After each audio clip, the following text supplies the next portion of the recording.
Final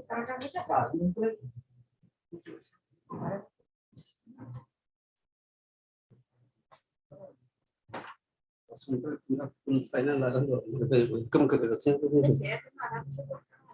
तू आगे नहीं से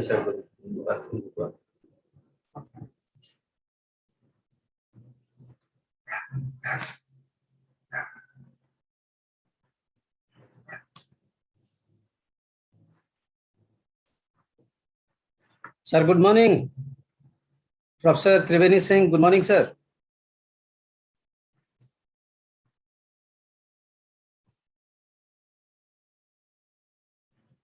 Yeah, good morning. Good morning. How are you? Am I audible? Yes, you are completely, fine this time. Yeah, not like the last year. because I am sitting in an important meeting. I am sitting with someone, and that's why Okay. it's not visible. So I will start 12 sharp.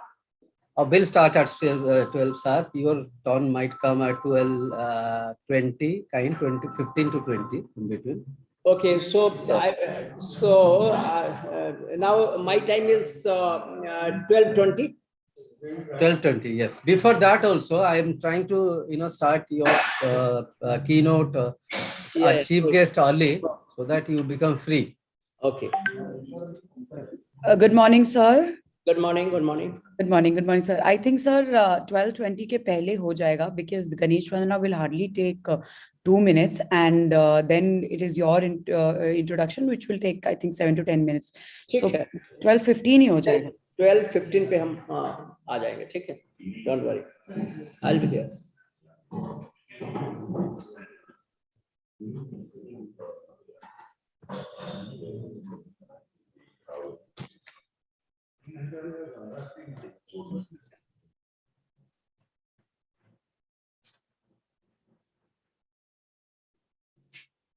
So program I will exactly start at 12 o'clock, exactly without any delay. I will switch on the live. We are in practice mode. So exactly 12 o'clock we'll start.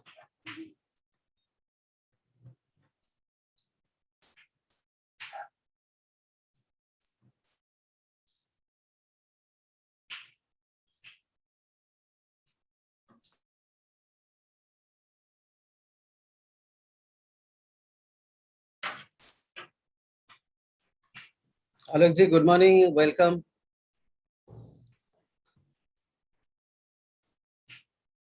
Yeah, Sanjay ji, I have a question. So can you tell me about the audience profile? Audience, it's a pan-India audience, all the entrepreneurs of India. Entrepreneurs? Yes, sir. Okay, from the technology background? All are from technology background, and most of, I think 80% of them are cybersecurity background also. Cybersecurity, okay. Yes. Okay, no issue. Thank you. Morning, Sanjay bhai. Good morning. Good morning, ji. Namaskar.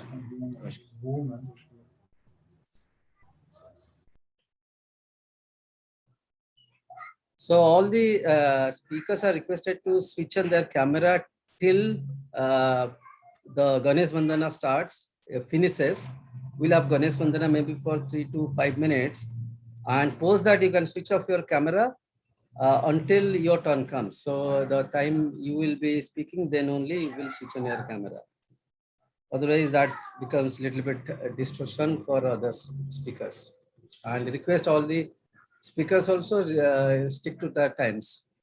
Isn't it, Pragya? Yes, sir. You've done a little bit of my job already. always helping me out. No. All the people present here are known people, experienced people, veterans, and my friends on top of that.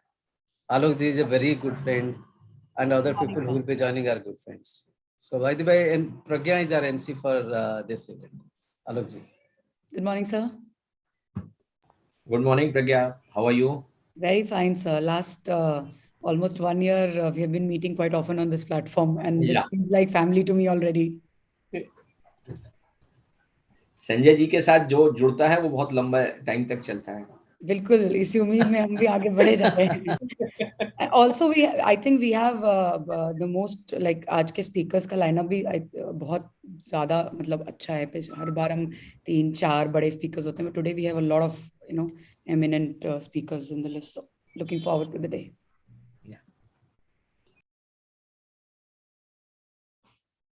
Just green tea for me.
Pragya, good to go. Let's start. Well, a very, very good morning. It's actually good afternoon to everybody who's watching. I think a lot of people have joined already. Some are on their, I think on the way. They're just getting started. So we would like to welcome all of you to Dell Technologies Reddington Presents Sme Channels Partner Summit and Awards 2021. Well, ladies and gentlemen, in the last almost a year and a half, or maybe a little more than that, we have experienced a lot of life-changing moments in our industry, in our careers, and in our workspace. We have changed for betterment, we have changed for good, but all the good changes have also brought with them a lot of important security issues and other issues that we really need to cater towards to be in the perfect race of this workspace that we are all dealing with. And we have some really important people who are quite knowledgeable on the same in that context, who will be sharing their knowledges with us today, which will obviously help us to grow our businesses better and to make our workspace a little more safer place to work around. Also, we will be acknowledging a lot of efforts of a lot of people. So this is going to be quite an insightful day and an informative day. Let's begin the proceedings with Ganesh Vandana, since this is already quite an auspicious occasion for us. We would like to start the event with Ganesh Vandana. I would like to request everyone, all the panelists, everyone who's part of the team, to please switch on their screens and videos so that we can be a part of it.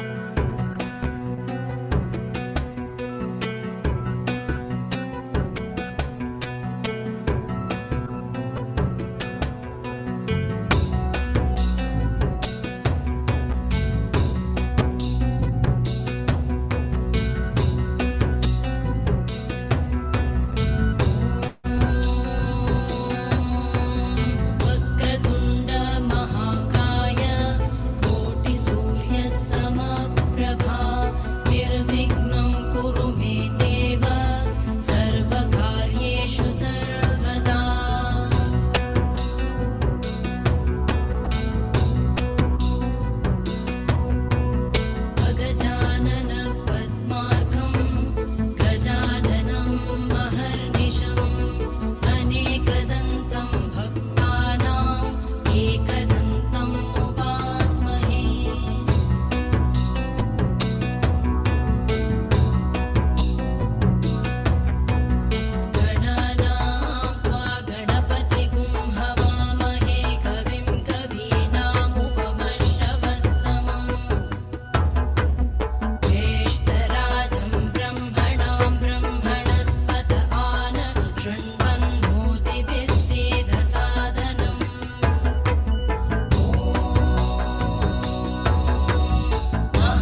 Well, thank you so much. That was, I think, a good beginning. As I was talking about, I think most of you have already seen the agenda on our website. I would still like to quickly take you through about all that we are going to be, talking about today. So we will have the introduction, obviously, first of all, by Sanjay Mohapatra sir, which will be followed by two very important keynote addresses on cybersecurity, which is the biggest deterrent to the growth, and 10 commandments of channel growth. The speakers will be introduced at the time of the keynote, and we have some really important, eminent personalities who have joined us today as speakers. I think it will be a really good idea to keep yourself glued to your screens and watch and listen to their important notes, because this is going to really give us a lot of insight and helpful information. After the keynote addresses, we will have a discussion on security, the nerve system of business continuity, and this will be presented by another very important speaker that we have today. I will be introducing the speakers at the time of their turn. That will be followed by a good, quick entertainment, short and a crisp break. We'll have a flute play session as well, which will be followed by two important presentations on ICT, B2B channel business amplification, and reimagining secure digital transformation. Again, the speakers will be introduced at the time. We will then have a chat with the editor, post which we will have a presentation on hybrid work and partner opportunities. This will be followed by a very important page on compelling reasons of IT association for the business growth. We have some really eminent speakers for this session as well. Then we will have two panel discussions. First one will be on the topic of shifting gear to business growth and alignment with industry trend. And then we will have another panel discussion on the topic of cybersecurity, the next big thing for the partners. This will be followed by yet another quick, short, and a crisp musical break. And then we will have the OEM Channel Champion OEM Awards, which I think is also a big highlight for today's event. Everyone is looking forward to it. Then we will have the Superhero Partners Award, and then closing remarks. So whole and soul, this is the agenda for today. All the speakers, I think, are here, and if they're not, they will probably be joining in at their, before their turn arrives. And I'm sure that we have all the audience ready to witness something exciting on this platform today. Let's get started. In the very beginning, I would like to request Mr. Sanjay Mohapatra, editor, SME Channels, to please come forward for the introduction and the welcome address. Good afternoon, sir. I hope you're doing good. Good afternoon. Yes, I'm actually doing good. And thank you very much, Pragya, for giving such a quick and fiery introduction of the entire event. It looks to be very, very interesting, of course, a lengthy one, but absolutely befitting looking at this situation. Thank you, Pragya, once again. All right. Good afternoon, ladies and gentlemen, and warm welcome to all of you to the SME Channel Summit and Awards 2021. First of all, thank you very much for joining in so early. Today, of course, is Friday. This is not the weekend, but taking time out from your busy schedule is very difficult, but still then you did it. And thank you for that. My special thanks goes to Professor Tribeni Singh, IPS, of UP Police, who is an absolutely busy person. Completely, his calendar is chock-a-block completely. But still then he managed some time for us, and he will apprise us some of his activities that he has been doing for last couple of years. I think for last, ever since the COVID started, he has done a great job. It has been appreciated. He has received many accolades on different platforms for busting some of the hacking and cyber security related activities by different groups. So he is our esteemed speaker and chief guest of this afternoon. Sir, thank you very much for coming in, joining here. Already you have logged in. I can see you here. Thank you very much for that. Plus, I also welcome all the esteemed speakers, those who have sparing their time, coming in, giving their wisdom, sharing their wisdom with us, among the channel partners with us as well. I trust everyone is safe and doing good. This is, I'll say, this is probably the last virtual event for us for this year, though we are executing one of the very large events, which is known as CIO 1000 in December, early December this year, for Asia region. That will be in true sense, the last virtual event. Logic is very simple, that if you have waited for I'll say 6 quarters, why not wait for another 2 quarters and see the nature of this pandemic, where it is going. So from 2022, I promise that month of March onwards, you'll see us engaging you, welcoming you, having our dinner or lunch together on physical events. So having said that, I need to bring some important points. Pandemic has definitely happened. It is gone from the surface of India also, if not completely gone. We are, a little bit deprived of the situation. But looking at the IT industry, it has grown manifold. Probably, I'll say one of the best years for IT industry, this 2021. Rather, the industry has gained its momentum from the previous year. It has been reported many places. To give you some example, NASCOM is saying, our media partners are also saying, even Gartner is saying, Indian domestic IT market is growing by 7 to 8% this year, and which is not bad. Looking at the situation, and if you look at, if you think of 2022 going forward, some of the media people or analysts are saying that this is going to be a bumper year for Indian IT industry, the best year for IT industry. The lost glory or the way the business used to happen back in 90s may happen also this time in 2020 onwards. There have been massive, reason being, there has been massive adoption of digitization, cloud adoption. There has been a massive adoption of automation, cybersecurity. In fact, cybersecurity is now gained a biggest investment, mindset of the CFOs and CIOs, whoever I'm speaking to. In the customer organizations, they are saying that everywhere cybersecurity is first. Then they think of bringing in other things, other architecture. So net will say good business in 2022 too. So that's what about the industry. Coming to this year's awards, this year I'll say this is also a very big year for us in the sense Sme Channels as a company, as a media company, and organizing this event. I'll just take you through some data points.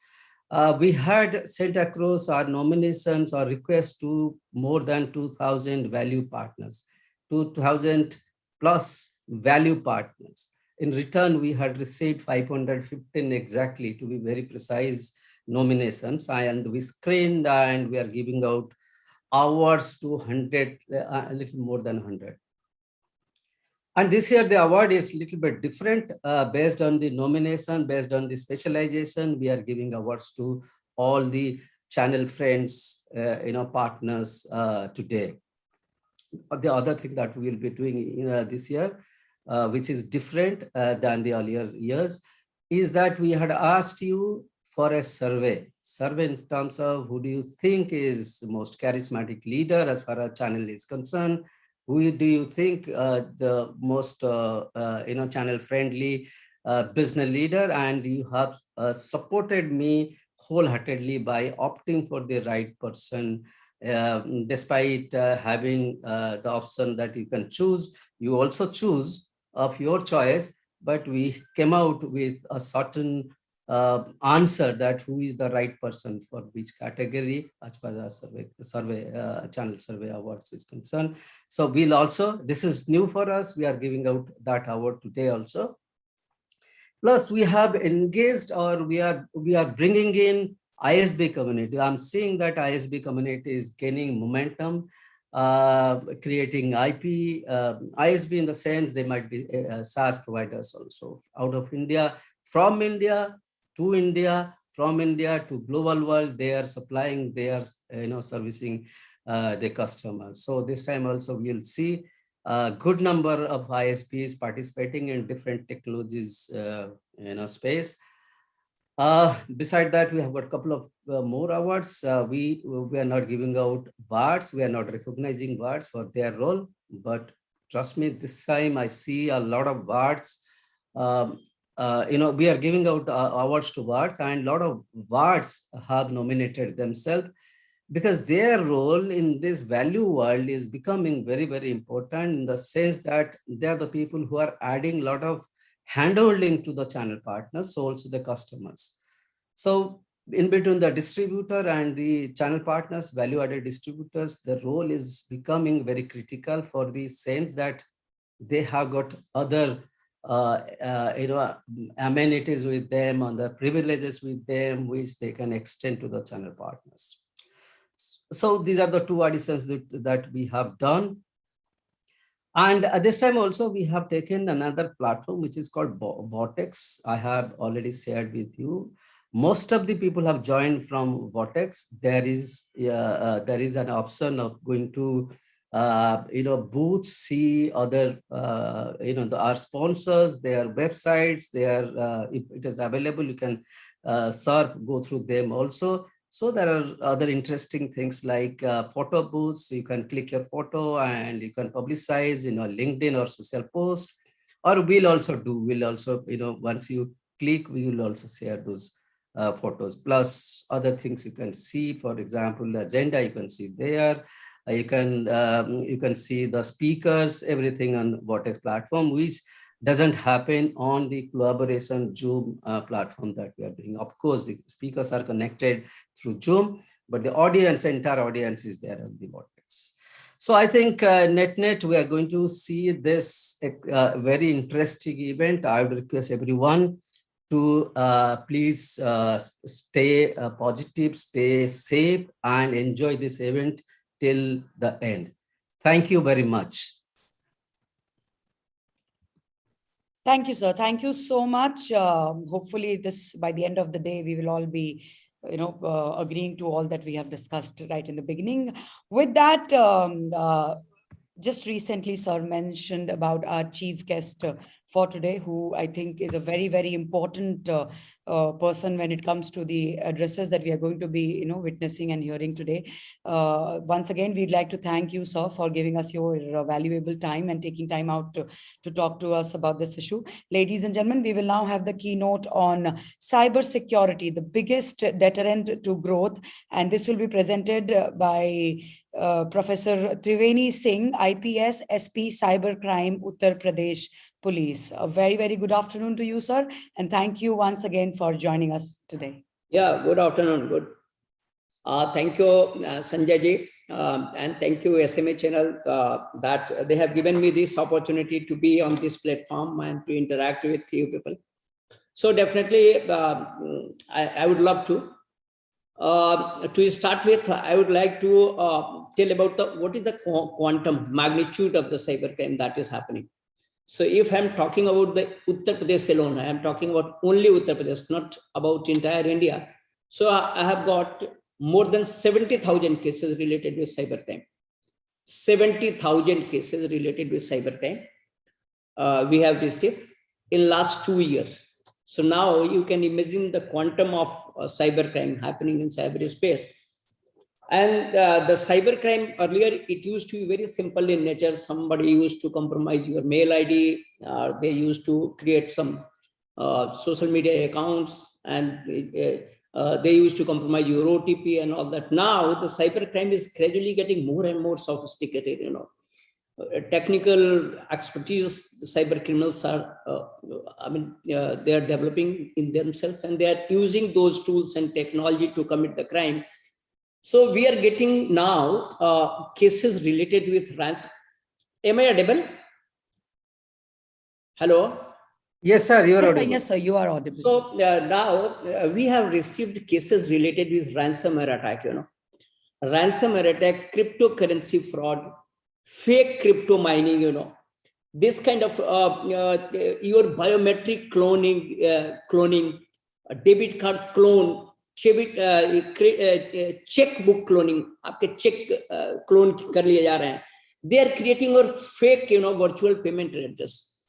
They are sending you QR code, fake QR code. So now they are using spoofing technology and all that. They are spoofing your number, your mail ID.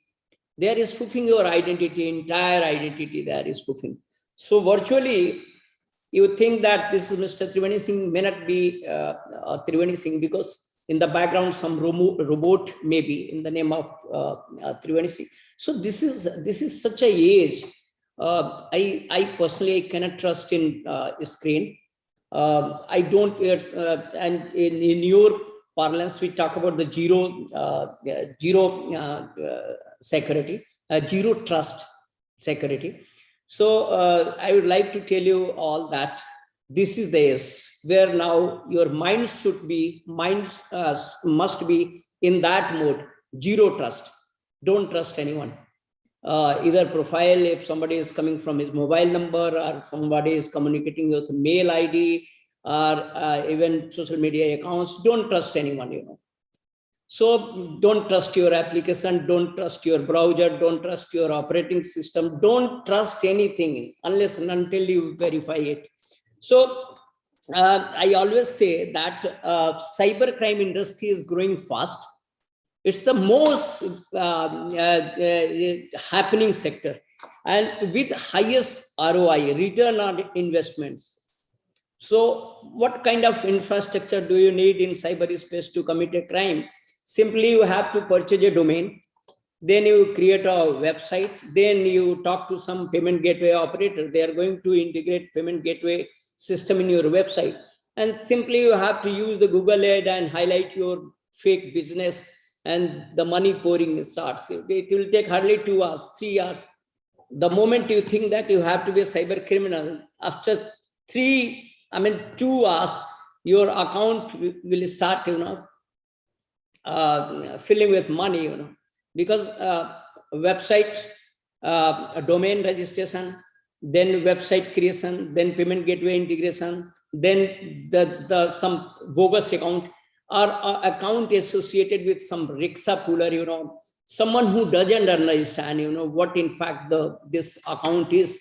You have taken their accounts, you have taken their checkbook, taken their debit card, everything you have taken, and you are paying him 500 or 1,000 rupees per month or 2,000 rupees per month, just in name of that government is giving you for Jan Dhan Yojana. So you take this money. So that, he doesn't understand what is happening in my accounts.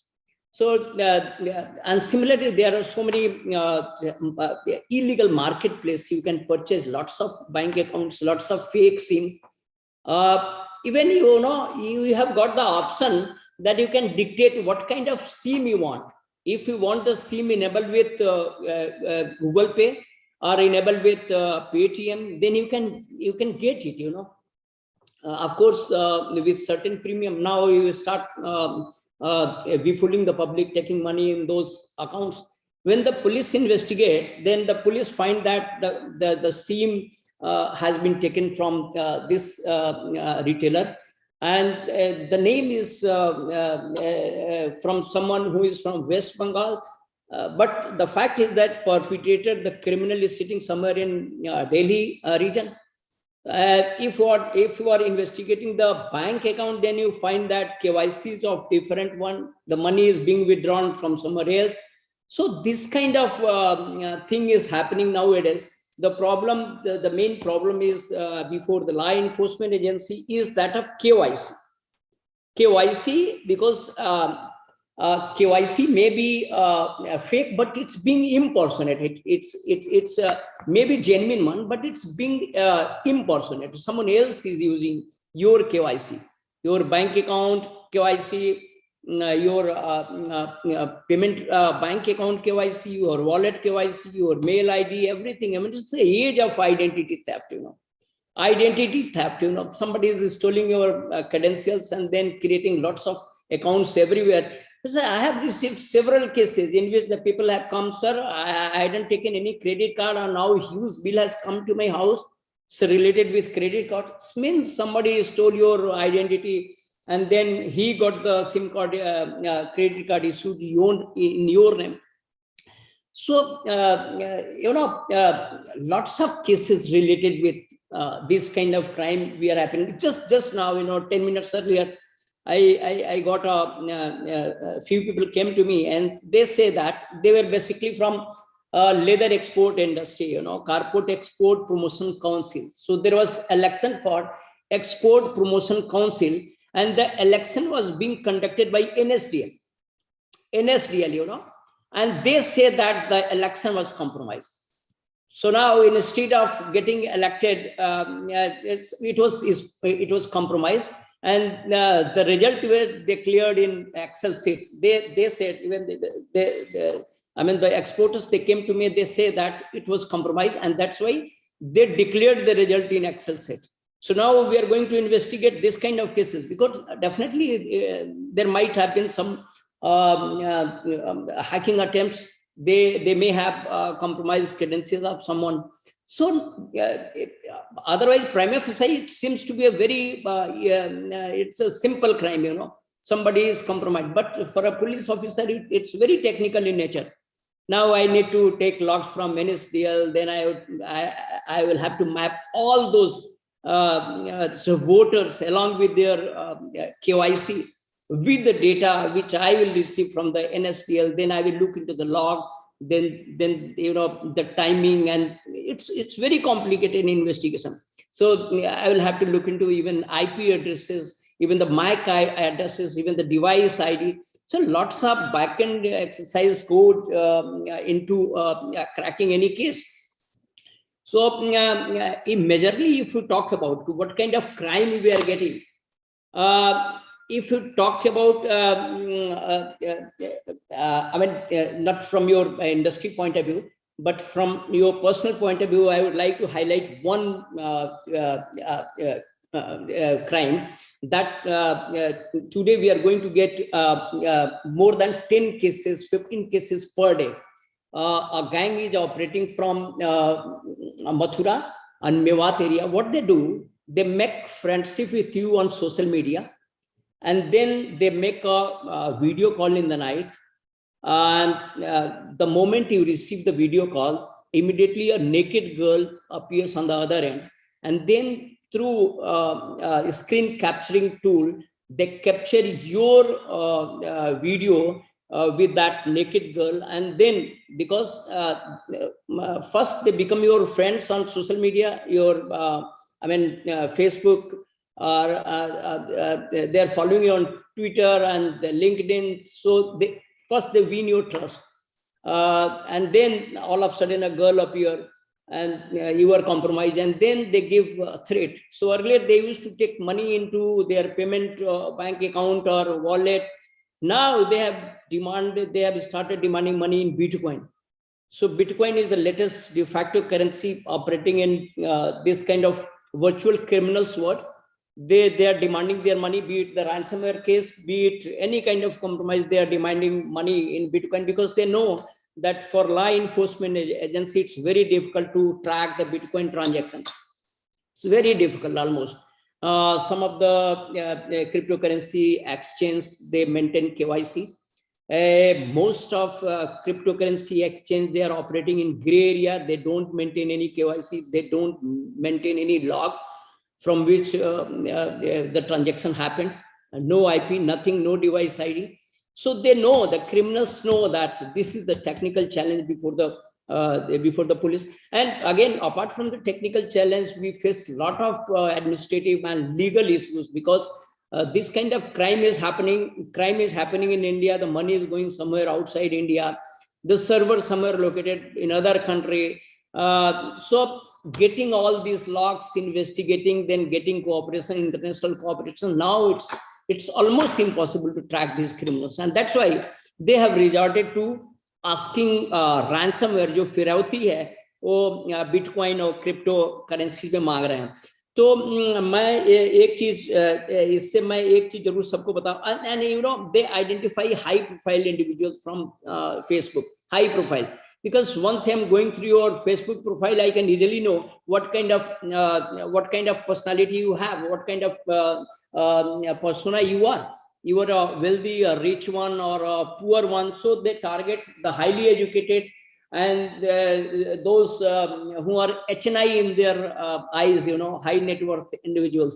So all of a sudden in the night you get a video call and now everything is finished. Your reputation damaged. You are, and a vicious cycle of giving money starts.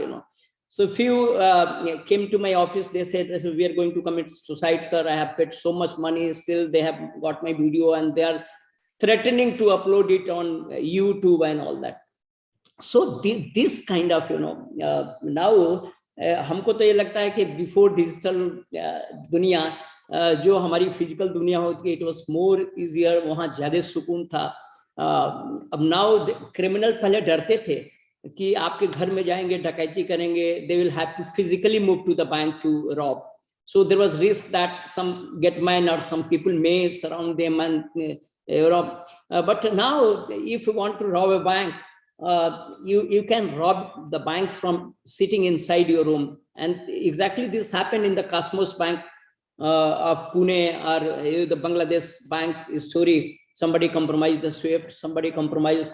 They created the parallel ATM switch, what happened in the Cosmos Bank? They created parallel ATM switch, and by giving some malware commands, they were demanding, they were withdrawing money from ATM machine of 28 countries. How sophisticated, how organized these attacks was on Cosmos Bank. 94 crore rupees siphoned away. And the most surprising part is that 28 countries, so many ATM machine involved. So now the PI Raspberry, they have got some PI Raspberry devices. Recently, just 2-3 months back, we got the case related with Kolkata. It happened somewhere in Orissa also. It's happening all around on ATM. So what they are doing, by using this particular PI Raspberry device, they get control of the ATM machine and then give the command, and the ATM machine start vending out the money. So this kind of sophisticated malware attack on ATM switch, on your banking switch, somebody is compromising your SWIFT, So everything is hackable. I think everything is hackable, because if you look at who is, if you look at the, just 1 year history of the cyber attack, then you find that everything is compromised. Even the companies which are into providing cyber security, they get themselves compromised. They are under cyber attack. So, for example, what happened in Colonial Pipeline, USA Colonial Pipeline ransomware attack? It's very popular. It was a ransomware attack. They crippled your gas supply chain. Now, no gas could be supplied to aviation or corporate sector or hospital or even to run your critical infra. And they were demanding $4.5 million. Even the Colonial Pipeline owner executive, they had to pay the money. But by intervention of FBI, they somehow got the private keys of the criminals. So the money could be recovered. But again, JBS, the meat processing industry, which the largest meat processing industry, it was affected by a similar kind of ransomware attack. And they demanded $11 million money. They had to pay.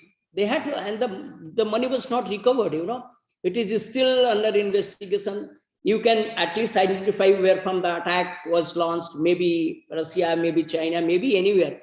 But the actual relief is when you get the money, you get your money back. So what happened in case of Bangladesh when SWIFT was compromised? $90 million was siphoned from the Bangladesh Central Bank. It went to the Federal Bank USA, and from there to Philippines and Singapore, and hardly $20 million. Despite collaboration of all international police, they could recover only $20 million. So now, if this kind of attack is हमको ये बताइए कि हमको कितना minute बोलना है Sanjay ji? How much time I have? Your time is another 10 minutes. You can speak, sir. Only 10 minutes I time. can speak. Yeah, Hello. you started Actually- at 20, so you can. Your time is 30 minins. You can. There are some questions also for you. Yeah, so you can ask me. You can ask me, but let me give you from legal perspective. Technology, you know. Let me talk about some legal issues. 2-3 minutes, and then I will entertain question.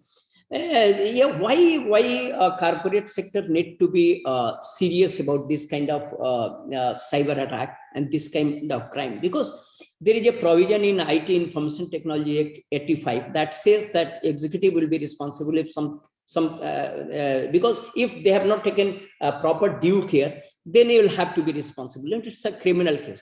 Similarly, even if we're going for the Company Act, even the Company Act says that if somebody is happening against some cyber crime is happening against a company, then the in charge person and definitely that is the management who are looking after the security or fraud risk management part of the company, they will be responsible.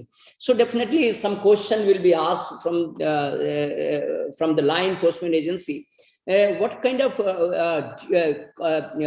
due diligence have you taken, due care? What kind of minimum reasonable security practices, for example, ISO 27001 or PCI DSS in case of payment?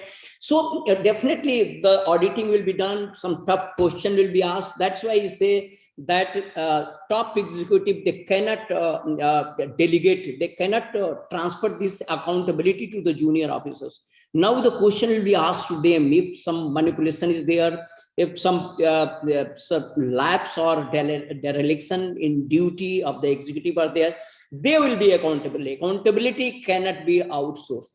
Now I can invite question, because it was some legal, because corporate industry do not understand legality of the issues, because most of the people here are from the IT background, not from the compliance side, not from the legal side, and that's why I wanted to clear it. This is the legal position.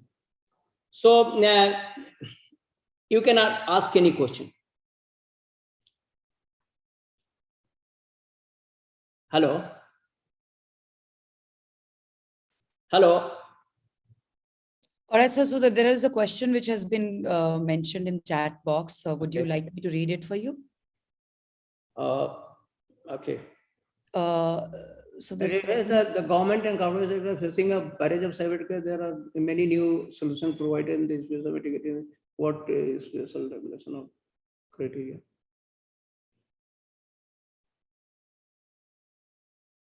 No, let me tell you, there is no criteria regarding your balance sheet, your turnover. If you are giving a good option and you are giving a POC that your solution is really effective, then there is no bar, I think. Because the question is related with a company which are giving technical solution against this cyber attack. Is there any bar related with turnover? No. If your solution is really effective, good, then is no bar as such. All right. If is there somebody else who would like to put up a question here? So I think this was the only question that we had in the chat box. All right. So in case if nobody has any other questions, would you like to close with something, sir? Yeah, definitely. Let me request something from the corporate sector, because they are from the IT. You know, there are n number of attacks are coming from outside. I mean, every minute your server is being attacked. So I would request all of you, if there is any data breach case, kindly investigate in detail. What was the source of infection, how the data was compromised, kindly investigate. Better you come to the police, because most of the corporate sector, they do not come to the police because they think that my reputation will be damaged. And you know, but if with this mindset, we are into the corporate sector. The time is not far away. Then every corporate entity will be paying lots of ransomware. So you just come forward, report your data breach or this kind of attack cases with CERT, Computer Emergency Response Team. If you are into the critical infra management, then you can contact NCIPC, National Critical Information Infrastructure Protection System. It's again a body in MHA. So you can contact NCIPC or CERT in case of adverse cyber incidents. You need to come forward, and it's a joint. It will be a joint fight of corporate sector, of government, of law enforcement agency against the cyber criminals. Like you see recently, even the American government, they have collaborated. They have asked corporate sector to come on single platform, and they have got international association with 22 countries. They have formed a group and to fight against this ransomware perpetrators, criminals. So we need to do it here in India also. Thank you. We truly understand. That's we have one more question from Mr. Manoj Bisht. What does the law says if someone forged my KYC and did fraud? How much am I responsible for this? You are not responsible because somebody compromised your credential, created fake KYC, got something issued in that name. You are not responsible. And there is legal provision in Indian Penal Code 420, 467, 468, 471. It's Indian Penal Code. And if we're talking about the information technology, that is 66C, somebody impersonated, identity theft, CD 66. So these are there are enough provision in Indian legal system to punish them. You are not accountable. All right, then. Thank you so much, sir. Thank you for all the valuable information that you have shared. And वैसे भी हम जानते हैं कि जब भी कुछ चीजें बदलाव लाती हैं तो उसके साथ अच्छा और बुरा दोनों तरीके का पहलू होता है. अब ये जो डिजिटल वर्ल्ड आया है और जो पिछले 1.5-2 सालों में ये कुछ ज्यादा ही हाईलाइट हुआ है, इससे बहुत सारी चीजें इजी हुई हैं, अच्छे भी हुए हैं. But at the same time, जैसा कि आपने कहा कि जो फिजिकल वर्ल्ड था वो ज्यादा बेटर था, सिक्योर था, और अब सिक्योरिटीज का इशू रेज हो रहा है. सो जो अच्छी चीजें हैं उनसे हमें फायदा हो रहा है, जो बुरी है उससे नुकसान हो रहा है. But what we have to do is we have to fight together, और हमें सही कदम उठाने ताकि हम एक चीज और मैं बोलना चाहूंगा, कॉर्पोरेट सेक्टर को पहले सिक्योरिटी, बाद में बिजनेस सोचना पड़ेगा. अभी क्या है, security is the last point in your board agenda. Now you will have to put the 1, 2, 3 security, then you talk about the business. That is my mantra. Definitely, sir. In fact, last 3 meetings we have been discussing about security only, and I think we all truly understand how important it is to now put security at the foremost importance of of an issue in the company, and we'll definitely be looking forward to it. Hopefully things will be better in the coming space. Thank you so much for all the valuable information and time. We really had a great session with you. Thank you, sir. Thank you for joining. Thank you. All right, ladies and gentlemen. So that was Professor Triveni Singh, IPS, SP Cybercrime, Uttar Pradesh Police. और बहुत ही उम्दा तरीके से उन्होंने बहुत सारे important points को यहाँ पर हमें समझा दिया है, और हमें आगाह भी किया है, और हमें बहुत ही अच्छी और सही सलाह भी दी है. हम ऑलरेडी इस बारे में डिस्कस कर रहे हैं. We have been talking about the security issues, and we have been making sure that we put in a lot more effort to secure our businesses and our data and make sure that no breach happens. Ransom तक नौबत ना ही आए तो अच्छा है. But फिर भी जितना हम अपनी तरफ से मिलकर के आगे बढ़ रहे हैं, सिक्योरिटी एडवांस कर रहे हैं, उतना ही जो ब्रीचर्स हैं, जो थीव्स हैं, जो अटैकर्स हैं, वो भी अपनी टेक्नोलॉजी को ही यूज करके अपने आप को एडवांस करते जा रहे हैं. So we'll have to keep fighting together, and hopefully there will be in future there will be a better space where we'll have more secured workspace to work around.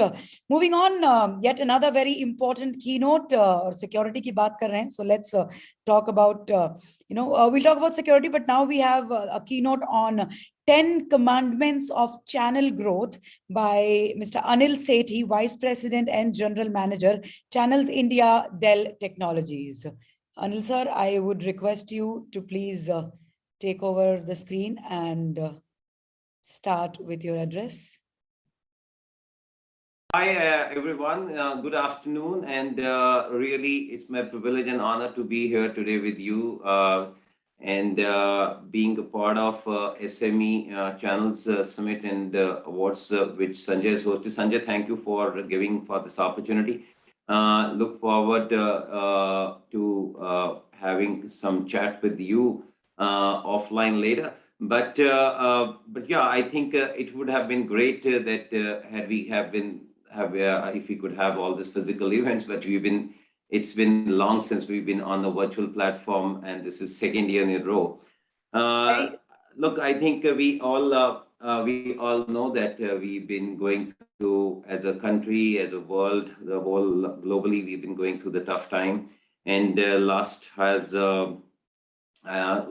year and a half has been pretty challenging for everyone, and there has been tough times, and there are times when there are current times when we are recovering, and I'm really glad to see that the recovery is phenomenal over there. But let me just quickly touch on one, two things that I kind of picked up during this session in pandemic, and what are learnings, I think, which left us, because there is a lot that was to be learned during this time, and now that we are completely out of this, and we still, the only thing is the acuteness is not to that level. Things which I think over a period of time, when we've been talking internally, externally, to the customers and partners and to you people, there are few things which we kind of picked up and learned, is that one thing is clear, that old ways of things does not exist anymore, and neither they do work. So there is a completely new shift, new paradigm, and how we work and how we kind of interact with each other. The whole communication platform is completely changed. It also taught us that we got to grow faster than some of the generations in past, right?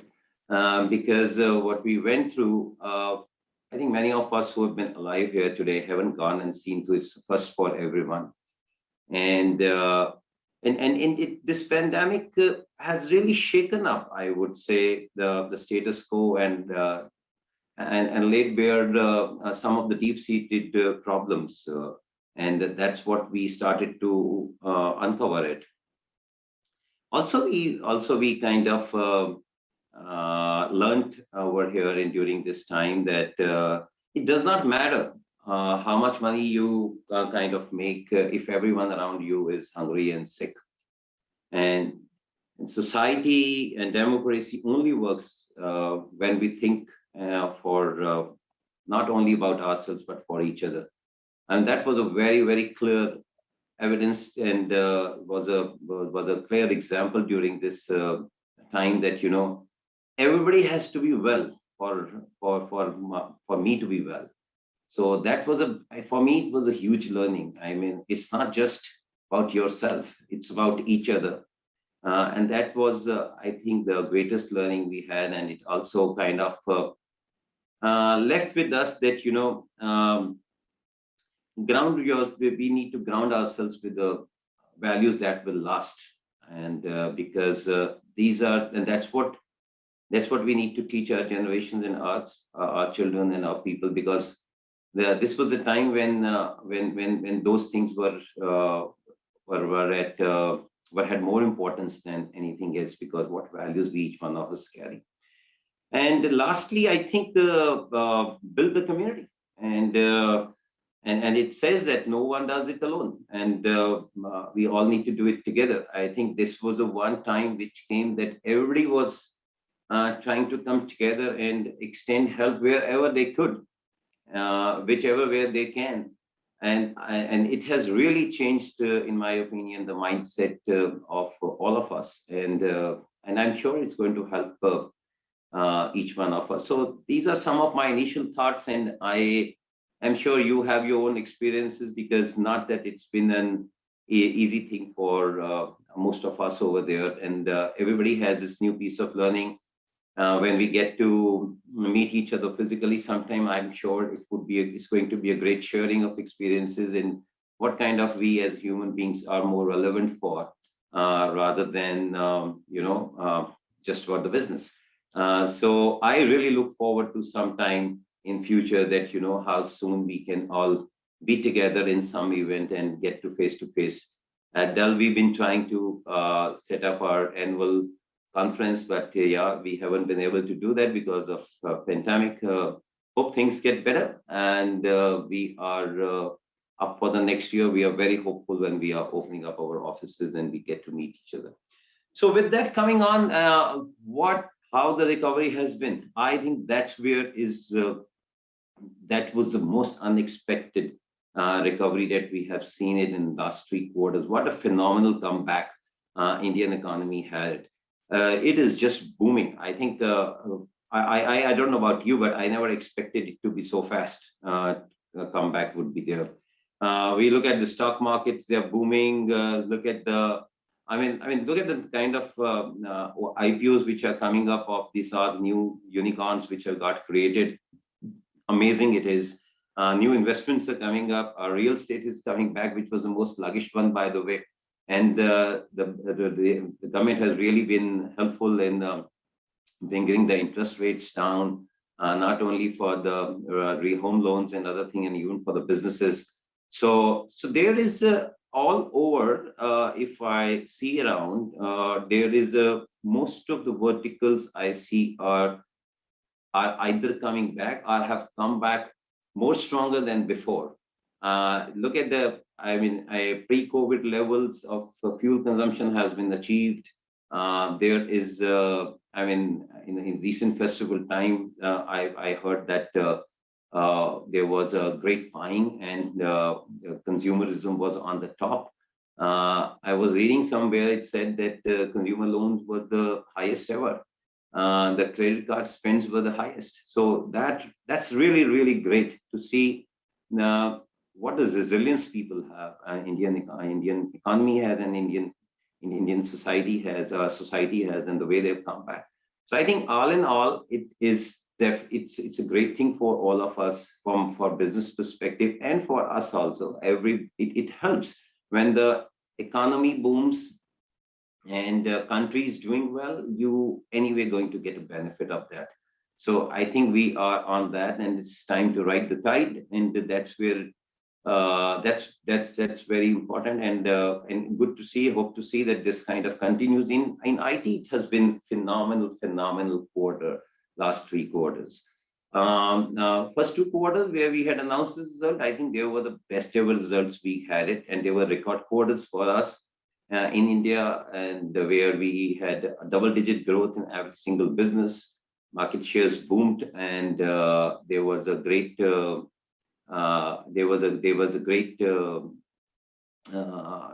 business which we saw across LOBs. Each and every LOB grew, and channel business had a high double-digit growth.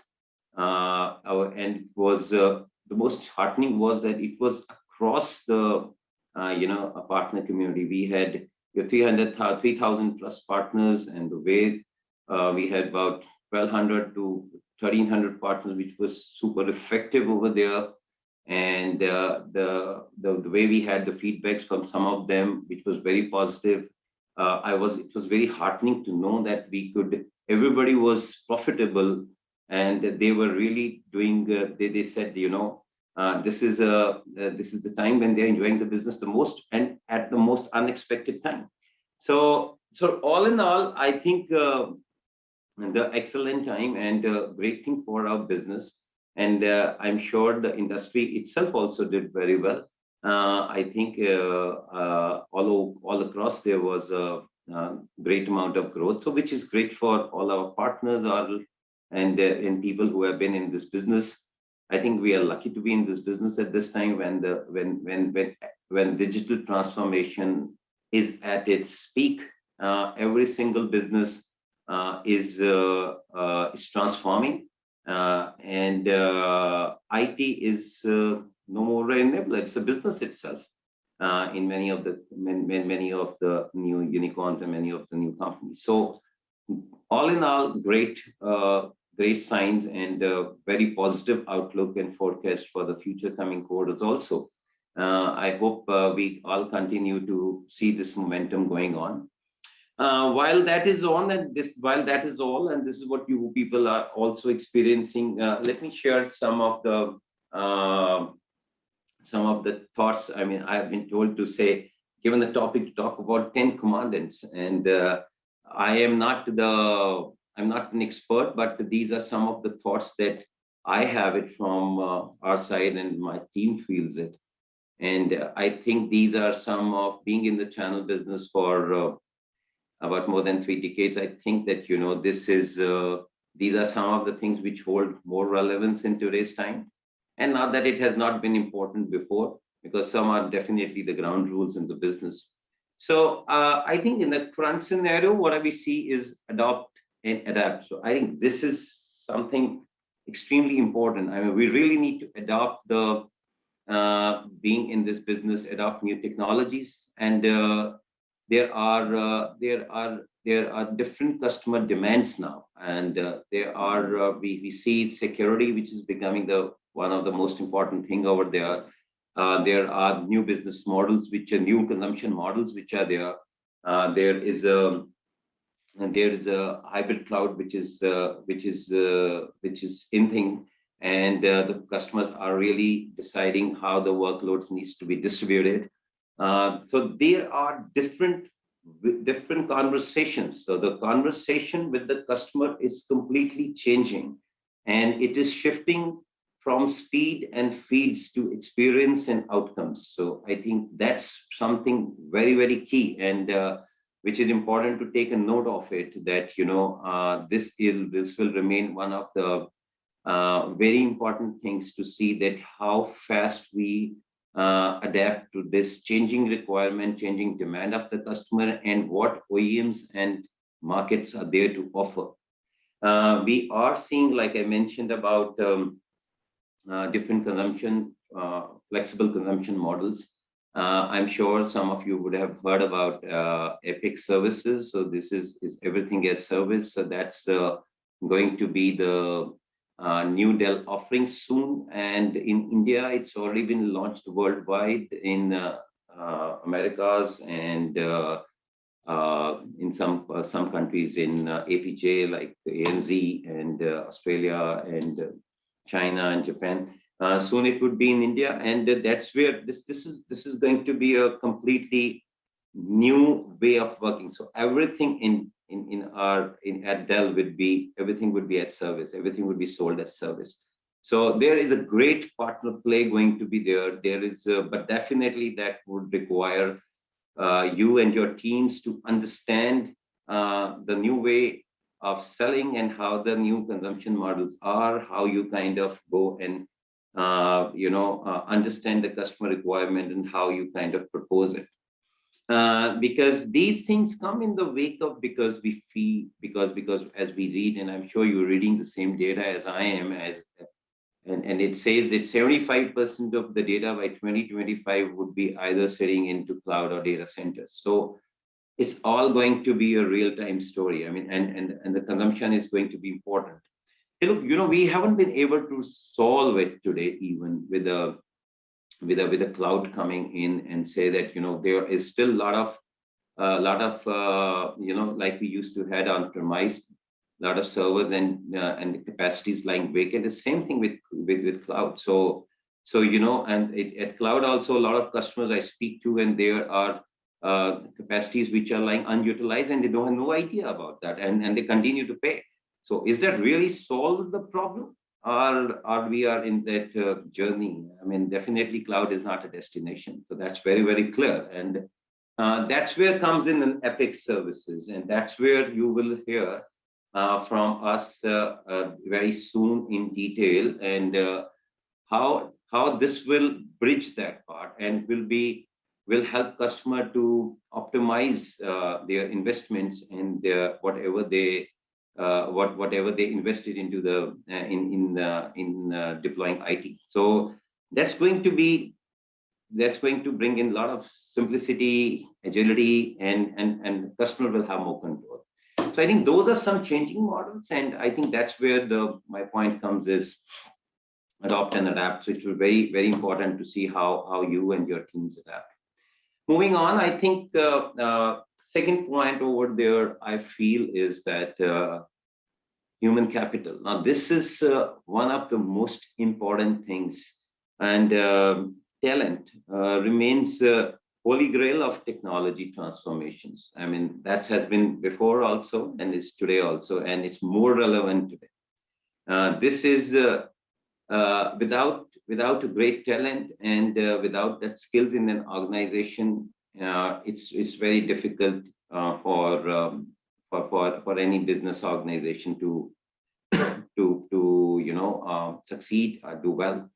So important to see that how do we retain talent, how do we motivate them, and how to see that we hear them and see that they see growth along with you.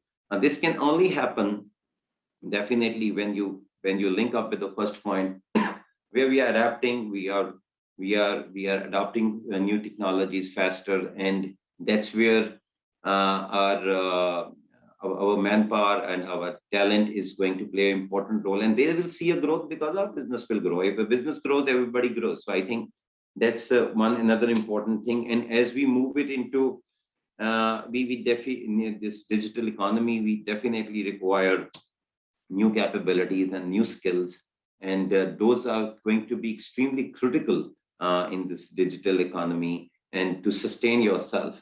And it may not look in today, but definitely when it's not very far. And when I say it's not very far, I'm just not talking of more than 24 months. 2 years later, if we have not reskilled the manpower, and because their shelf life will completely go off. So it's a new term there. I mean, skills have a shelf life. So we all need to reskill, and it's not just the frontliners or anybody. I think it's for everyone.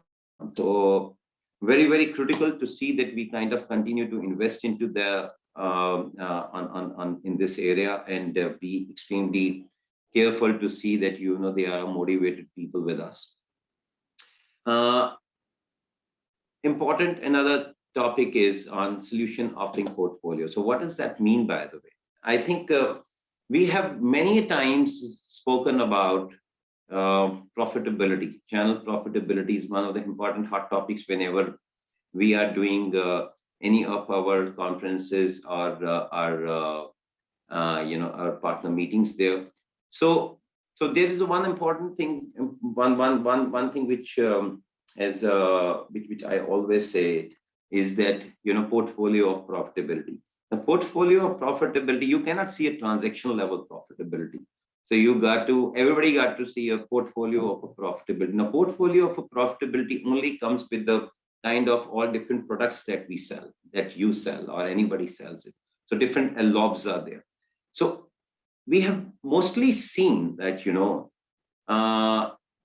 it is a 70-30 rule which applies. So what does that mean is you are basically getting 70% of your revenue is and the profitability or largely the revenue is coming from one product only, and the balance is the 30%. So there is not a clear focus on all the LOBs, because the one single LOB can only sell and give you X amount of a profit. Whereas when you have to sell some high profitable products, and they could be niche, they could be a different one. And that's where if I bring it to you on this chart over here, what does it show is that a product which is in your portfolio, if it has a great market share and a low growth, low market growth, so that's your cash cow. That's what you got to be continuously on with. Now, this could be anything in your portfolio, depends, right? I mean, it could be if you are onto the clients and in a workspace products, so that could be your cash cow. But today, and that's that in last 3 quarters, I think that's been one of the most profitable one, by the way. So product that has a high market share, low growth, that's your real cash cow. And look at the star product. So you will have some of the products that are star, I mean, which have a high market growth and a high market share. So they would going to give you a great profit over there. Then there could be some products in your this thing which would be not, which would not have a great market share either, not a growth. So those are question mark. So, we really need to see that, they need to be relaunched or they need to be replanned.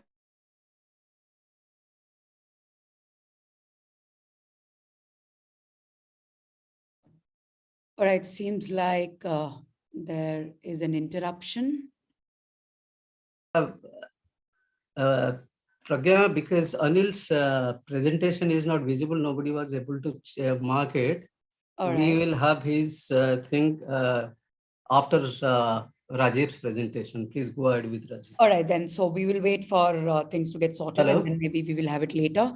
Hello? On that note, while this was going on pretty बस well, बढ़िया, मैं आपको call करूं, मैं थोड़ा सा problem में फंसा हूं, we थोड़ा कॉल need करता to हूं. shift now. So kindly mute your Sanjay sir, if you can mute your PC. Okay, so ladies and gentlemen, we will get back to this presentation. Whatever is pending and needs to be discussed, we will discuss it maybe in the later part of the agenda today. For now, let's get back to the next segment, which is, I think, the most important concern as we talk now, right now, given the current situation, the scenario in our industry. So we will have the next topic is about security, the nerve system of business continuity. And this will be presented by Mr. Rajiv Gupta, Director, Channels and Alliances, India and SAARC, SOFOS. Sir, are you here? We'd request you to please take over the screen. Yes. Thank you, Pragya, and hope my presentation is visible. Yes, sir, it's visible. And audio is clear. Audible, and I'm audible too, right? Yes, sir. Okay, so thank you very much, and good afternoon to all my partners out here.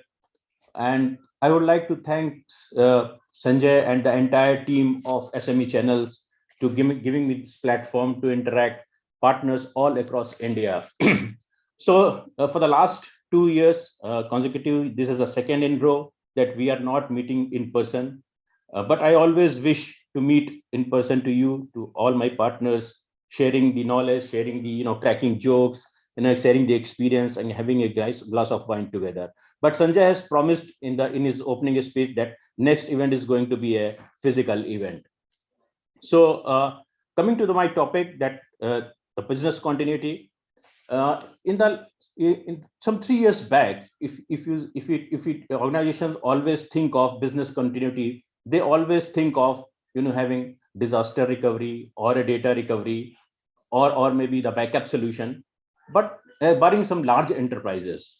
But in the last 2 to 3 years, what we have seen, it's a paradigm shift. It's a paradigm shift in the approach and the thinking of the business leaders and the CIOs. Now they are thinking that yes, security is a vital and it's play a very, very important role in the business continuity. I have personally have conversation with some 2 or 3 big customer in the last 3 quarters. They hit it badly from ransomware. Those are where the big companies like 5,000 user or 10,000 user company, and for the 10-15 days they have gone for a pain, okay, but when they are hit by a ransomware attack. So all their data got encrypted, and their businesses, most of the business operations were down for the 8 to 9 days, and it's going to be a huge business loss. You can see the impact of the business. You can imagine the business loss which they have gone through in the last 8 to 10 years in this current circumstances. So now this is the if I talk about the current state of cybersecurity today, as you see during this pandemic, this is the global data, that 300% increment in the cyber crimes. It is the global. If I talk about India, on the ransomware, there was a data for India that 68% of organizations were attacked by ransomware in the last 1 year. So it's a huge, and there is a data from Certain also for the 2020 that 26,000 websites were hacked. So cyber crimes, there is a growth, exponential growth in the cyber crime in the last 1 year, 1.5 years. And if I talk, since we have moved out of corporate perimeter, and now remote working has become a new norm. So we will see this, attack, this cyber criminal is going to be continued in the coming years as well.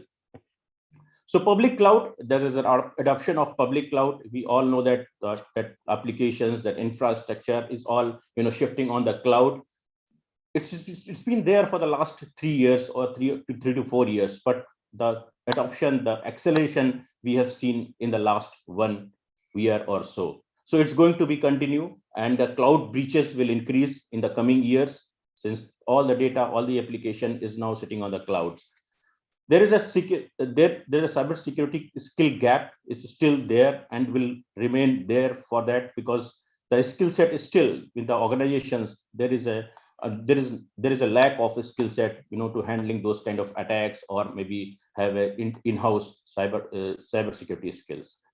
So there's a $1 million question in front of us, that are tools alone enough to protect your customers against the most sophisticated and advanced threats, which in the opening speech, Professor Triveni Singh has already mentioned that what kind of attacks are going on, sophisticated attacks. So are the only tools are able to handle those kind of attacks? So this is a question in front of us. So landscape is shifting. If you see, the organizations are looking for ways to improve productivity, scalability, and efficiency. Hence, they have created very interconnected supply chain. They are migrating their data to the cloud, and in parallel, if you see during the COVID, this situation, pandemic situation, remote working environment has become a new norm. So people are working from the remote, accessing work from home, accessing their corporate network, their applications on the cloud. So every remote worker is a branch office. Today, if I am sitting here at my home, if I'm accessing my network, if I'm accessing my application, so it's kind of branch office. So the attack surface is increasing day by day. And so the attack has also shifted. The attack has become more advanced as the attackers have bigger surface now, larger surface to explode. So attacks have become more sophisticated in nature, coordinated in nature. They are using automation in their attacks to cause maximum damage and demand maximum returns. So these kind of attacks we have seen in the past, and we are seeing on daily basis that how the attacks are happening. Ransomware attacks, whether it's a crypto mining, which Professor Triveni Singh has mentioned in his opening speech. So this kind of attacks, sophisticated and automated attacks, are happening today. So there is a security shift. IT security shift is also required, to counter, to neutralize those kind of threats. So now we have to think. We have to forget, the set it and forget it kind of policy. It's going to be now a SOC, SOC operations, security operations center kind of approach is required, rather than going for a simple management. You're managing your tools. It's going to be a 24/7 monitoring system is required to counter those kind of attacks. And the technology and IT security and have to have an adaptive security system that automatically prevent as much as possible and constantly learn and improve to this evolution. So what exactly the customers are looking from the cybersecurity partners, the partners like you who are sitting, you are proposing the solution to your customers. So what exactly the customer is looking? So today, if they are looking for a easy tool, deploy tool, the tools which they can deploy easily, and management, centralized management, they are looking, they are not, want to have a different console for the different tools. They are looking for an easy centralized management system.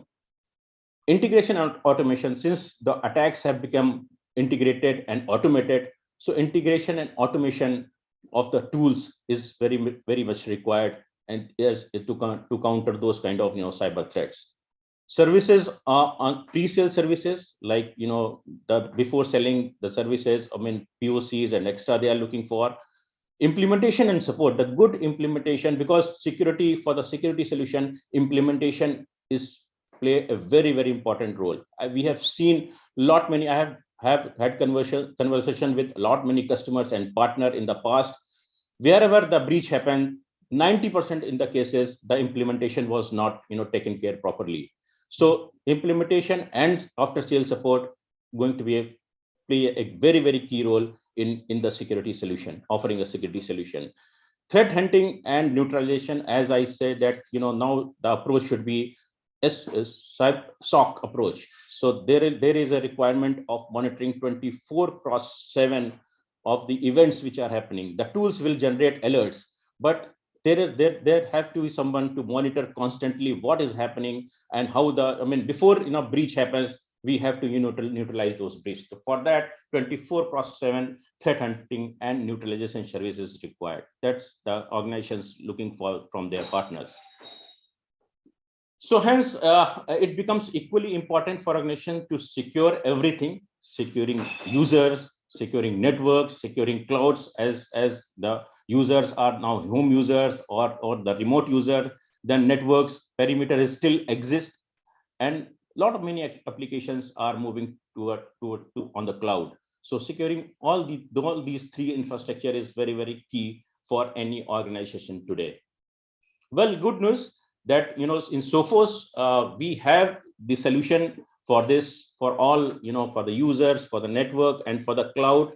We have end-to-end stack security stack to counter those kind of situations, right from the endpoint security, that is XDR. Then we have a firewall managed for the cloud optics, for the cloud security, encryption, email security. We have entire stack end-to-end solution from Sophos, which can counter and you can suggest to your customer. Okay, so there is a new. I think in the opening remark, Professor Triveni Singh has said that don't trust anyone. So zero trust is very, very important for today's scenario, as most of the remote workers are there, the distributed network. So ZTNA is going to play a very key role in the coming years for any organization. So first, to verify the user, validate the device, whether it's coming from the right device, is having all the compliance and everything checked before entering into the network, and the access privilege is required as per the profile of the user. So it is, you have to control the access of the user as per his profile. So that is very, very important. Is going to be today and the next coming years. So talking about that incident management response, that is a very, very important point today, because as I mentioned earlier, it's going to be a now SOC approach. So there should be constant monitoring of the systems of your events, which are generated from your tools, security tools is required, and action is very important. It's not only detection and hunting. Taking action is very, very important. So from the Sophos, we are offering a service called MTR, that is Managed Threat Response, which is a human-led 24/7 human-led threat hunting service. Not only we are detecting and hunting the threats, we are also taking action on behalf of you. So it's from the Sophos lab, directly from the Sophos lab through our partners. So all the business which we are doing, all the services and the product we are doing, we are selling through our partners only. So this service is also directly coming from the Sophos, but through partners. It's a 24/7 SOC service, SOC kind of service from the Sophos lab, where it's the human-led threat hunting. So we have a holistic approach for the cyber security. So whatever industry you are, regardless of size, holistic cybersecurity must be considered a top priority and an integral part of the digital transformation journey today. Let me remind you that no industry is immune to cyber threat and attacks. A solid cybersecurity posture can be achieved through a combination of zero trust, next generation tools, which I have already talked about in my previous slide, and automated security system that we have a central console and all the products are talking to each other, with that we call that synchronized security, and all the tools are working like a system, as a cyber security system. So this is the approach is required to counter today's sophisticated threats, and on top of it there is a 24/7 hunting and detection services. So partnering with Sophos. So Sophos, we always say that, that sells cybersecurity with confidence. So what does this mean? Sophos always believe in, training and enablement of the partners. So in this session also, I'm sure there are partners which are veteran in selling cybersecurity solutions. And there are some partners who are just emerging. They were, previously selling, hardwares or infrastructure kind of solutions, but now they are entering into security and they are doing good in the last 2 to 3 years. And there are the set of partners. The set of partners is they are just sitting on the edge. Okay, they have just started, selling cybersecurity solutions. So Sophos always believe in training and enablement of our partners so that they can sell and propose the appropriate solution to their customers with the confidence. So we always believe to train and enable partner reps and develop them as an cybersecurity advisor for their set of customers. So we have a lot of trainings which are going on, which keep on doing, whether it's sessions, Friday sessions, or technical trainings, sales training. So it's all available from us on regular basis. So Sophos partner program, it is last 5 years we are running a robust partner program across India and SAARC and across globe as well. So this is robust, and we keep on improving it on regular basis. So it based on the 3 pillars: of trusted partnership and profitability and products. So these are some fundamental pillars of our partner program. And it's being a Sophos partner, you have to have access of marketing tools and resources which are there. We will help you out in in the marketing stuff, in the training and enablement. And there are a lot of many opportunities. Together we can grow and cross sell business, because Sophos, if you see, we have thousands of customers, and the product line, if you see, from the endpoint to the cloud to the firewalls, network. So we can have together we can have cross sell and upsell on those set of customers. We can milk your account by maximizing, selling more and more Sophos solution. You can maximize your revenue. So it's all a next gen portfolio. It's a growing company. We have if I talk about the growth, we have as compared to the last year, we have grown by 44%, thanks to the this situation where cybersecurity has now become a priority for any organization, for all business leaders, CISOs, CIOs. They are now taking cybersecurity as a priority. So this is actually continue to grow, and we are going to have more and more profit and maximize our revenue. So this is the unique program which we have started some time back. Like from the last 2 years, we are running the MSP Flex program. This is a consumption-based model, and as the situation and the current situation, we have seen most of the organizations, they are moving from capex to the monthly subscriptions, OPEX model. So MSP is a program for partners.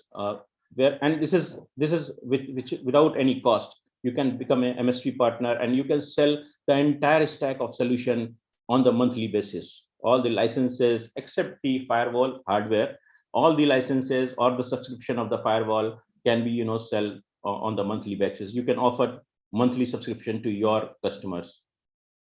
So it has that there is no need of purchase order, because we will provide you a dashboard from where you can commissioning of the licenses you can do directly online, and a lot of cross sell you can do, because for the endpoint customer you can sell for email security or firewall subscription. And customer retention is also good, as compared to the capex, because monthly you're billing to the customers. And usage of license is on the consumption basis, pure consumption basis. Once you stop the license, once the customer stop the consumption, our billing will stop. It's a unique model which we have proposed, we have launched in India some 2 years back. So this is for on MSP, and more details if you want, we can talk offline anytime.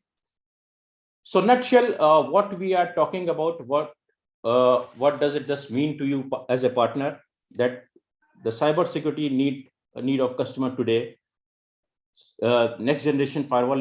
If I talk about tools, It contains of next generation firewall, endpoint, EDR, XDR kind of solution, email security, cloud and mobile, and services. It's managed threat response, rapid response. Rapid response is a service which is, incident management and incident response. So it's a if any incident happen, any of your customer, so our rapid response team will take care of it. So it's a services directly coming from the Sophos through our partners for the customer who have, the attack has happened or they have compromised, their data breach has happened. So we are there as a rapid response service along with our partners. So integration and automation is required. I'm sorry. So integration and automation, as we have a Sophos Central, which is a central platform to manage all our products, whether it's a XDR or network. So you can manage the entire stack, security stack from Sophos from a single pane of glass, that is we call as Sophos Central. XDR and then all the products talks to each other with the technology we use as synchronized security. So this is one cybersecurity vendor, that is Sophos, and you can have one cybersecurity partners to your set of customers. So we help organization in their business continuity plan. So thank you very much. Thank you for today, and over to Pragya. Thank you, sir. Thank you so much. That was another insightful session we had. And for all those people who are, looking forward to complete the previous presentation that was interrupted for XYZ reasons, let's get back to that one. We were discussing on the 10 commandments of channel growth. This was being presented a little while ago by Mr. Anil Sethi, Vice President and General Manager, Channels India, Dell Technologies. The presentation was interrupted, and we would like to continue and complete the same before moving ahead for the next entertainment break.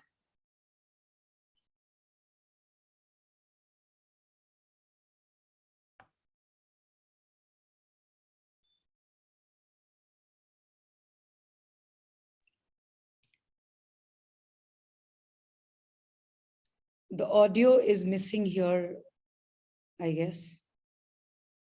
Okay, everyone is on mute, fine, right now. Look forward to having some chat with you offline later. But yeah, I think it would have been great that had we if we could have all these physical events. But it's been long since we've been on the virtual platform, and this is second year in a row. Look, I think we all know that we've been going through, as a country, as a world, the whole globally, we've been going through the tough time. And last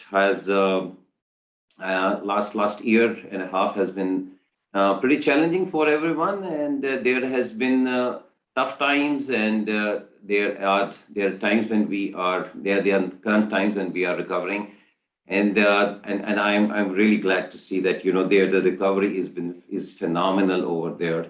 But let me just quickly touch on 1-2 things that I kind of picked up during this session in pandemic, and what are learnings I think which left us, because there is a lot that was to be learned during this time, and now that we are completely out of this, and we still, the only thing is the acuteness is not to that level. Things which I think over a period of time, when we've been talking internally, externally to the customers and partners and to you people, there are few things which we kind of picked up and learned, is that, one thing is clear, that old ways of things does not exist anymore, and neither they do work. So there is a completely new shift, new paradigm, and how we work and how we kind of interact with each other. The whole communication platform is completely changed. It also taught us that we got to grow faster than some of the generations in past, right? Because what we went through, I think many of us who have been alive here today haven't gone and seen through. It's first for everyone. And this pandemic has really shaken up, I would say, the status quo, and laid bare some of the deep-seated problems And that's what we started to uncover it. Also, we kind of learned over here and during this time that it does not matter how much money you kind of make if everyone around you is hungry and sick. And society and democracy only works when we think for not only about ourselves but for each other. And that was a very, very clear evidence, and was a clear example during this time that everybody has to be well for me to be well. So that was for me, it was a huge learning. I mean, it's not just about yourself, it's about each other. And that was, I think, the greatest learning we had. And it also kind of left with us that, we need to ground ourselves with the values that will last. And because these are, and that's what we need to teach our generations and our children and our people, because this was a time when those things had more importance than anything else, because what values we each one of us carry. And lastly, I think build the community, and it says that no one does it alone, and we all need to do it together. I think this was the one time which came that everybody was trying to come together and extend help wherever they could, whichever way they can. And it has really changed, in my opinion, the mindset of all of us. And I'm sure it's going to help each one of us. So these are some of my initial thoughts, and I'm sure you have your own experiences, because not that it's been an easy thing for most of us over there. And everybody has this new piece of learning. When we get to meet each other physically sometime, I'm sure it's going to be a great sharing of experiences in what kind of we as human beings are more relevant for, rather than just for the business. So I really look forward to some time in future that how soon we can all be together in some event and get to face. At Dell, we've been trying to set up our annual conference, but we haven't been able to do that because of pandemic. Hope things get better, and we are up for the next year. We are very hopeful when we are opening up our offices and we get to meet each other. So with that coming on, how the recovery has been, I think that's where that was the most unexpected recovery that we have seen it in the last 3 quarters. What a phenomenal comeback Indian economy had. It is just booming. I think I don't know about you, but I never expected it to be so fast. Comeback would be there. We look at the stock markets; they're booming. Look at the kind of IPOs which are coming up of these new unicorns which have got created. Amazing it is. New investments are coming up. Our real estate is coming back, which was the most sluggish one, by the way. And the government has really been helpful in bringing the interest rates down, not only for the home loans and other thing, and even for the businesses. So there is all over. If I see around, there is most of the verticals I see are either coming back or have come back more stronger than before. Look at pre-COVID levels of fuel consumption has been achieved. There is, in recent festival time, I heard that there was a great buying, and consumerism was on the top. I was reading somewhere, it said that consumer loans were the highest ever. The credit card spends were the highest. So that's really, really great to see what the resilience people have. Indian economy has, and Indian society has, and the way they've come back. So I think all in all, it's a great thing for all of us for business perspective, and for us also. It helps when the economy booms and countries doing well. You anyway going to get a benefit of that. So I think we are on that, and it's time to ride the tide, and that's where That's very important, and good to see. Hope to see that this kind of continues. In IT, it has been phenomenal quarter, last 3 quarters. First 2 quarters where we had announced this result, I think they were the best ever results we had it, and they were record quarters for us in India, and where we had a double-digit growth in every single business. Market shares boomed, and there was a great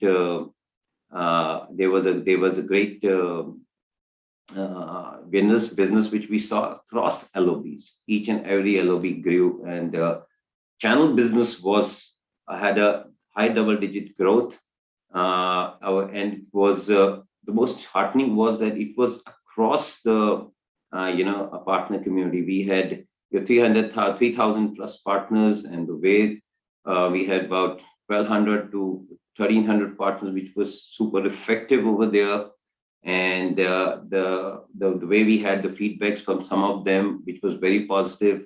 It was very heartening to know that everybody was profitable, and they were really doing. They said, this is the time when they're enjoying the business the most, and at the most unexpected time. So all in all, I think the excellent time and great thing for our business, and I'm sure the industry itself also did very well. I think all across there was a great amount of growth, so which is great for all our partners and people who have been in this business. I think we are lucky to be in this business at this time when digital transformation is at its peak. Every single business is transforming, and IT is no more an enabler. It's a business itself in many of the new unicorns and many of the new companies. So all in all, great signs and very positive outlook and forecast for the future coming quarters also. I hope we all continue to see this momentum going on. While that is all, and this is what you people are also experiencing, let me share some of the thoughts. I mean, I've been told to say, given the topic, to talk about 10 commandments, and I'm not an expert, but these are some of the thoughts that I have it from our side, and my team feels it. And I think these are some of being in the channel business for about more than 3 decades. I think that these are some of the things which hold more relevance in today's time. And not that it has not been important before, because some are definitely the ground rules in the business. So I think in the current scenario, what we see is adopt and adapt. So I think this is something extremely important. I mean, we really need to adopt being in this business, adopt new technologies, and there are different customer demands now, and we see security, which is becoming one of the most important thing over there. There are new business models, which are new consumption models, which are there. There is a hybrid cloud, which is in thing, and the customers are really deciding how the workloads needs to be distributed. So there are different conversations. So the conversation with the customer is completely changing, and it is shifting from speed and feeds to experience and outcomes. So I think that's something very, very key, and which is important to take a note of it, that this will remain one of the very important things to see, that how fast we adapt to this changing requirement, changing demand of the customer, and what OEMs and markets are there to offer. We are seeing, like I mentioned, about different flexible consumption models.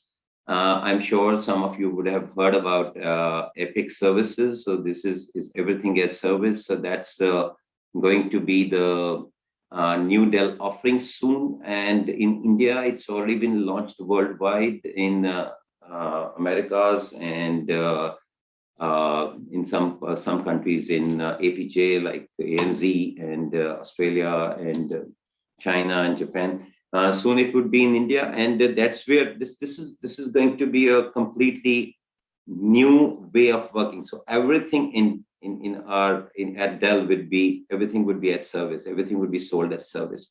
So there is a great partner play going to be there. There is, but definitely that would require you and your teams to understand the new way of selling and how the new consumption models are, how you kind of go and understand the customer requirement and how you kind of propose it. Because these things come in the wake of, because we feel, because as we read, and I'm sure you're reading the same data as I am, and it says that 75% of the data by 2025 would be either sitting into cloud or data centers. So it's all going to be a real-time story. I mean, and the consumption is going to be important. Hey, look, we haven't been able to solve it today, even with a cloud coming in, and say that there is still a lot of like we used to had on premise, a lot of servers and the capacities lying vacant. The same thing with cloud. So at cloud also, a lot of customers I speak to, and there are capacities which are lying unutilized, and they don't have no idea about that, and they continue to pay. So is that really solved the problem? Or we are in that journey? I mean, definitely cloud is not a destination. So that's very, very clear. And that's where comes in an Epic services. And that's where you will hear from us very soon in detail, and how this will bridge that part and will help customer to optimize their investments and whatever they invested into the in deploying IT. So that's going to bring in a lot of simplicity, agility, and customer will have more control. So I think those are some changing models, and I think that's where my point comes is adopt and adapt. So it will be very, very important to see how you and your teams adapt. Moving on, I think second point over there, I feel, is that human capital. Now, this is one of the most important things, and talent remains holy grail of technology transformations. I mean, that has been before also, and is today also, and it's more relevant today. This is without a great talent and without that skills in an organization, it's very difficult for any business organization to succeed or do well. So important to see that how do we retain talent, how do we motivate them, and how to see that we hear them and see that they see growth along with you. Now, this can only happen definitely when you link up with the first point, where we are adapting, we are adopting new technologies faster, and that's where our manpower and our talent is going to play an important role, and they will see a growth because our business will grow. If a business grows, everybody grows. So I think that's another important thing. And as we move it into in this digital economy, we definitely require new capabilities and new skills, and those are going to be extremely critical in this digital economy and to sustain yourself.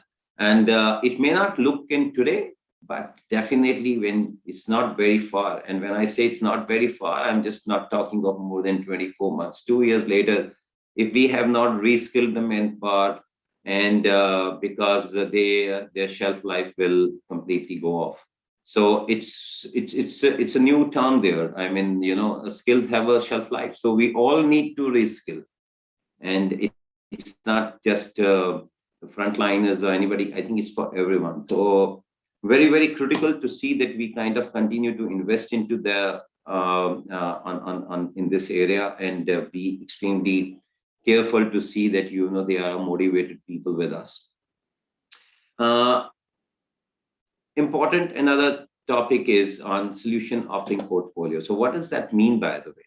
I think we have many times spoken about profitability. Channel profitability is one of the important hot topics whenever we are doing any of our conferences or our partner meetings there. So there is one important thing, one thing which which I always say is that portfolio of profitability. The portfolio of profitability, you cannot see a transactional level profitability. So everybody got to see a portfolio of a profitability. Now, portfolio of a profitability only comes with the kind of all different products that we sell, that you sell or anybody sells it. So different LOBs are there. So we have mostly seen that, it is a 70-30 rule which applies. So what does that mean is, you are basically getting 70% of your, revenue is and the profitability or largely the revenue is coming from one product only, and the balance is the 30%. So there is not a clear focus on all the LOBs, because the one single LOB can only sell and give you X amount of a profit. Whereas when you have to sell some high profitable products, and they could be niche, they could be a different one. And that's where if I bring it to you on this chart over here, what does it show is that, a product which is in your portfolio, if it has a great market share and a low growth, low market growth, so that's your cash cow. That's what you got to be continuously on with. Now, this could be anything in your portfolio, depends, right? I mean, it could be if you are onto the clients and in a workspace products, so that could be your cash cow. But today, and that's that in last 3 quarters, I think that's been one of the most profitable one, by the way.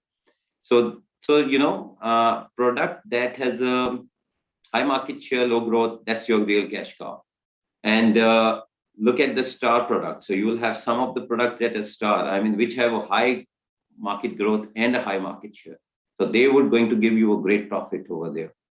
Then there could be some products in your listing which would be not, which would not have a great market share, either not a growth.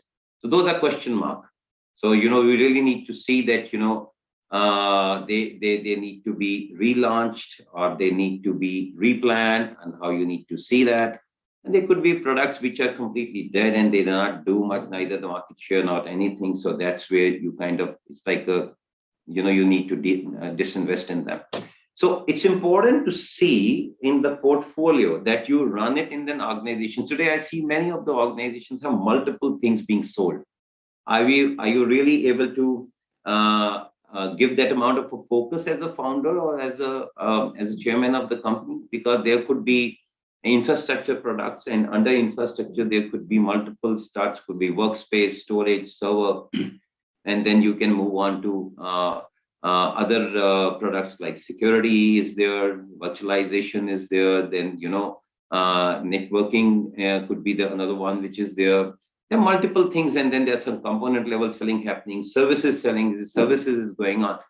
So while we have everything over there, people will have, but they may not focus, and they may not see that which product can get more profit and can sell more. So that's very important to see. Now it's not that no one knows about it. Everybody knows about it, but it's been seen that most of the time these things are sold when the customer is demanded. It's not pushed that way to the customer, or it's not, the conversation is not around that. So I think it's important, and it's not that you may not understand. It's more important. All those things I'm saying is that is this being understood? You may understand, but is this being executed at the ground level at your staff which is there, or your team which is there? Do they understand that? Do you review that? And it's a constant review. It's not that once it has been said it will happen. No, people do not change so fast. It takes a lot of time for down below people to change, because your priorities could be different, and they could look at the same thing in a very, very different way.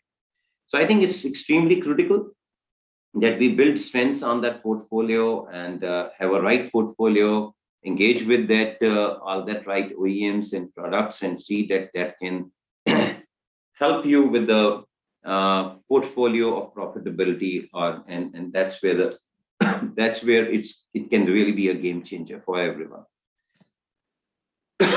Going on, compliance is something which is super critical becoming as we move on.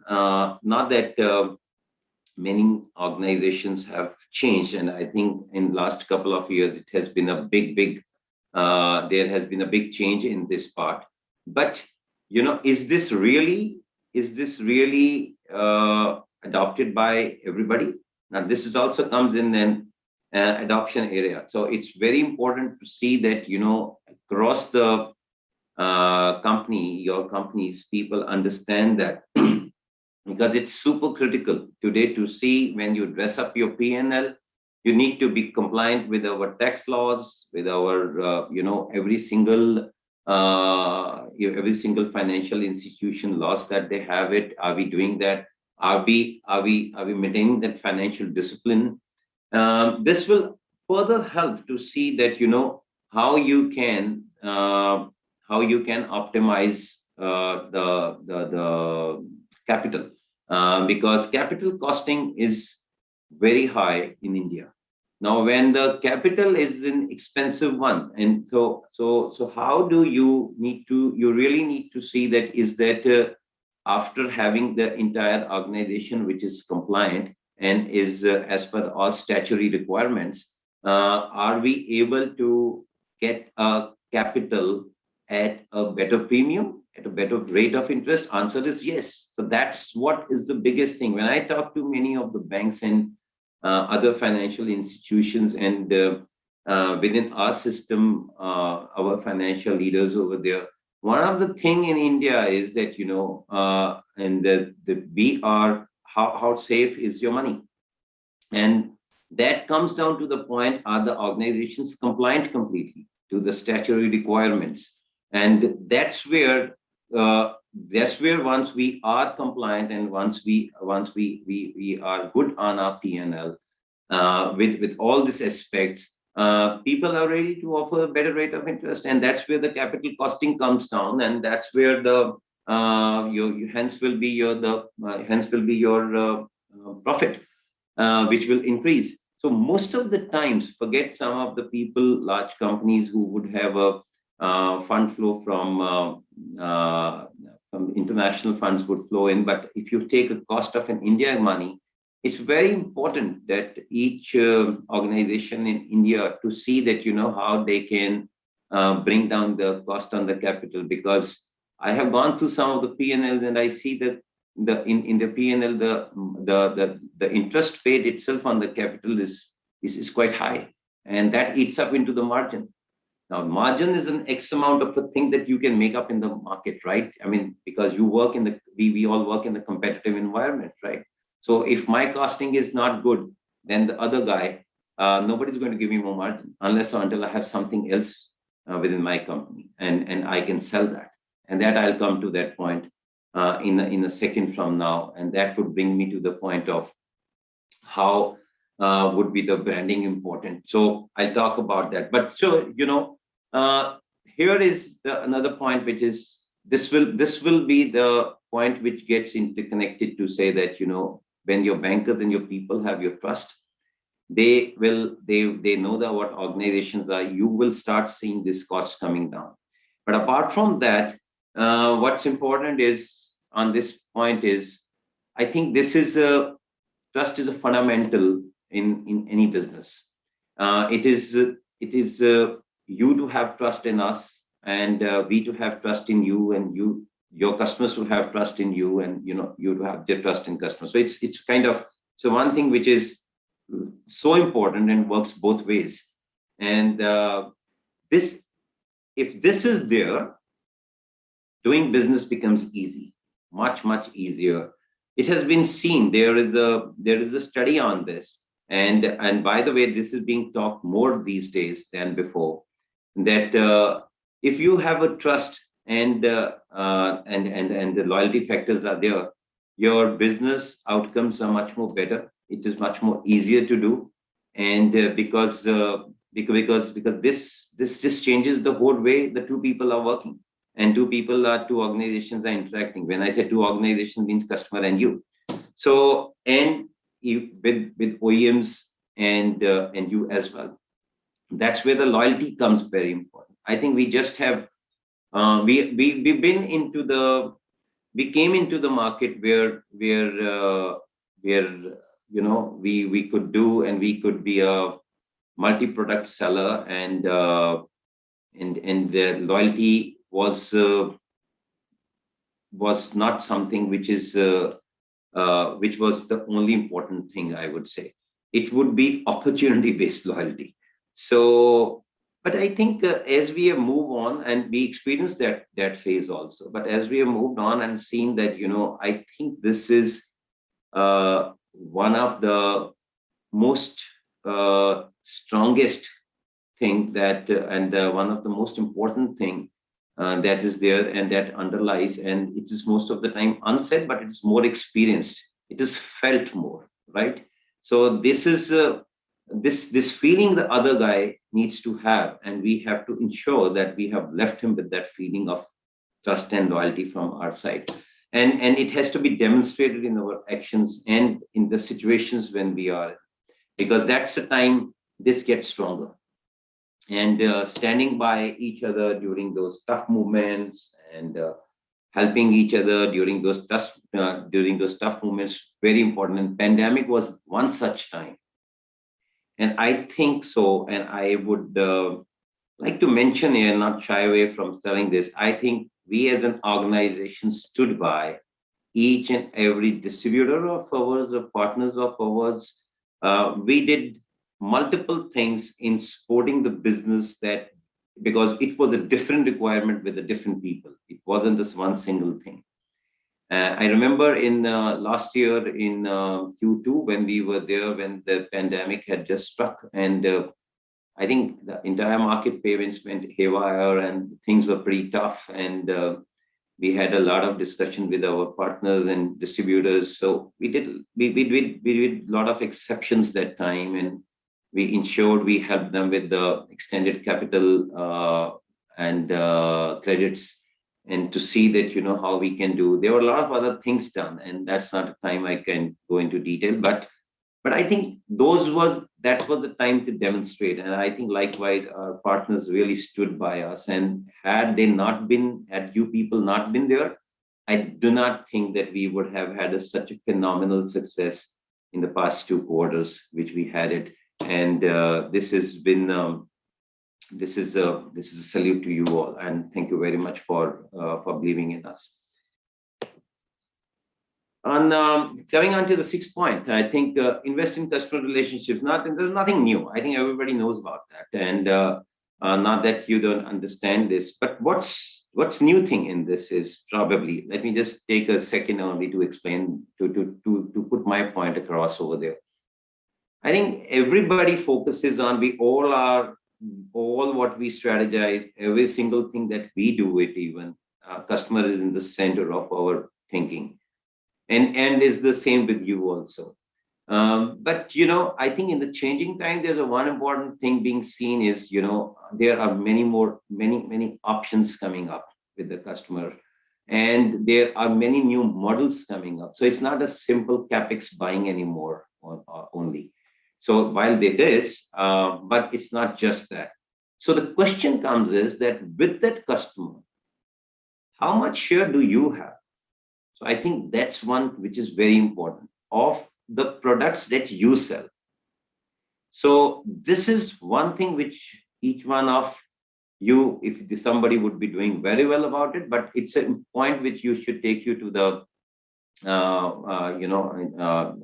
to the whiteboard and go through it and see, is it true? Is it right? That do we have a dominant share, or do we have a right share? At least you should have a right share in that, because customer, one is demand. The relationships keep changing. People keep changing. They're bringing their own relationships. Now this, I know it's not easy. There's no simple answer to that. But that's the area which you need to force yourself to think that, what kind of stickiness you can bring in. It is, it may not, whatever you are, what the reason he's buying today to you, And why do you think that he may not be able to shift that easily to the person or a competition? If that answer you can give it, and that answer can be discussed in your meeting rooms, even if you don't have a right one, but if you do this discussion, you will land up into some 60, 70, 80% of it, and there would be 30, 40% of implementation of that thought. So you'll see a change in that. I think that's very critical, because there is a customers more and more coming and saying, hey, look, look at it. I mean, it's across in the world that where a lot of startups and people are coming. It's coming from people are having, most of the business models that are emerging is direct to the customer. So in that atmosphere which is coming up, so it's super important that a value needs to get defined and relationships need to be super strong over there to see that customer doesn't change his buying pattern, right? So that's something extremely, extremely critical. And, and that's what we need to see, that how, and you continue to stay relevant in that way. So which would be very important. And I'm not going to be preaching here, and you all are super experienced people who run great organizations. And I have learned a lot of things from you. Many of you are my friends, and you have been a great teachers to me. And I have learned that, and you do people very well, but it's just a point I want to leave it with you, because it's a changing scenario. It has changed before, but it's this time changing faster. So important to see that you have your focus on this brand identity. I think this is something extremely critical, and that's what I was talking in my earlier discussion over there, that it's important to see that the organization is known by it. That's where you are. Even if you see the customer investment, we are talking about relationship. I mean, somebody needs to say, hey, if I was to do a data migration, for an example, the best company, this is the best. I mean, if they have this XYZ solution, I mean, I'm going to go with Mr. A partner. And these companies do this thing phenomenally well. I'm going to go to this Mr. B partner because they have this capability. They are experts into the security side, and we're going to have the implementation. We're definitely going to have a chat with them. So we really, really need to kind of bring in something that is not easy for another organization to accomplish in the shorter time. So that skill, that capability is very important, and that helps you build a brand. That helps build you, helps you position the company in a different way with the customers, in his mind, in the customer's mind.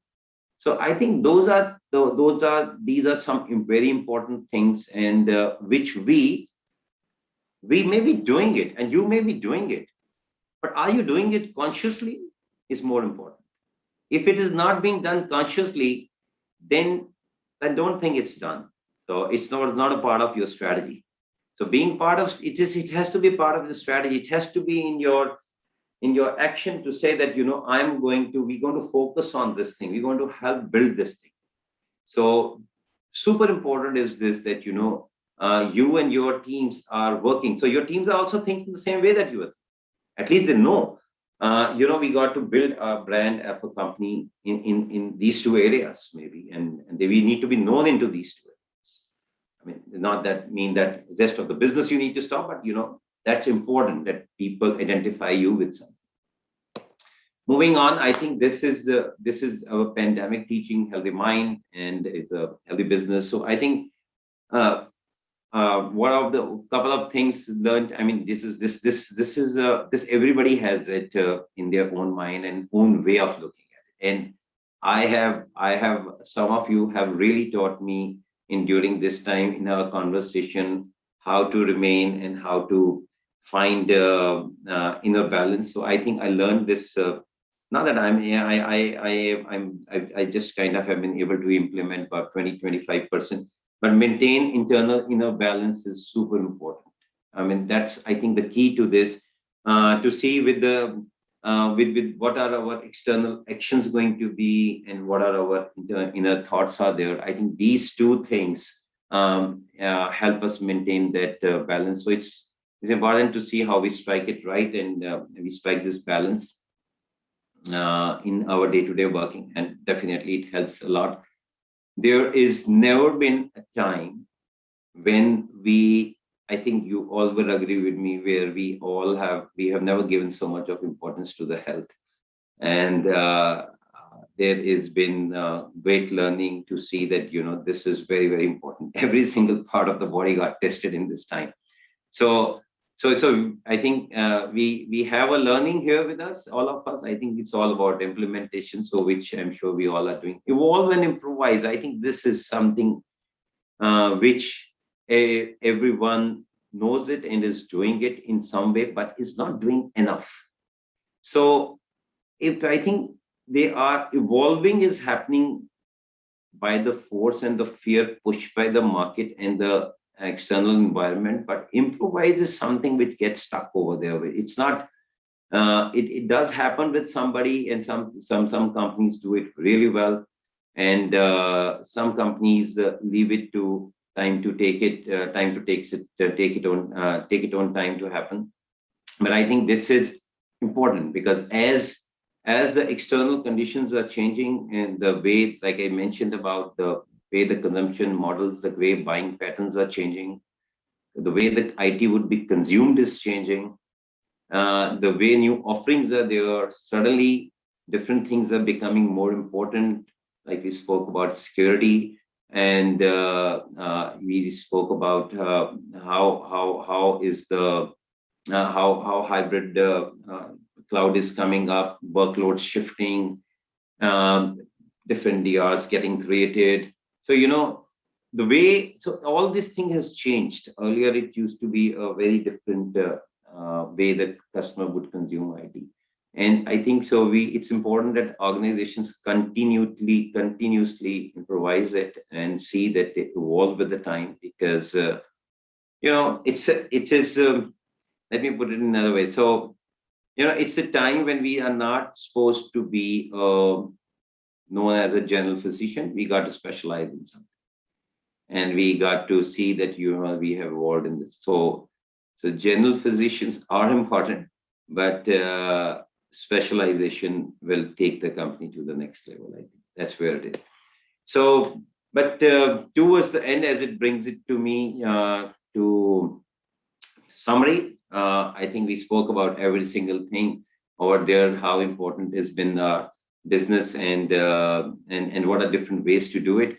But there is definitely, when you come to an end, and you got to be taking risk, and got to be a bit maverick. Take a calculated risk, but risk has to be taken. And I can just tell you one thing: you can count on us at Dell Technologies. And when you want to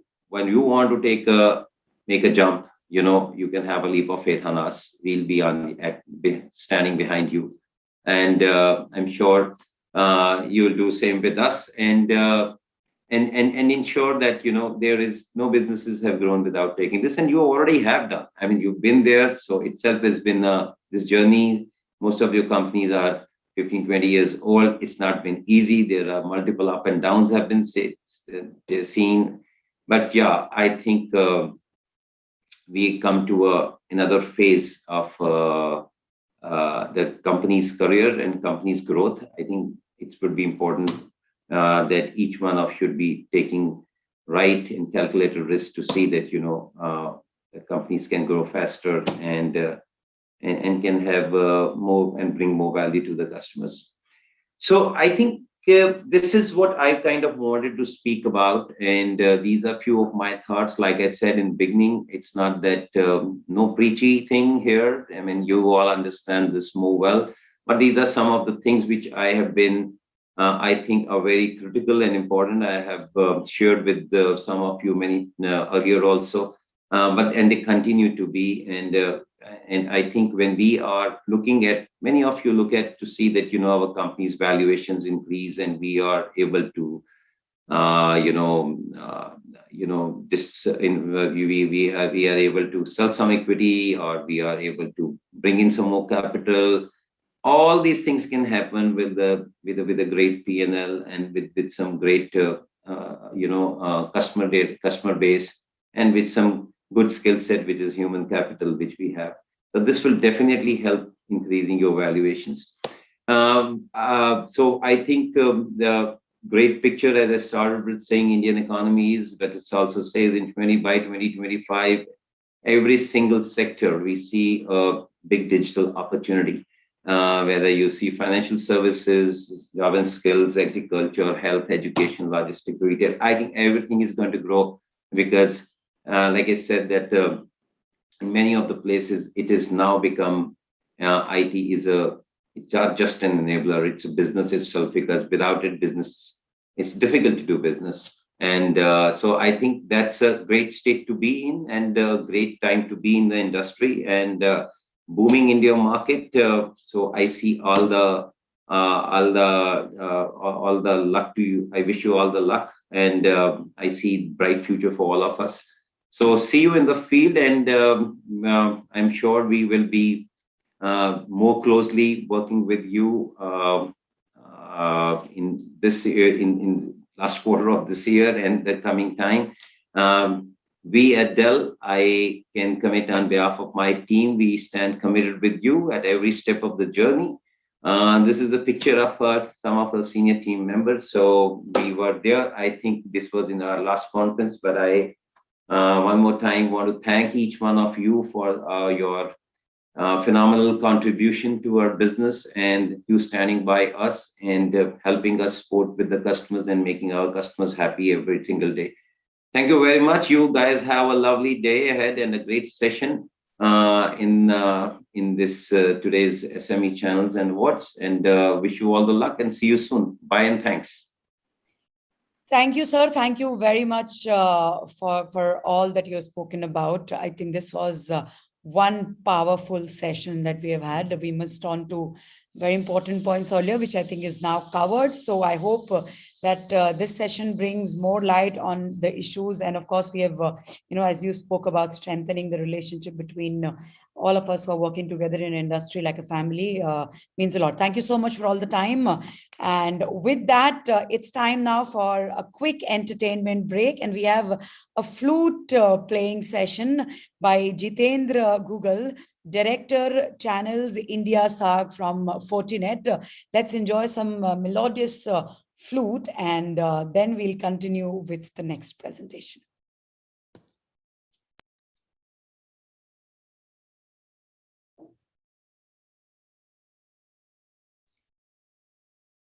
The audio is missing. Yeah. Enjoy, everyone.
Thank you. I hope this break entertained you, and I must congratulate Jitendra sir for such a beautiful flute presentation he just did. Thank you so much, sir. Thank you. Ladies and gentlemen, with that, we move on to the next presentation, which is on the topic ICT B2B channel business amplification. And this will be presented by Mr. Avinash Vadva, co-founder and CEO, ICT Circle. Good afternoon, sir. Hope you're doing well. I'm doing really great. Thank you so much for introducing. And I'm happy that you guys are still arranging everything under the pandemic for last 1.5, 2 years. Though it is my first presentation, I would say, about my company in India, as well as with any company with whom I'm coming here. So I found a friend in Sanjay who thought that this will be a good opportunity to come and speak about our business. We have a very unique business. Maybe I'll show more, and then probably it will be more easy for everybody to understand and decipher the rationale behind it. So once again, thank you, everyone. Thank you for being present today. And I would just need a small attention of next 10, 15 minutes from everybody, from all the members. And I'm sure there will be a nice takeaway, which everybody will take from this presentation. And it is very, very, very relevant to the channel, which we are working on. All of us are a part of a channel. And let me start with a brief background, like what exactly I'm going to talk about. So as we all know that the business trickles down to the end user by using the channel, which we all are a part of. And vendors, OEMs, they kind of sit on the top of the ladder. They produce various technologies, they bring various products, but to reach to the end user, they need a complete supply chain model. So like any business, they have to look at the territories which are relevant to them. They look at the flow, that how it will flow from distributors to the system integrators and the resellers, and then kind of creating awareness among the end users. So all these activities happen parallelly. And we all also know that no single vendor can do all these things on their own. So they have to depend on a channel to penetrate in any geography. All this while for last maybe 20, 30 years or 2, 3 decades, as we can think of, the things are more or less being done in a traditional way, where a vendor reaches out to distributors, distributors reach out to system integrators and resellers, and they all talk to each other, educate them, train them, bring them into their partner circle, and then, make them ready for the end user to be serviced. This process was going on good till many years, and before the advent of a lot of SaaS things which came into picture, like especially for the software industry. And yes, on the consumer side, companies like Amazon's or Flipkart's or Alibaba's and everybody started connecting various business or individuals to buy and sell things to each other. Majorly, it was one way. It was mostly buying. Consumers were buying things from various platforms. Selling was also happening on other platforms like OLX and all, and eBay's and all has been happening for many years. But again, it was for one odd product, 2 odd products and all. So B2B business was not still that much mature. I looked upon this few years ago, but probably that time the market was not set, and maybe the adaptability and the adoptability, as Mr. Sethi of Dell was talking about, people were a little reluctant, okay, because probably there was a security reason, probably transactional models were not that defined, probably bandwidth issues and many other resistances which we create sometime on our own. Maybe we feel that we are happy and complacent with the model which is going on. So I think pandemic kind of changed the thoughts of everybody. Connectivities became more seamless. People started trusting each other. A lot of trusting models came into picture. A lot of technologies came into picture to identify the right kind of partners with whom we are doing business. And so kind of adaptability, which has been, very massively taking shape in this era for at least 1.5 years. But in our case, we started working on this close to 2 years, and we thought, let us try to take a risk and, create something. Good luck to us that we found, in the tough times, we were able to find that our platform is the right match. And probably that's a good time to launch it. So I'll share with you my screen where, I'll walk you through a few of the things so that, you're aware exactly what we are talking about here. Just give me a moment. And I would be happy if any of you guys want to, ask any questions. It will be my honor to answer that. So one second.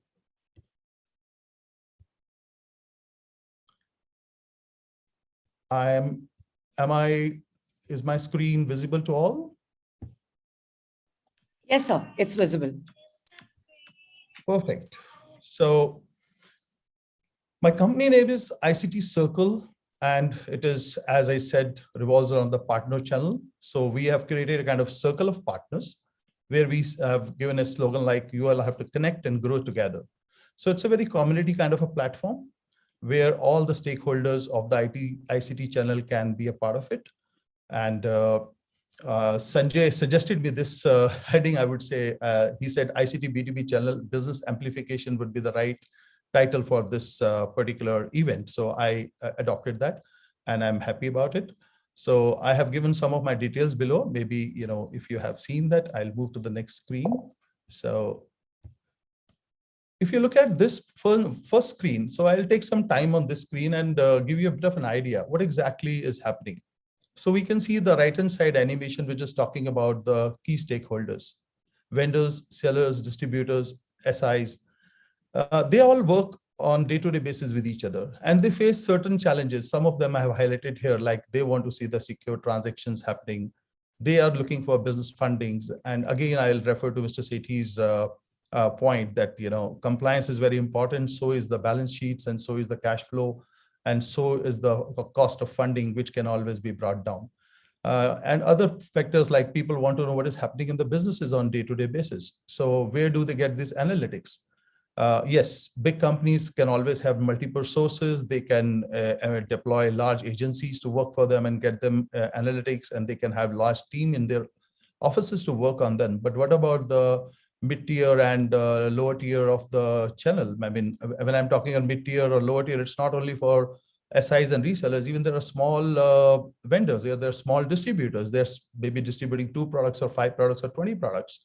So these are the challenges which are normally faced by all the personalities, all the personas, and definitely the transaction insurances, because we sometimes see that transaction happens, but the payment gets stuck, or something goes wrong, the company gets dead, or they file bankruptcy or go Chapter 11. So various things are happening on day-to-day basis in that area also.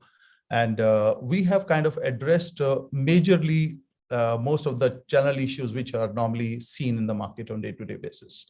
So I'll, as you can see, that ICT Circle was founded with a vision of bringing all the stakeholders, that is vendors, distis, resellers, and all, to connect, engage, and transact securely. So it's not just about buying, selling. It's about transaction is not always of money. Transaction can be of thoughts. Transaction can be of sharing the knowledge, learning, certifications, training. So many things are possible. So all those comes into transactions. So we have got some unique features which we have thoughtfully integrated as per our knowledge, and we are always improving on them based on our market research, feedback, and as per our partner community have onboarded, and they keep on suggesting us. So if you look at the challenges which are faced normally by the ICT IT channel, picking up vendors for a moment, say they have to find the right channel. So how do they do it? Today, they go maybe to the, I mean, don't take it on a very individual basis, but today they go in on very individual level, talk to some friends working in certain distis or certain SIs or certain resellers, that they're all good, but sometimes they're not appropriate for that product, but they end up signing up with them. So how do we do that? How do we make it better? They have to do product launches. They have to do partner trainings. So if you look at these days, most of these things have moved on to cloud because of the physical events not happening in. But even if in the near future, the physical events, if they start happening in, still they might have to have a very hybrid model, because they have to look at the cost optimization. Say they want to launch a product in 5 countries, or maybe 5 states, or maybe 250 partners living in different regions. So how do they do that? They have to first identify the partners and then maybe stage some road shows or events, or maybe they can work on them maybe on individual basis and take to them on webinars and Zooms. But we have provided one particular platform here where they can pick and choose various partners in different regions based on their requirements, and we can help them arrange those trainings. They can design their go-to-market strategies. Also, they can alter their channel partner programs as per the requirement. One thing fits at one place doesn't mean it will fit in the other place. Of course, branding and marketing as per the respective regions can also be altered, modified, and customized. I will not go into each and every problem, but I'm just highlighting there are many, many more challenges and problems which they face. I've just picked a few points. So please bear with me. And if you have any particular question, or if you feel any particular point comes to your mind, do share with me. Same, now you go to the case of distributors. They always have a challenge of onboarding the right partners. Here, the channel was the problem for the vendor. For the distributor, the problem is of the right channel partner. They always get stuck with sometimes inventory which is getting not sold in time, or they have bought it wrongly, or they couldn't probably forecast it properly. So when they know the right channel, when they know the right market requirements, they can optimize their inventories, and they can save a lot of cost on that, because inventory is not just a cost on buying the goods and stuff. They have to store them. They have to see whether they don't become end of life. They have to sell them in time. I mean, general rule of thumb is like 90 days or 180 days. If a particular inventory is not selling, definitely it's going to lose its price or lose its demand, and they have to shell out, or maybe they have to write it off in some cases. Also, then it brings to the cash flow challenges, because if you are stuck with the credits in the market, inventory in the warehouses, probably your balance sheet will not look that good. Your banks will not give you enough money. You will have to collect or engage a lot of people to bring that money back to the business. So those issues are day-to-day problems. And most important is partner credibility checks. The partners with whom a distributor is doing business, whether how credible they are. And maybe because, credibility changes with the last moment. Like today, at this moment, I'm credible. Maybe after 1 hour, I go dud. They cannot check it on, very irregular basis. So they might do exercise, a monthly one or 3 monthly one, or it depends on which tools they use. Now, if you look at system integrators and resellers, they are at the bottom tier of the total channel, and they have a big issue because they don't have enough budgets for marketing. They don't have enough budgets or a manpower to reach out to the clients which they want to reach. Hence, they always face that they are having less business on hand, and they just start living with it. They sometimes have issues of finding a right product for a right project. If you look at a project, sometimes they go and pick up the things which are relevant to what they can supply to that project, and they leave a lot of other things which are there in the project on the table because they don't know how do we supply them. So if they know that there is some platform where I can find those products, they will not leave any opportunity. They will bring up those things, and probably they will start finding the right suppliers for them. And hence they can, increase the value with the same client. So, and then they can find new businesses also with those clients, and they will be able to serve because they now know the sources.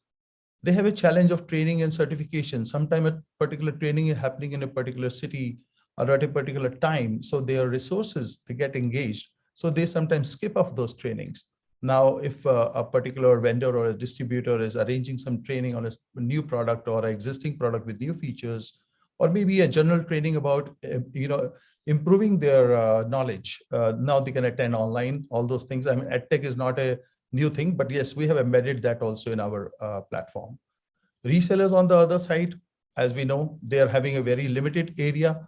Because if you look at the whole scenario, vendors work sometimes globally or continentally, distributors work very nationally or regionally, system integrators are working very provincially, unless they have number of branches in the same country or different countries.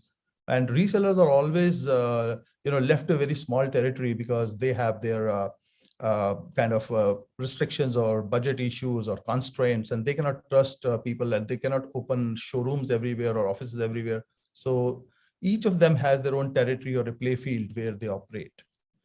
Am I going right in a speed, or do I need to slow down, or if any comments?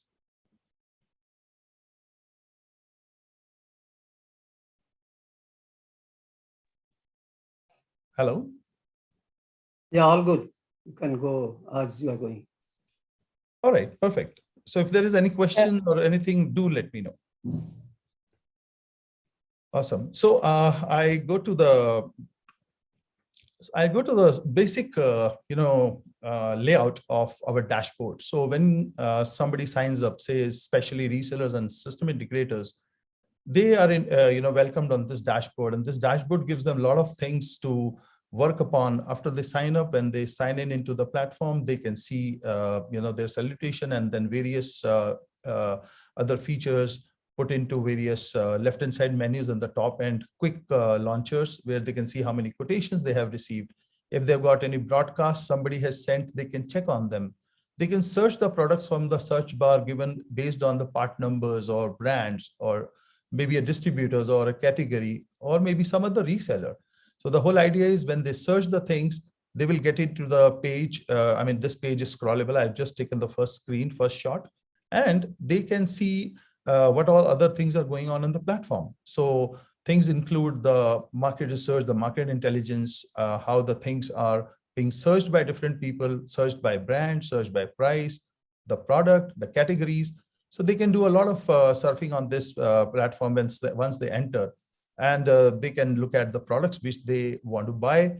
Also, they can create their own broadcast which they want to sell or offer. They can upload their inventories, and they can also create their close partner circles. So I'm sure everybody is now familiar with WhatsApp. It's nothing new. For the last 10 years, people are using. So in WhatsApp, we create our groups, and same is in Telegram. And also this is as easy as that. People can create their own partner circles. That can be a circle based on their products or based on the choice of people with whom they want to talk about.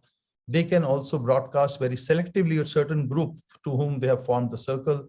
They can get various trainings which are announced by the various other vendors and distributors. So the top row, if you see, it shows you quotes and quotations, broadcasts, events, product launches, announcements, trainings. So these are the various icons which relate to the various services offered by various vendors and distributors. And if they're relevant to this particular subscriber, they will get the notification of that. So here, the beautiful part is they can select which notification they want. It's not that they're getting bombarded with a lot of launches and a lot of emails and a lot of quotes and a lot of requirements. They have a very selective approach which they can do it on their own. They can create a profile of their team members on their company page, and that profile can also mention about which person is dealing in which product. Say a particular person is dealing in servers. Now today, if we call some company and if we don't know the person who is dealing in that servers, or maybe firewalls, or maybe switches, we have to go round robin, and we have to just look at things here and there and ask various people till we reach the right guy. But if the information is populated on this platform, one doesn't need to do all these things. Can just get into the search, find out the person who is dealing in that product, and we can straight away reach to them. So this particular platform helps everybody in a different ways, and it can be very handy on day-to-day basis. When I move on to the next dashboard, which we have specially created for disties and vendors, because these are the different requirements for different people. Disties and vendors are normally selling the product further to the channel to reach it to certain places. So I've deliberately taken the Dell products today, because since it was a Dell kind of presentation as a premium sponsors. So I thought, okay, maybe I can take a reference that if, say, Dell wants to launch a particular product, say if they have taken a product and they want to create some announcements, if they want to go for certain training on a certain product. So they can display those things over here, and they can pick and choose which all kind of actions they want to do, whether any events are coming up for a certain product launch, or whether they want to do any partner meet, any trainings, any announcements. Announcements can be as simple as change of executive movements. This GM has moved from this place to that place, or this kind of a thing has been announced by Dell in some other region, which is probably listed or published in various other mediums, but it can also be put on this particular platform so that people who are here can also look at those kind of announcements. So for vendors and disties, we have created various tools here: channel communications, channel growth, marketing and advertising, lead generation programs, and they can do all these activities. And further down under these, you will find some menus which can be used for partner trainings and partner enablement. So this is a very good tool for that segment as well. Plus, they can see what channel is doing. So they have a complete knowledge here that in the channel, what is happening, they are creating, they can create their own circles with certain distributors and certain partners. They get the overall intelligence of the market by knowing which company or which person is searching for their products or a similar products of theirs. So they can have a lot of value from this platform. I'm sharing some key features. There are many, as I said. So, on platform message center service, one can start, if somebody has found some product, they can immediately start a session. They can start chatting with each other about the product. They can learn, they can negotiate, and they can, close the transaction over there. Then we have got a broadcasting service, which can be a passive service. So you select a product, select the audience, put your requirement, whether you want to buy it or you want to sell it, or you want to impart some learning on it. So you can broadcast it to your set of members, or you can broadcast it to your all if your product is, accepted by all the people. Say something like a very broad-based product like Microsoft, for example, they want to do some broadcast, they can do it here. But some other products, they say, no, I am only interested in displays, and I'm only interested in maybe printers. So they can receive these messages sent by those vendors who are dealing in those products. Subscribers, all the subscribers can upload their inventory and showcase to the partner community, because it will help the search build better logic, because they will be looking at products from various people. And as I said, once the product is searched, the person who is interested in that product can create a session and maybe send a request, and they can create their own room and chat. And that comes to my second, other point, which is formation of close partner circles among selected group. So you can create partners by people, by company, by products. So various kind of groups, partner circles can be created, various groups. Doing the launches, I shared with you earlier in the previous slide of vendors and distributors, events, product launches and announcements, as well as product trainings. And I move to the next one. Besides the thing, what happens in the business on day-to-day basis? We have all done everything. We have searched the products. We have found what we want. We have met the person whom we want to do business. We are now ready to get into the market, but we have a fear. That is a trust factor. Can I deal with them? Will the product will be good? Will I get my payment on time? How, even if I get the product, will that be the genuine or new, or the way I purchased it, or it will be different product? So we provide certain services, which we call as business essential services, to support the transactions. So one can be, 100% assured about that those services can bring them the right product. The buyer will be satisfied that, yes, I am happy what I wanted, I got it. And the seller will be happy that, yes, I received my payment as agreed. So looking at that point, in today's world, I think that although we are all connected, but trust deficit has become a kind of a zero trust environment. So these things become very handy for people to conduct their business. Also, once they have got into this kind of a transaction, they look for logistics, they look for insurances. So we have arranged logistics and insurance APIs and platforms, which can give them a choice that, okay, I want to use a particular logistics company and let me send them my requirements. Or they can go for a bidding also, that I have this much of stock or load and I want to ship it from point A to point B, quote me the best rates possible. And they can get those things from our logistics partners. Coming to the trade funding part, which is a very essential part. Sometimes some orders which we want to execute, we are short with certain funds. We are not having maybe 100% payment ready. Maybe we're short by 10, 20% or 30%. So we can fill that gap by collaborating on those areas on individual basis after checking the credibilities and complete background check, so that those funds can be given as a short-term loans for 60 days, 90 days, 1 to 3 days. And also we can help in invoice discountings if they're working with the organizations where the credibility is huge and we have checked the complete transaction. We can help the suppliers by invoice discounting or maybe PO discounting also in some cases if this is really legit. We do provide inspection and verification services for companies, because it depends like whether they want, they trust the company from whom the products are coming, or everything. But if they, in case they feel that no, I'm want to be doubly sure and I want that some random checking should be done so that it gets verified, we provide those services also to our clients. So the platform is overall a very huge kind of a business business essential kind of a thing. It's not just this business essentials, it is much beyond that. Plus, we provide on-platform marketing opportunities to subscribers. Like there are certain ad spaces which has been allocated for everyone. I mean, it's no that only X personality can use or Y, but yes, it is open. Somebody wants to make use of the marketing engine. We do give a very regional location-based marketing, so that if somebody wants to do only in one city, we can give one city, tariffs. If somebody says, no, I want all over the world or all over India or wherever, whichever countries we are present in, then they want to be in those countries and they want to advertise in different geos, we can help them with those ad spaces.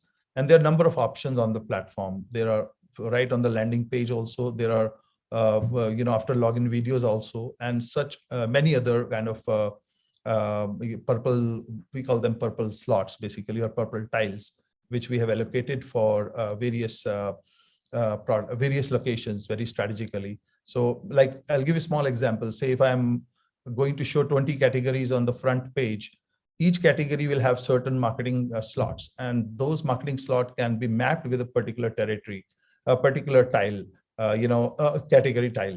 So a category is say laptops. So now if it's showing 5 laptops, and those 5 laptops, maybe 1 or 2 tiles are dedicated to sponsors.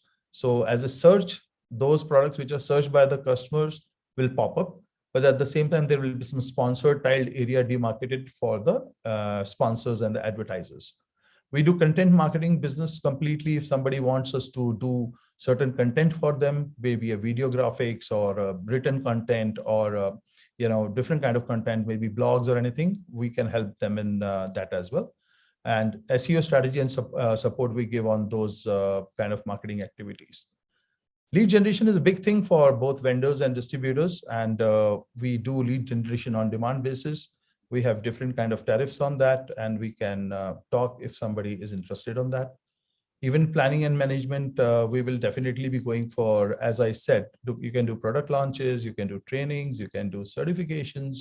So various things can be done on virtual as well as on ground basis. As the market opens up, the physical meetings again start. So we are going to have those kind of trainings also as a piece of our offerings. And process is very simple. Now, how do somebody onboards, right? So we have a subscription program, which is basically 4 types of subscriptions we offer. That is a startup, and then executive plan, premium plan, as well as ultimate plan. So each plan has different offerings, different features, and different kind of sets meant for, some are meant for, if I say ultimate, which is the highest one, is more meant for vendors and distributors, because there are certain tools which we have put in there are more relevant to them.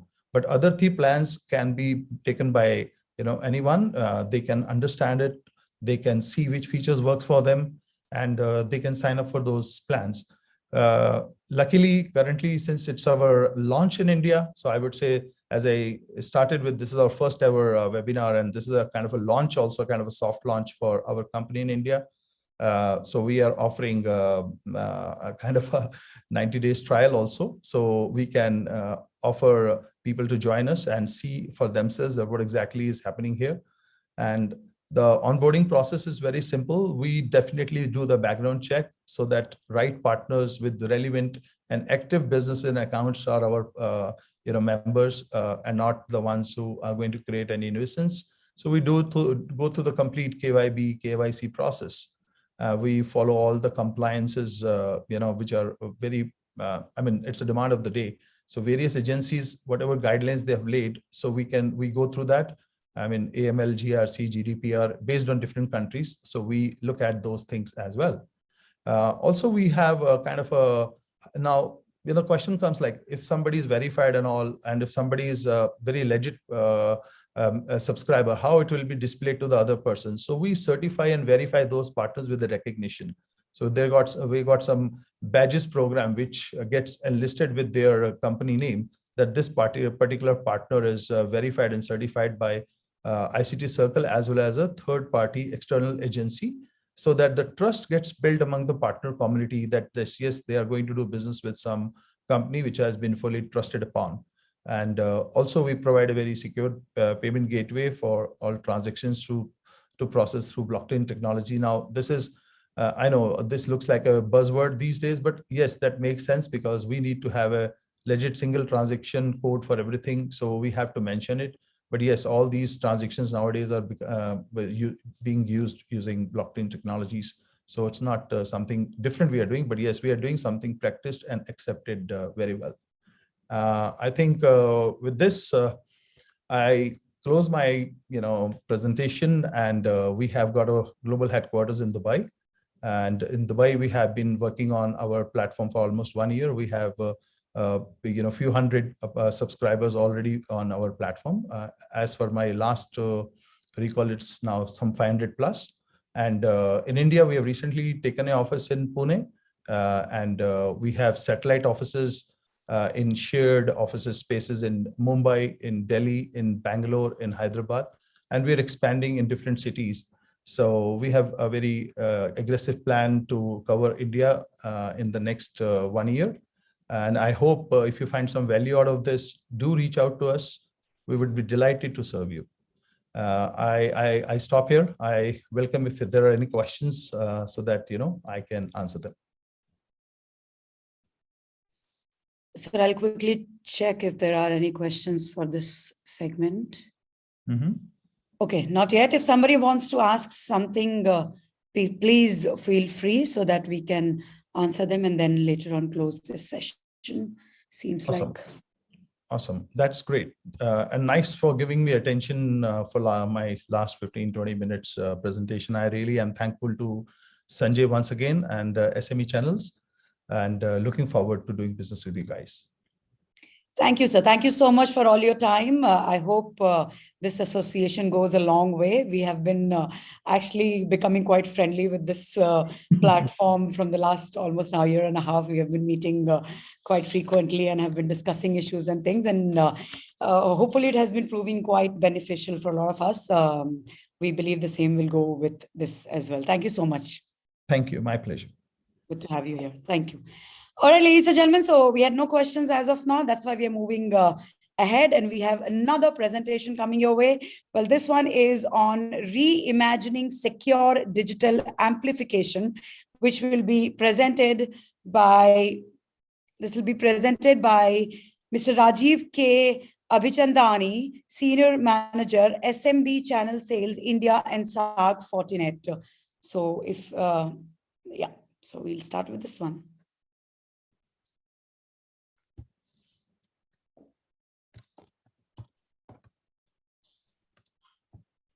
So we see your screen here, audio. Can you check the audio? Yeah. Okay, can you hear me? Yes, very well. Is my screen visible? Yes, sir. All right, thank you. Okay, hello and good afternoon, everyone. Usually I speak after Jitu, Jitendra Google, and I hope all of you like the flute session by him. And I'll tell you a secret here. He keeps telling me, Rajiv, I will ensure that the partners and the audience are glued onto the screen. They don't leave their seats, and then you do the talking. So thank you, SME Channels. Thank you, Sanjay, for having me here. It's a great opportunity to connect with the industry colleagues today and hear them talk about how the economy is recovering, the businesses getting back on track, and most importantly, the exciting times that lies ahead of us. I'm going to talk about not just the digital transformation, but the secure digital transformation in my session today. Security in this changed IT world has become so important since we have all been living on the edge.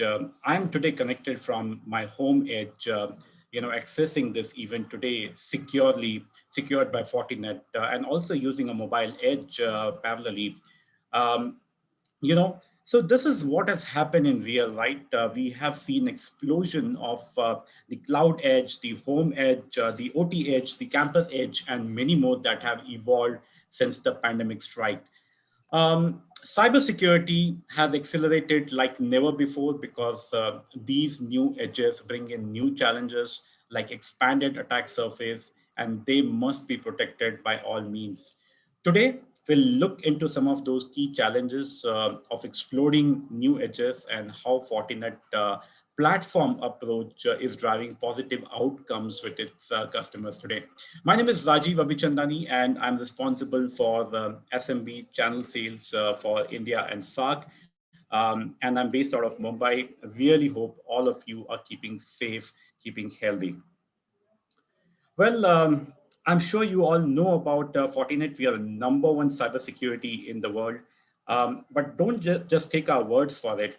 These figures that you see on the screen quantify the statement. In India, we are gaining significant market share, winning deals in security-driven networking space, and helping customers achieve their secure digital transformation journey. If you look at the market cap size, and if you look at some of the very recent developments, it will be fair to say that we are the number one cybersecurity company in this space. We are listed in NASDAQ, financially a very strong and healthy company, a debt-free company. Every third firewall UTM appliance shipped worldwide is Fortinet. And if you have been following Wall Street, if you have been looking at our shares, of late, it has a story to tell in itself. And Fortinet continues to work on its mission to secure people, devices, and data everywhere. Well, coming to the digital transformation, what's digital transformation and what's driving it? We all know about it. It's the distributed application, the remote workforce, the waning parameter. And 78% of the organizations are currently using cloud in some form or other. 51% of organizations use multiple public clouds, and 70% of the workforce will work remotely at least 5 days a month by 2025. All these figures are fine, but tell me, is it all of these factors that contributed to the digital transformation, or was it COVID-19? I think everybody knows the answer. We all know that the digital transformation journey that started a few years back have a different dimension, have a different connotation today post-pandemic. And let's look at some of those business goals, that are driving the secure digital transformation today. The user experience and the hybrid workspace is driving network transformation. The business agility, the productivity, more and more applications migrating onto the cloud is driving application modernization. And anything that gets hooked onto the network is secured by design is driving cybersecurity today. But wait, let's look at some of these challenges, at the bottom of the slide, where, some of these initiatives are hitting the wall. 70% of work from home users are reporting performance issues with business critical application. 150% rise in ransomware in 2020, with the average extortion doubling up. And we all know about it, it's no brainer. The IP routing configuration, disparate management consoles, and highly distributed environment is compounding to the rising cost.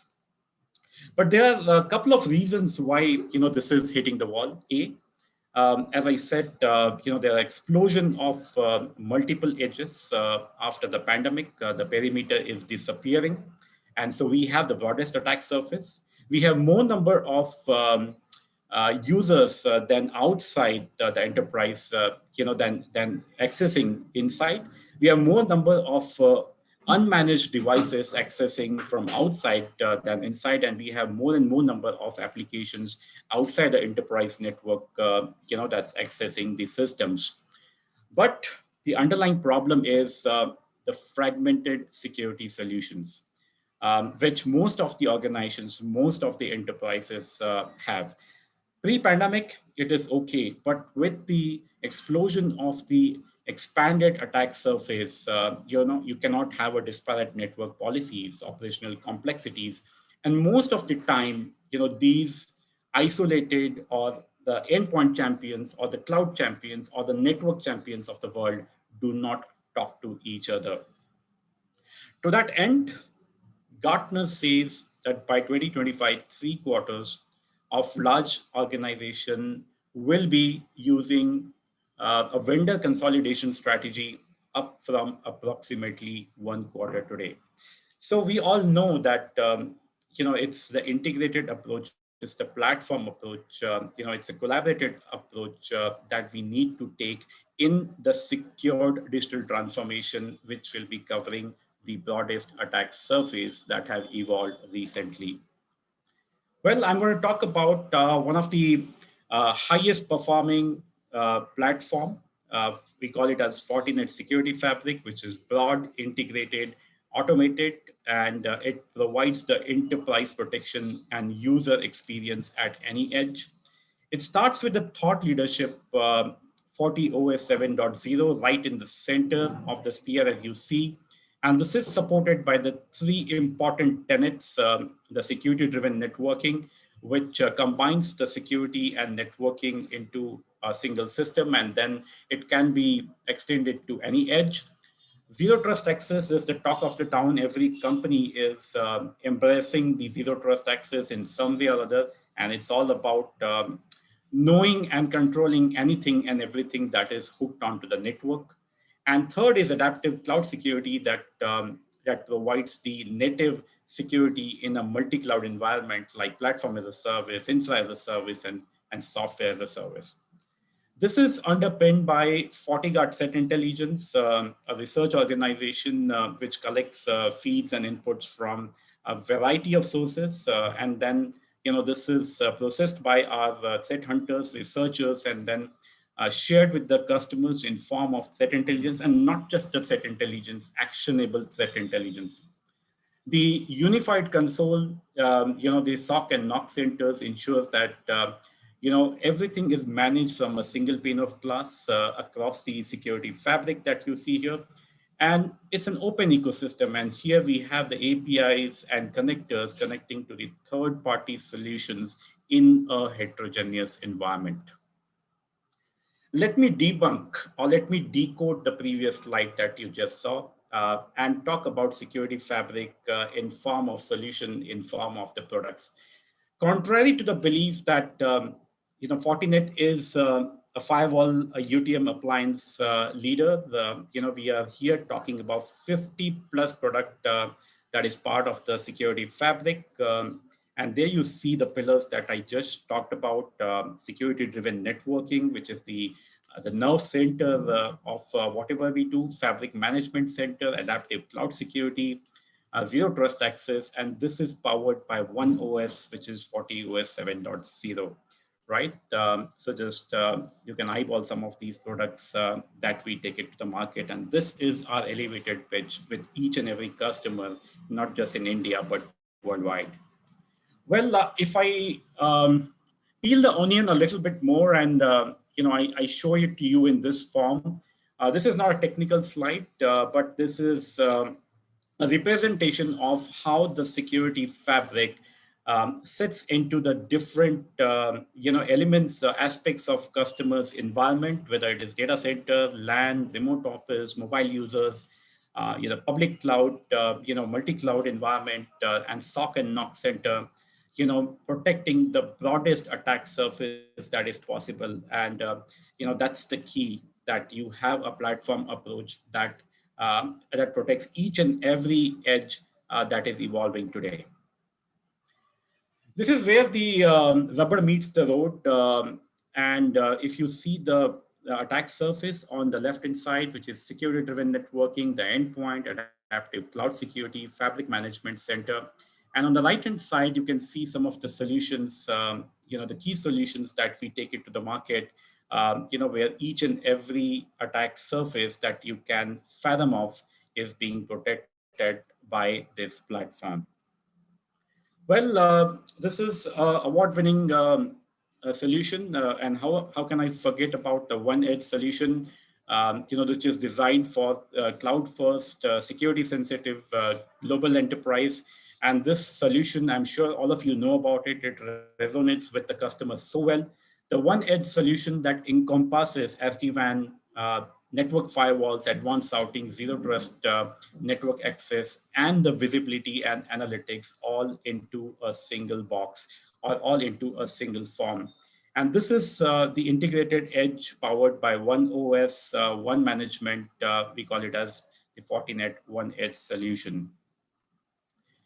For some of the matured players who have adopted the cloud native journey and have the multi-cloud environment, whether it's the on-premise data center or the branch office, this is industry's first one edge solution for multi-cloud, protecting all, if you see the AWS, the Azure, the Google, and the interconnect, how it happens, and the seamlessly, connecting and protecting each of the cloud on the ramp is the key here. And some of the IT, outcomes that you can expect is seamless network overlay, consistent security posture, single management console, and zero touch automation, right? So it's all automated, self-healing network, that comes into the play. Well, moving on, if I have to give you a simplistic architecture of how the one edge solution works, on the left-hand side, you see the traditional network edge, which has the firewall, the router, the management systems, and different tools for visibility, which makes it a complex, inefficient, and expensive affair. And if you see the one edge powered by one OS, this is simple, agile, and cost effective. And the goodness is, you can have it in any form factor, whether it is the physical or virtual or on the cloud. So we have a consolidated function into one WAN edge powered by one OS. Well, if we talk about the business outcomes, it's phenomenal. It's brilliant. 10x superior user experience and productivity improvement, 99% increased business uptime, and 65% lower TCO that our customers are getting, right? And that's why I said, this resonates with the market, this resonates with the customer really well. Well,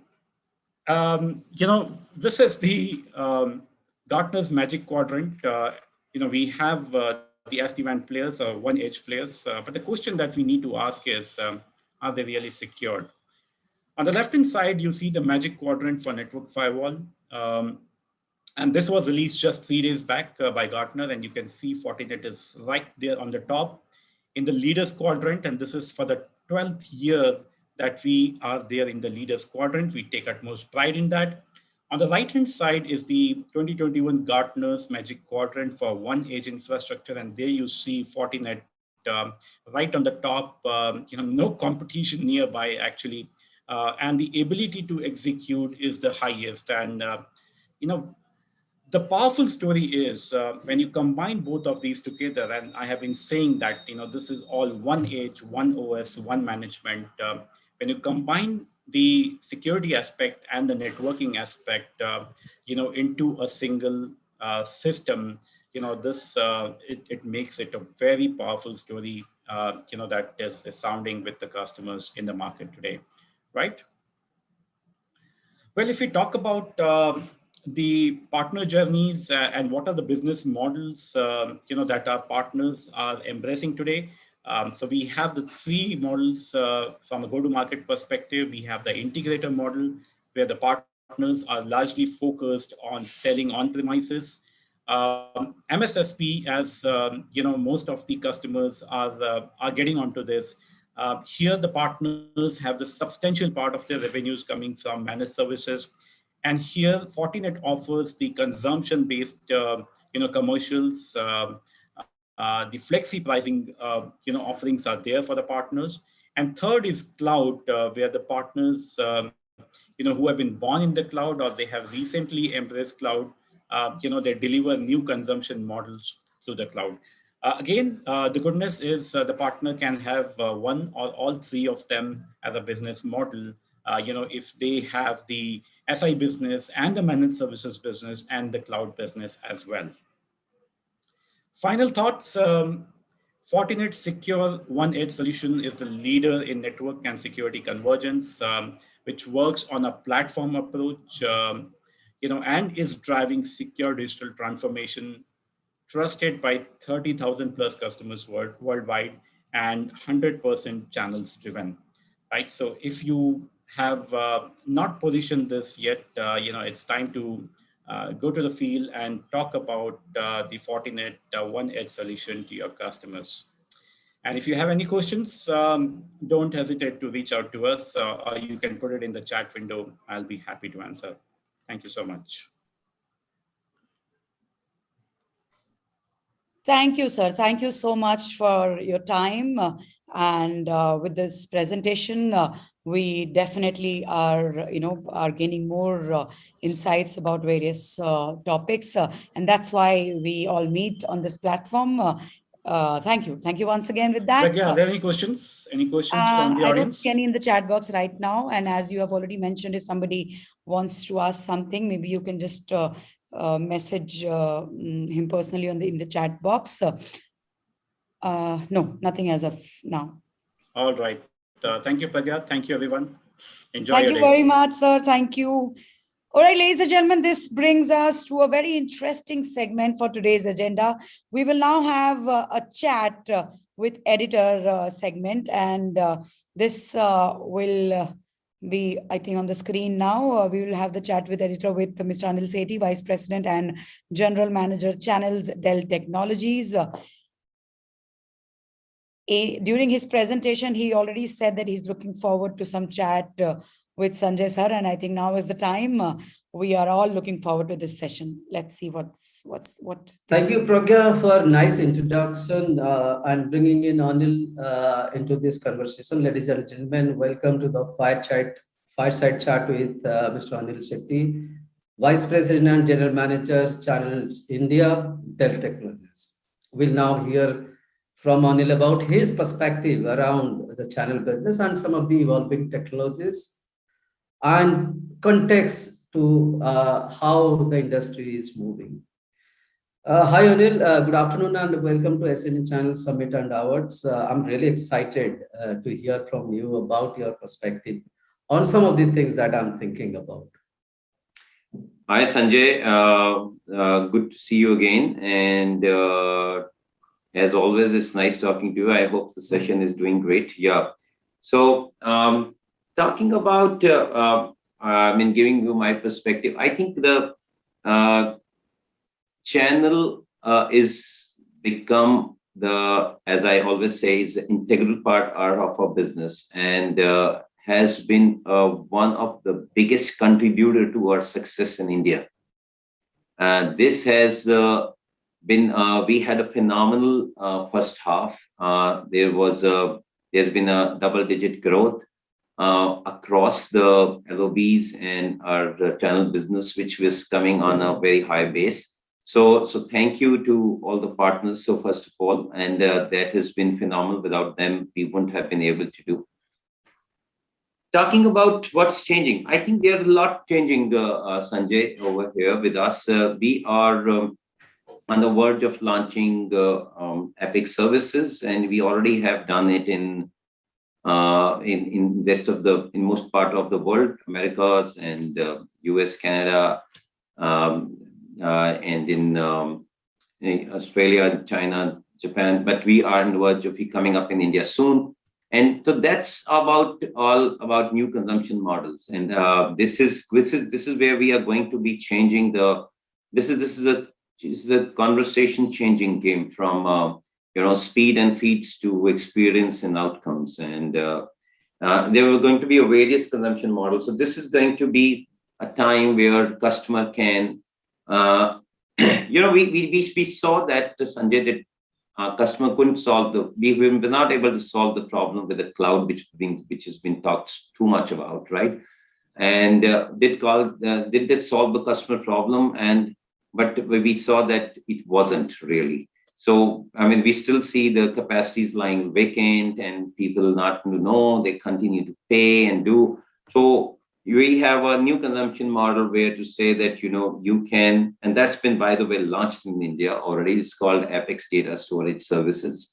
So that's the completely a new offering, which talks about customer, whatever X requirement he has, he just needs to commit a 40% of that to us. That's all. And we give him the entire unit. So if I'll give you, just to simplify this with a small example in a second. So somebody needs a 1 petabyte of it, and customer needs to commit us 400 terabyte, and we ship him a 1 petabyte box. And if customer, it is a metered system, and the customer can really pay us only on a subscription basis the 40% that he committed. But in case in between his load, he had to increase his capacity sometime to 50, 60, or 70, that accordingly he can be metered and can be given. So we invested, in a way you look at it, we invested 600 terabytes of the storage at his premises. So that's actually letting him know he to use whatever he needs, and he's having more control. So that's kind of a changing model. And though similarly, there are many new models coming up over there from consumption models, which we would be soon launching it in India. So I think that is going to help partners tremendously, and they're going to play a big role in that. We already have spoken to some of our key partners who have shown interest in that, and we are continue to talk to more about this and see that how we can land up soon. So that would be launched in Q1. All right, Anil, thank you very much for revealing such an important announcement that Dell has made. I have particularly some questions for you, deep dive questions. Before I start, I must congratulate you for winning the channel, most favorite channel leader award in this very event, where I think 2,000 of channel partners whom we asked a question, they said that Mr. Anil Sethi is the befitting person to win this award. So you are winning most charismatic channel leader. Oh, thank you. Thank you, Sanjay. Thank you very much. And thanks to all the partners who voted for me and gave me this opportunity. So thank you very, very much. I have to say this to them, that I really have loved and enjoyed, and I continue to do that, working with each one of you there. You have no idea what I've learned from you, and how much I have learned from you, because you are the real business entrepreneurs. Because people who run payrolls, I feel are the bigger ones, and they have a huge responsibility. And what they do is not easy. It's not something what we do. So thank you to all of you over there, and really appreciate this, and hope Sanjay settles down for a big party soon, and we all have a drink together. Definitely. Yes, absolutely. Let's have a party after this. All right, then. Now I'm hitting my question button for you. I've got 4 questions for you. The first one is, you are looking at this market, data is everywhere. There is a kind of explosion of data, connectivity improvements have happened also. On the customer premise, digital acceleration is happening all across. And obviously, this is very, very important and critical for the organization. How is Dell Technologies solving the challenges for the customers?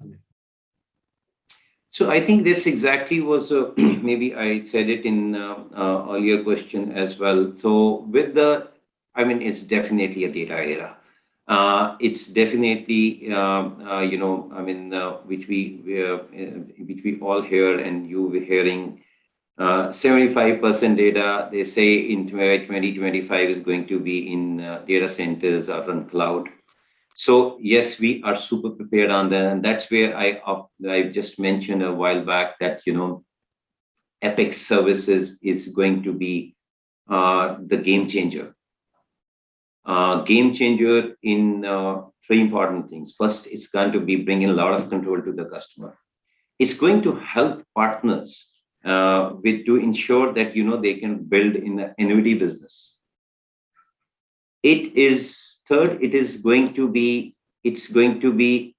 entire, it's the heavy capital intensive area is all being load taken by Dell. So you can imagine the entire period of the time when the customer wants to use the infrastructure, whatever period it is there, it is on his consumption model. It is on what he will actually pay that, and in the most transparent way. So I think that's one thing which is definitely there, and that's what you will see will actual consumption of the capacities will happen. So people will not end up spending, customers will not end up spending something which they have in an unplanned manner. So I think that's what it is going to be there. So that's what we are completely ready with our all offerings.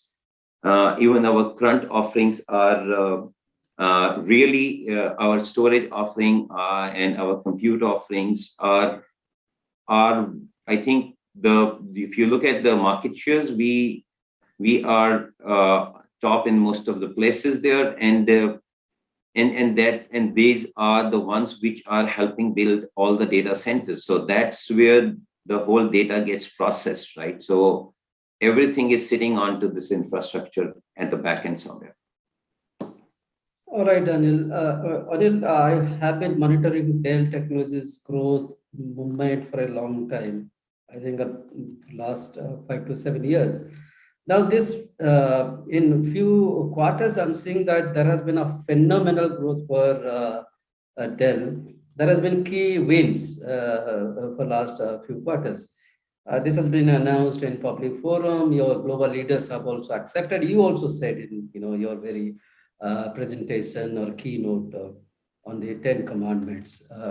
So what kind of role are you seeing for the partners in the success journey or the success story of Dell? So as I mentioned, Sanjay, earlier, that our partners play a key role. I mean, worldwide, by the way, globally.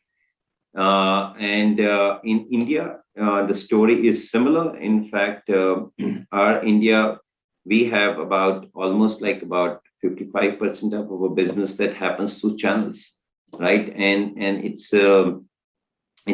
we are not only invested in terms of the just the business, but we have heavy investment in the manpower for the channel. The channel manpower, heavy investment is to serve the channel partners. So our dependence, that it's when you invest. So I have a very simple philosophy. When you invest in people for any particular business, that's the biggest investment, because that's always a constant OpEx. And that's what we have done. I think we have a big investment of people into the channels to see that our partners are well taken care, get a good experience working with us. We may not be perfect. And I tell you, we are, and I actually do not believe it to be perfect, because I always say we are in constant beta state. We are improvising, we are learning, we are changing ourselves, because important is to change it with the time, and the demands of the partners with the times are also changing. But to your question, the partner, I think channels they are super important. They are backbone of our business, and will continue to do so. Even in our new offerings which are there, the channel partners will have a great role to play in selling and servicing. So there would be a lot of servicing and a lot of other options coming up over there. I would say there is all bright spots for the channel. All right. You said about data, this age of data. Data is something which is changing the entire market scenario. Along with the data, you also agree that cloud is something which is changing the future of the market. So cloud is everywhere. The adoption is humongous, whether it is private cloud or public cloud or the hybrid cloud. So how do you see, or what are the pieces of advice you have for the channel partners to stay them relevant and create growth momentum in this cloud days, particularly for these channel partners?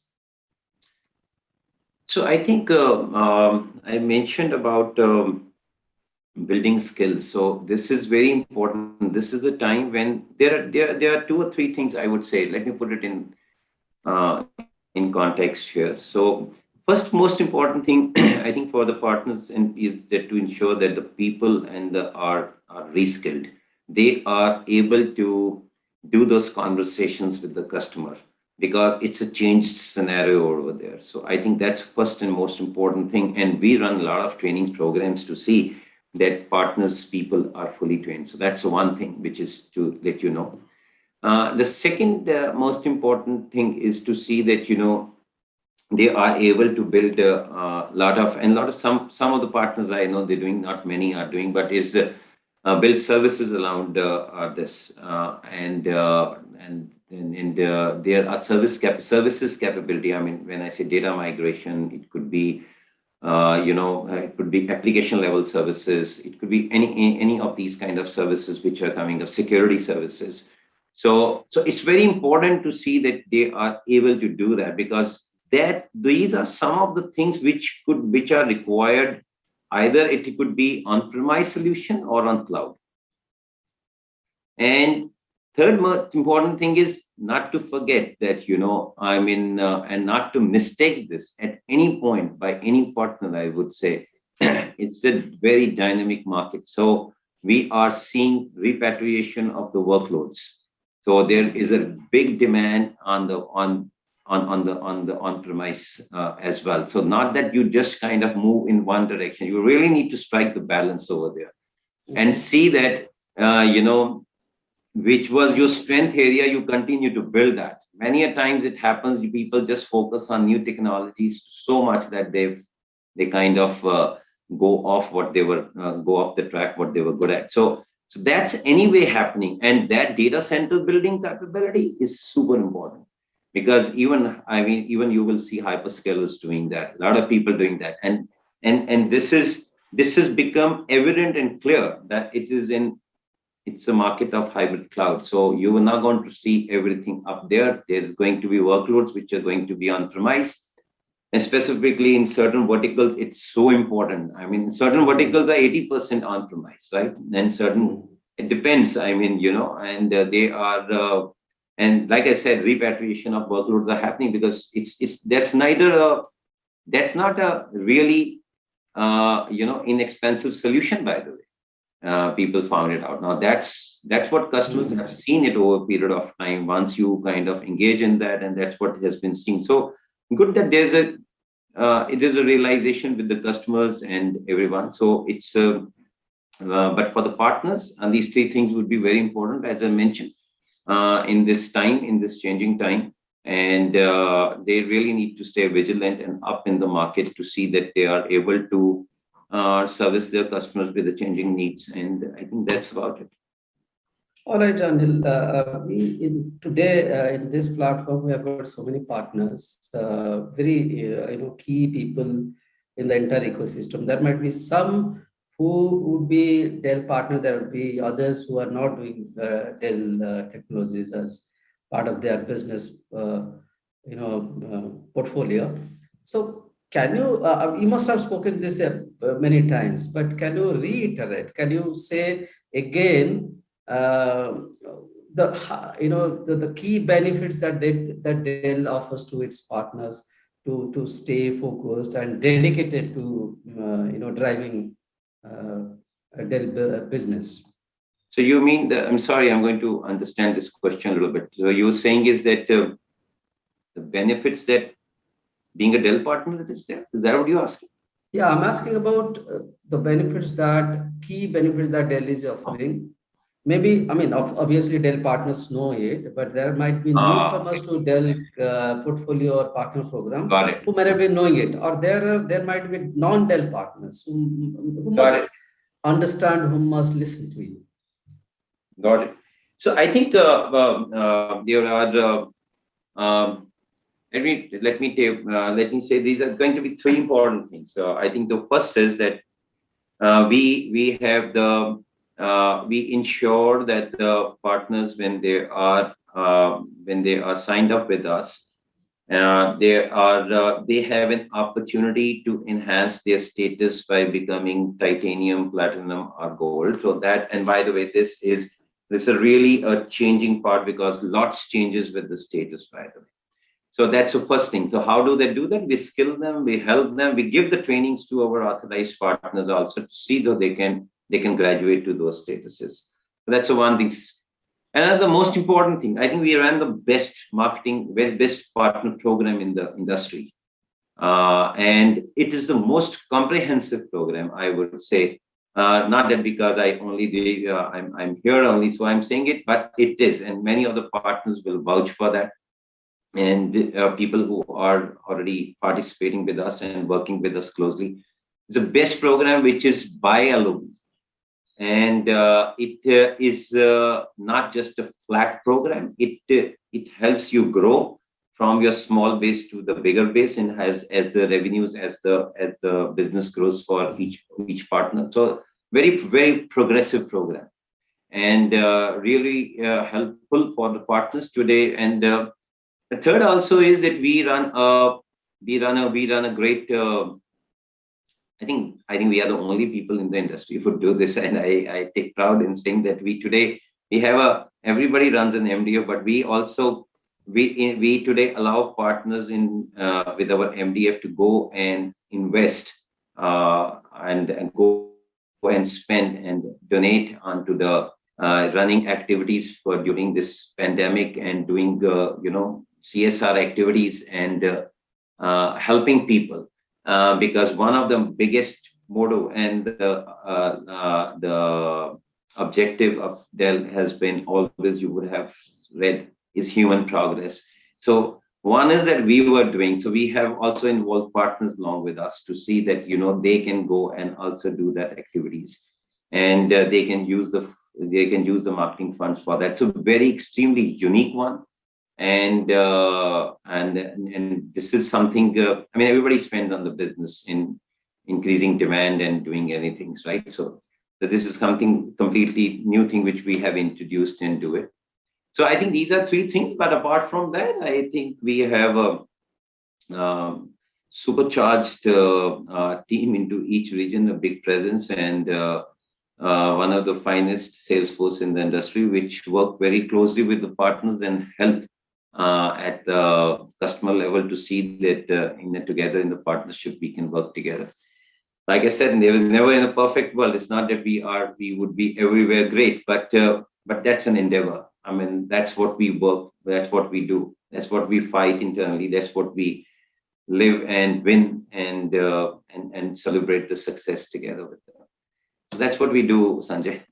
All right, Anil, I think you rightly concluded that we are not in a perfect world. We always endeavor and try to do better and better every time that we attend to do something. So thank you, Anil, for taking time out from your busy schedule and be present on this platform and speak to the entire community of channel partners. Thank you very much, and stay safe. Thanks, Sanjay. You take care too, and thanks for the opportunity. Have a great event. Take care. Bye. And thanks to all the partners over there. Bye. All right. Thank you. Thank you. Ladies and gentlemen, that was Mr. Anil Chetty, Vice President, General Manager, Channels India, Dell Technologies. Thank you, Anil. Pragya, over to you. Thank you, sir. Thank you so much. That was one good chat we just heard and witnessed as well. With that, we come to the next presentation on hybrid work and partner opportunities. This will be presented by Mr. Krunal Patel, Director, Sales Team Viewer. Over to you, Krunal. Thank you, Pragya. Thank you, sir. I hope I am audible and... Yes, sir. Okay. So...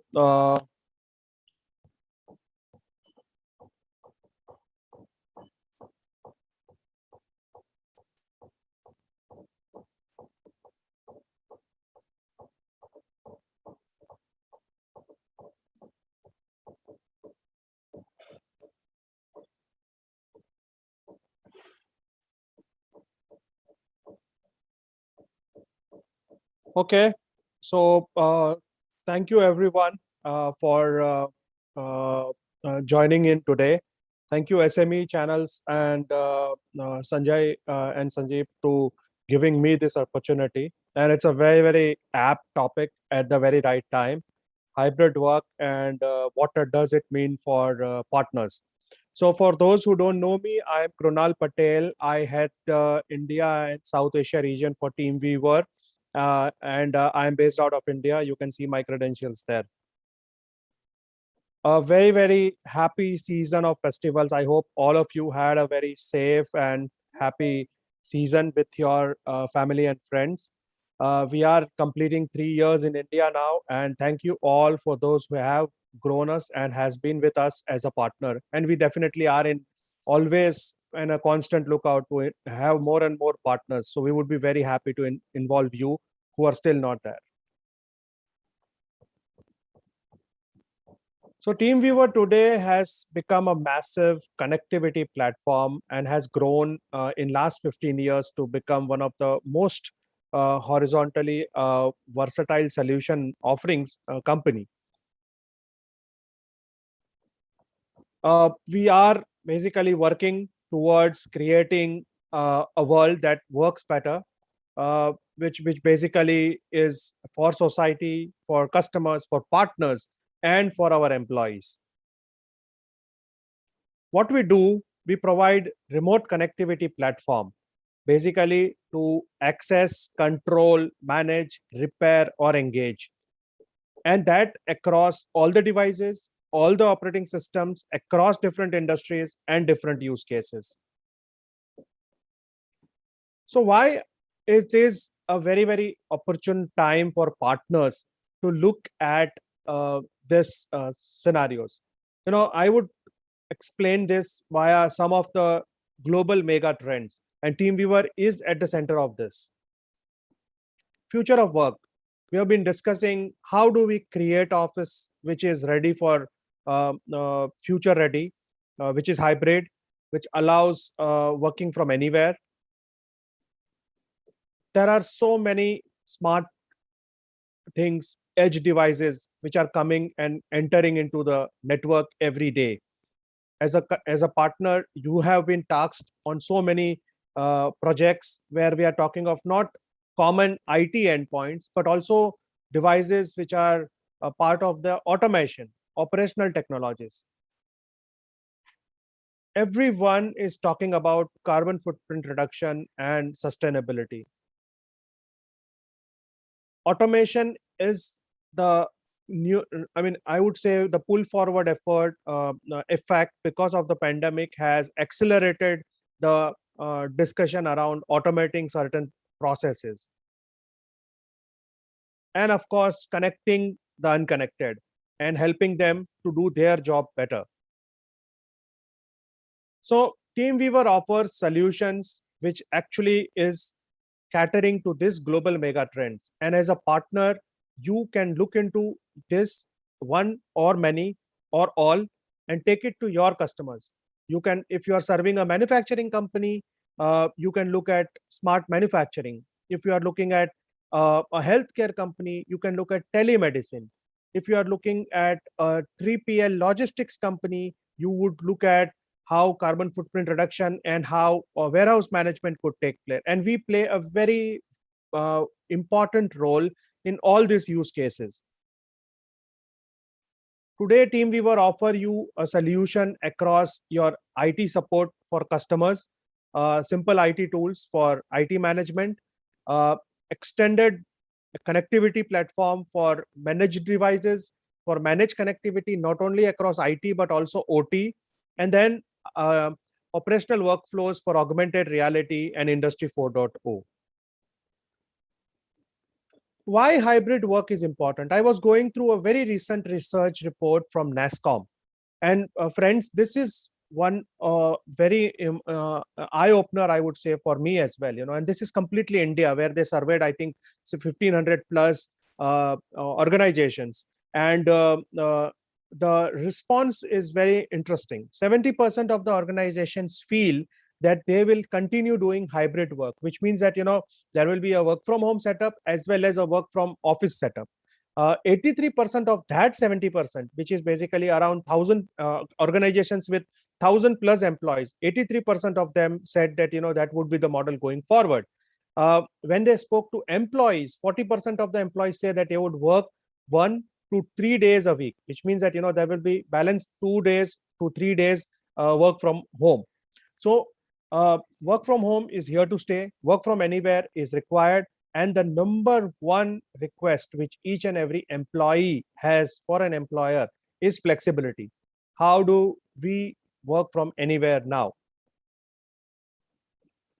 So hybrid work in your customers ecosystem or in your customers industry would vary from different ways. There are 20% or 30% of connected workers where we deploy all the IT systems, who has a desk, a laptop, a mobile, who is connected and who is working. And then there is 60 to 70, or in some cases 80% of workers who are deskless, who does not have a computer or a mobile or a desk.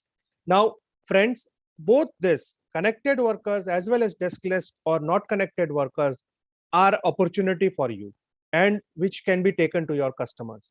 So let's start with the first opportunity, which is connected workers. How are these connected workers behaving in the new normal of hybrid workplaces? What do they need?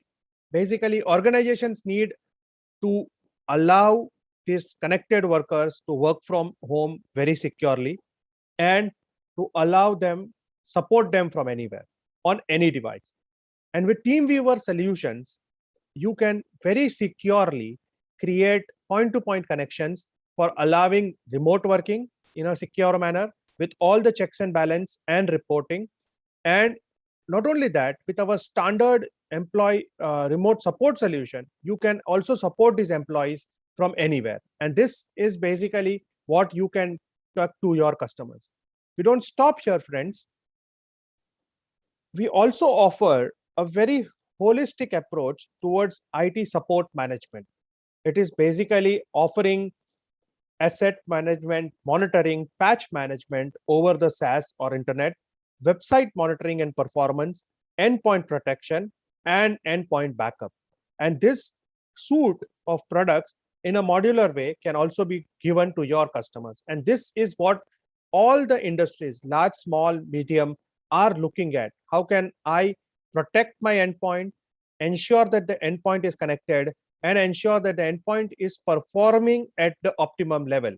And that's where IT management, IT support, and work from anywhere comes very, very handy.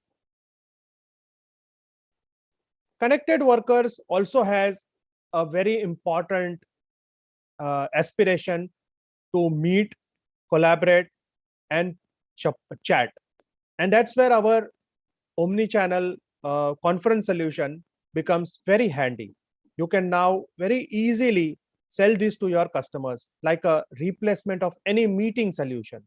And it can allow doing all hands. It can allow doing meetings in breakout sessions or in short formats, large formats for larger audience.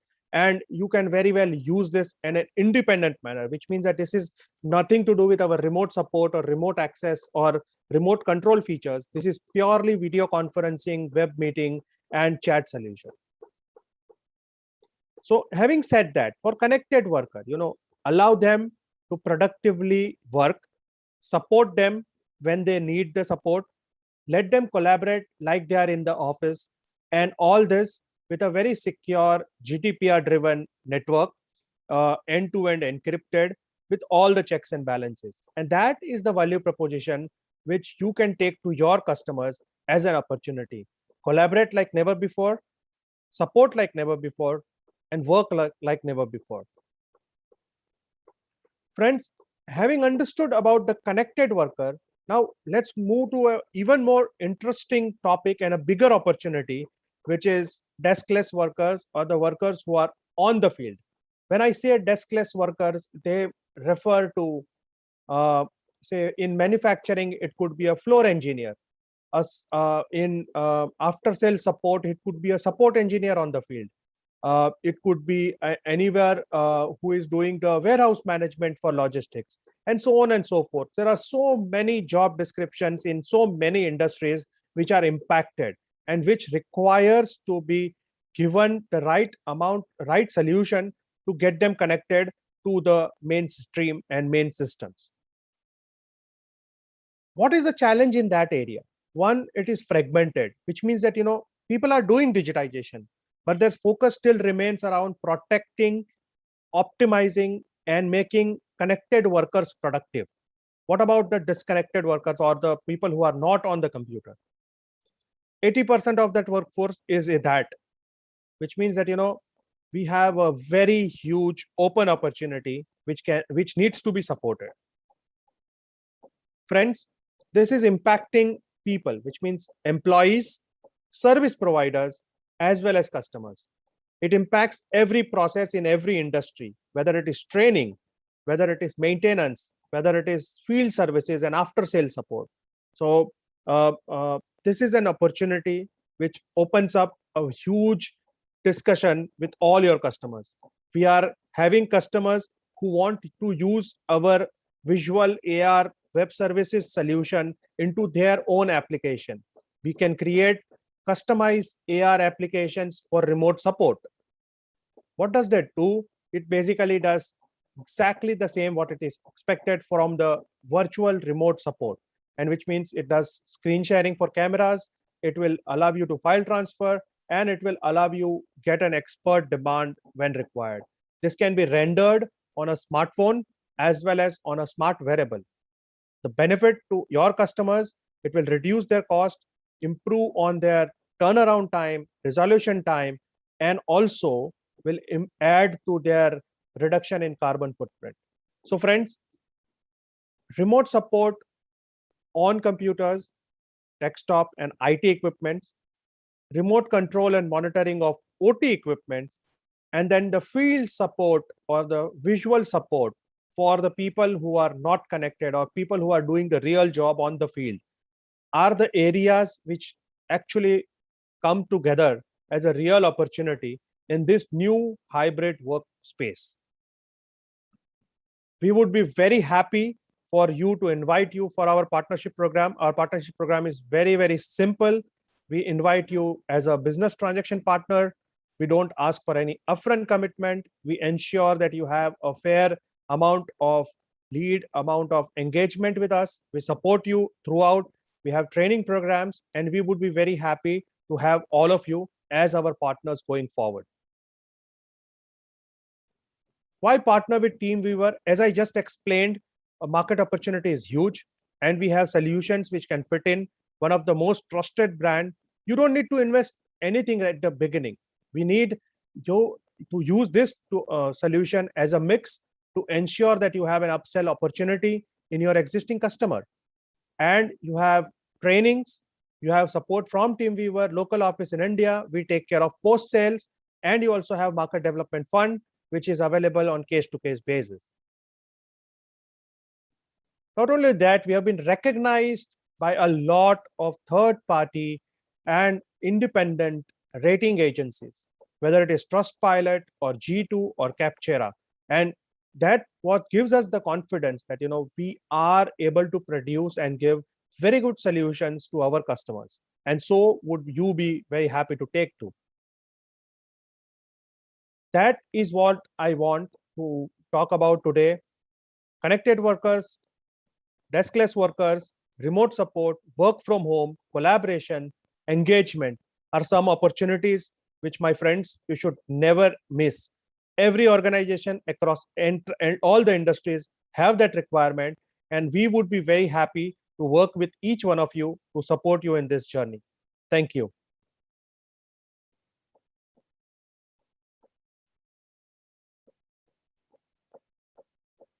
Over to you, Pragya.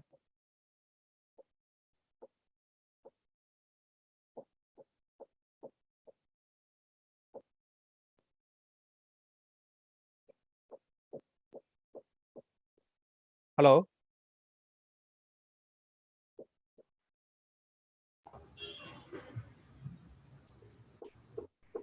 You are audible, Kunal. Yeah. So over to you, Pragya.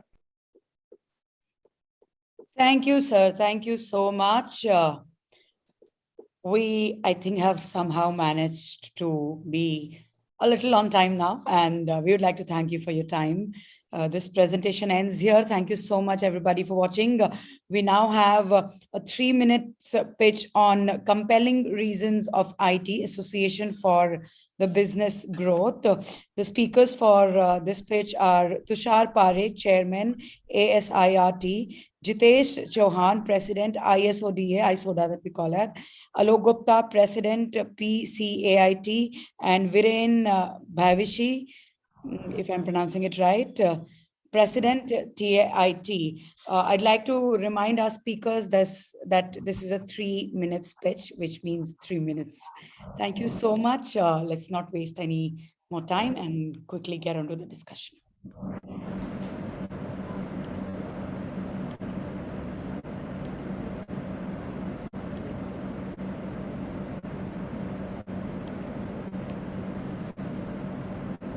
Thank you, Pragya. Thank you. I hope my screen is visible and audio is clear. Yes. Yeah, perfect. So, guys, good afternoon, friends. I'm Tushar Parekh, Chairman Assert and Managing Director, Silicon NetSecure Private Limited. Firstly, it's so good to see so many friends here today. Let me start by thanking SME Channel and Sanjay Bhai for arranging this awesome event. Now I'm going to run you through Assert's incredible journey and highlight how it has impacted both our professional and personal lives. These medley of colors represent us, the diverse spectrum of partners at Assert who are focused on providing IT solution to end customers. With the help of a platform like Assert, all of these business models have melted into a colossal rainbow of interconnected use. This kaleidoscope of use is the most noticeable change brought about by Assert. Today, Assert has partners across 25 plus specializations and business models. To quantify our accomplishments, I'm going to display some large numbers for you to see. We are 9 years young, 209 members, 96 tech days since inception month on month, 6 consortiums and 3,000 plus crore cumulative turnover of all members put together. In today's date, Assert is a force to be reckoned with. Last month itself, we held Assert Synergy Business Conclave, a 2-day in-person event with participation of over 140 plus members, media and sponsors who presented their latest products and solutions. So this is our Assert board of 21-22. The Assert board has a transparent and flat structure, and we have inculcated a culture of electing board members based on their work and time commitment to Assert. This allows us to instill new ideas and thought processes that will propel Assert to new heights. We have the Chairman's Club, wherein we invite industry leaders to come and mentor our members. We have also a consortium which is approximately around 35 members each for them to collaborate and do business within their internal team itself. We have a digital team that takes care of social media marketing for Assert. And of course, we have an alliance team which looks at collaborating with different associations pan-India. And something that really makes a difference to all the members, the grievance team, which takes care of members and OEM issues and looks at amicably resolving all of them. I think consortiums is the biggest success story in IT channels. This is without a doubt one of the greatest success stories in the IT channels. Today, the entire Assert community is cherishing multi-solution orders and projects purely on the strength of this concept, Assert consortiums. We have 6 consortiums, each consisting of 30 plus members under the able mentorship of IT leaders. Nowhere else has collaboration been so successful. Our social media platforms are constantly buzzing with new information, partnership opportunities, and so much more. Women have also become members to the party. Today, Assert has a thriving network of connected spouses who run home-based businesses and more. This is truly the cherry on top. Of course, that being said, we keep on having our Assert Cricket Premier League, which is our annual event, which is scheduled now again in the month of February. And we keep on hosting, we believe that definitely playing together gets us connected more closely.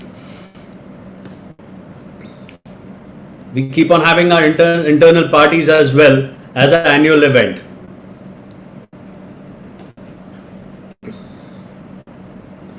So in the fast changing digital world, Assert is an agile, intelligent and fast moving association. We continue our relentless approach towards empowering our members, fostering business collaboration and evolving to a digital conglomerate of connected members. We at Assert believe in the human connection and it has grown into a family. Thank you so much, friends, and do visit us on our website www.assert.in. Thank you. Thank you, sir, and a special thank you for keeping in mind the time that we had mentioned. That was short, crisp, yet to the point. Thank you very much. Thank you. I would now like to request Mr. Jitesh Chauhan, President ISODA, to kindly take his pitch, and sir, a gentle reminder for the time limit that has to be kept in mind.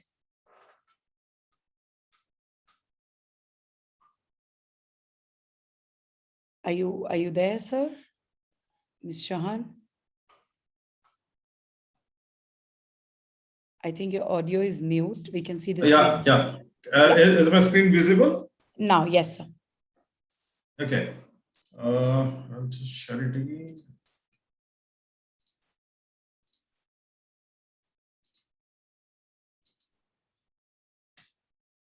Okay. Is it visible and am I audible to you? Yes, sir. Thank you. Thanks SME channel for giving us an opportunity, and thanks Sanjeev and his team for giving us an opportunity to present the ISODA.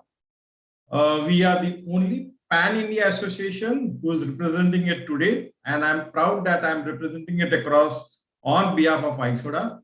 My name is Jitesh Chauhan, and I'm the director of Rubik Infotech. We are based out from Ahmedabad. Well, as we put it across, the true value of networking doesn't come when you make people meet, but it comes across when you introduce those people to the other world. So that's a true networking which happens across India. In short, we are 200 plus members spread across India. We have 9 regional chapters. That's again one of the biggest chapters what we have it across, and 20,000 plus employee counts of ISODA members. And in total, we are doing somewhere around 10,000 plus CR of businesses as a community. Well, what does an ISODA stand for? That's something which would always come into mind why you should join ISODA.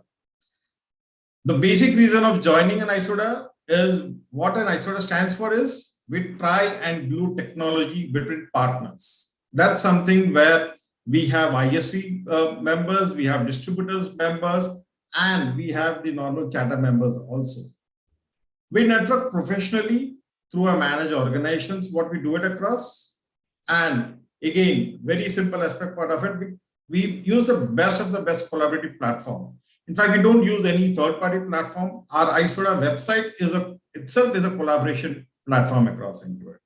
So you don't need to use any third-party tool to collaborate it across into it. When you talk about collaboration, we work with partners like an extended arm. Like for simple example, if I want to do a deployment, could be in Dehradun, I don't have to call up any partner and ask them. They are already a partner in Dehradun, in Jammu, in Northeast also, in small cities like Kochi, where you get an extended arm of partners who are available. This partners knows businesses and trends, so you don't have to explain them on the technologies. We regularly meet as a regional meets. As I showed to you, we have 9 chapters across India, and these chapters have regularly every quarter meetings across India. So physical meetings are there where you can meet the friends from this region across into it. And we always try and make sure that, you get a new opportunity by getting new alliances of our partners across. Well, these are some of our achievements, what we have done it across. Regular connects are through our regional meets. Our Tech Summit is again one of the very talked about tech summits which happens across every year. And collaboration is something from the day one we have been talking about collaborations across it. Well, for the members who are not an ISODA members, let me give you one achievements what we have been doing it across. If you remember the TDS removal, the TDS deduction option which was there, it was an initiative which was run by ISODA. If you remember it across the Microsoft old price list, which used to come into dollars, the conversion of the price list into an INR, again, it was the background work of an ISODA. So these are some of the very basic works what we have done it across. We have done a lot of plenty works across behind the screen, but these are some of the achievements what we have done it across. And again, voice to be heard. Being ISODA, being a national association, most of the distributors heard a partner's query from ISODA. That's again one differentiator which comes across into it. Very free to any member of the organization, ISODA member can write it across to management, talking to him about his thought process or if he's faced anything challenges across it. Another beauty part of it in ISODA is we also have a grievances forum. So if there's some challenges within the partners of ISODA, they can always write it across to the grievances forum. And I'm happy to share that we have been able to solve 2 cases in grievance forum itself. That's something which is very good across it, a big achievement what we put it across. Well, as a benefit of a member of an ISODA, what do you get it across? One is collective forum to meet and discuss business issues, because most of the partners who are there across are from different regions, and you could talk to them on the different challenges which you might face it across. You could get more opportunities because the area is specialized, as you have 200 plus partners. You can get your visibility and branding in the community itself. Plus, ISODA has an acceptance in the industry. So that's again one major aspect part of it. Like even in the budget sessions across into it, along with NASSCOM, ISODA has also been a community which has been called by Ministry of Finance for a discussion on the budget. So that's what the power of ISODA is. As I was talking to you on our events, we have regional meets in all 9 regions every quarter. We have our annual AGM, which happens in the month of August, September every year. And this event happens across in India. We have the Tech Summit, which happens across every year. And this is a summit which we do it across out of India. This was the last Tech Summit, which we did it across, which was called as TS10 or TSX, which we did it in Baku. And if you could see across the sponsors who were lined up for this event, you name it across and they are there in this event across. Again, since last 2 years, we've been doing a Biz Summit, doing the AGM prospective part of it. And this was the last Biz Summit, which we had it across in Kolkata. And again, you could see it across the vendors like TeamViewer, Logmein, Zoho. They were again the sponsors to us across it. Very simple to join an ISODA. Just go to our website, isoda.in, enter your details across over there with 2 references member. Once you register it across into it, once you get an approval, you just need to pay up a membership fee and you get admitted across into part of it. These are the board which is available across the India. You can connect with anyone across into it if you're interested in becoming an ISODA members.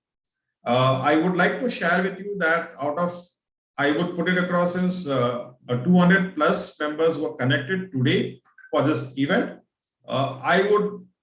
My indication would be that is almost 100 plus members would be an ISODA members who are getting connected across. And my friends, Tushar and Alok of PCIT and Tushar from Asset are again a member of ISODA. So thank you, friends, for giving me a time, and please join us. And we would be happy to invite you across on ISODA platform, and it would be a great place for collaborating across. Thank you very much. Thank you, sir. Thank you so much. We now will have the next pitch. I would once again like to remind our speakers to please keep in mind the time limitations that we have got. It's a 3 minutes pitch. We can, even though we need to stick by that. I would like to request Mr. Alok Gupta, President PCAIT, to please take it over from here. Pragya, I cannot open my video. Can you just please do it from the back end? I will try, sir. I cannot start. Audible. So is your video on from your PC? Like the video is not stopped? In the morning it was there. Now I am unable to. Yes, I can now. I am visible. So as Pragya, you said that we should stick to that 3 minutes time. So I have not prepared any PPT for this. I just wanted to talk about PCIT, our association. So first of all, let me thank SME Channels, Sanjay and Sanjeev, for giving us the opportunity to talk about PCAT. Now, PCAT is one of the most effective and popular association, a 17-year-old baby with 150 plus members, which includes distributors like Reddington, Supertron, to big SI partners, and then to retailers, sub-distributors, and I'll say OEM partners. When I say OEM partners, many of our members have become OEMs in last 17 years, along with the distribution of multiple products. So if you look at PCAT, our members have 360-degree view from OEMs to the retailer. At every segment, we have the partners. The membership to the PCAT is strictly on invitation. We have 150 plus partners. So when a partner wants to become a member, it comes to our executive board, EC. And once EC approves, it goes to the members. If any of the member have got the objection, we want to clear it out. And if everybody agrees, then only then that particular partner comes on board, or OEMs or SI partner, distributor, sub-distributor can come on board. Now, when we talk about achievements, so in last, say, about 5 to 6 years, if I'll say, we have resolved more than 20 crore worth of disputes. Now, these disputes are between OEM and partner, or distributor and partner, between the partners, between the partner and client, even we could manage to resolve. And I must say that we have got 100% success rate when it comes to the dispute resolution. So these kind of money which got stuck of the partner, whether with the distributor or OEM, it has been resolved, and they could manage to use this money for the business. As our slogan is Judo Jodo Aage Badho. So our interconnectivity between the members and business among the members is very high. We don't quantify it ourselves, because you can see that when distributors are there and a retailer, sub-distributor, everybody is there. But we say and we claim that more than 70% of the GST collected in IT in Delhi, information technology in Delhi, is through our members. Now, recently, last year, our executive board has passed a resolution that being in Delhi, our all India partners were coming to us for their disputes, for their issues. So we have decided to go all India, and we are taking the associate membership from different part of the country's partners, and we have already started enrolling those partners as an associate member, and we have many of them on board. Regarding our working, so we constitute PCAT working groups. So we have 8 different groups currently working, which covers up OEM relationship, government and taxation relationship, make in India and GEM coordination. So if any of our partner wants to get into the make in India concept, or he wants to manufacture something, so there is a team within the PCAT group who are into the make in India concept, help them out.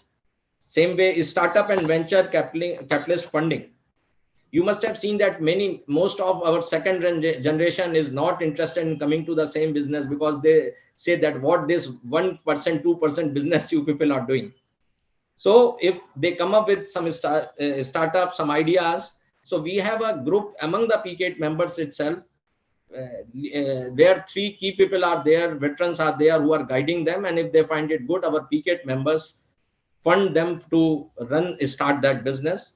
Then of course seminars and skill development, which is there with most of the organization. Event management group to organize the event which we do on a quarterly basis. So the whole idea is with the PCAT that by judo jodo aage badho, keeping everybody together, how to grow the business smoothly without any disputes, without any hassles. That's all about PCAT. Thank you so much. Thank you, Pragya, once again. Thank you, sir. Thank you so much for respecting the time limit. We have the last pitch for this session now. I'd like to request Mr. Viren Bhavishi, President, TAIT, to please take it over from here. Thank you, Pragya. Thank you, I hope I am audible. yes, sir. Hi, everybody. I'm Viren Bhavishi, President of Trade Association of Information Technology, popularly known as TAIT across India. I'm partner in Sapphire Microsystem, having its head office in Mumbai. Thank you, Sanjay and Sanjeev Mahapatra, for giving this opportunity to TAIT.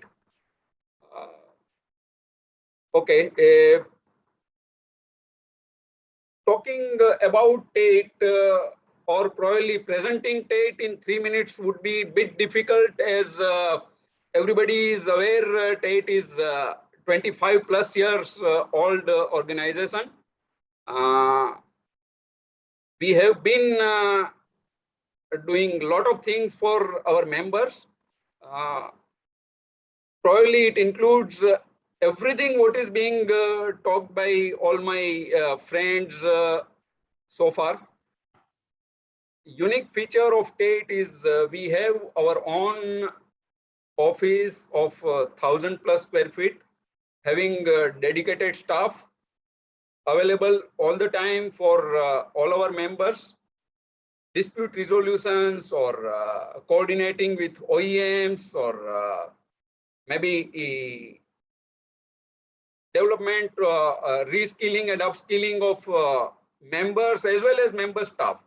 While talking about staff of our members, we are running a program which we call TAIT Pathshala, wherein we train staff of our members periodically for whatever may be their requirement, including teaching them primary English.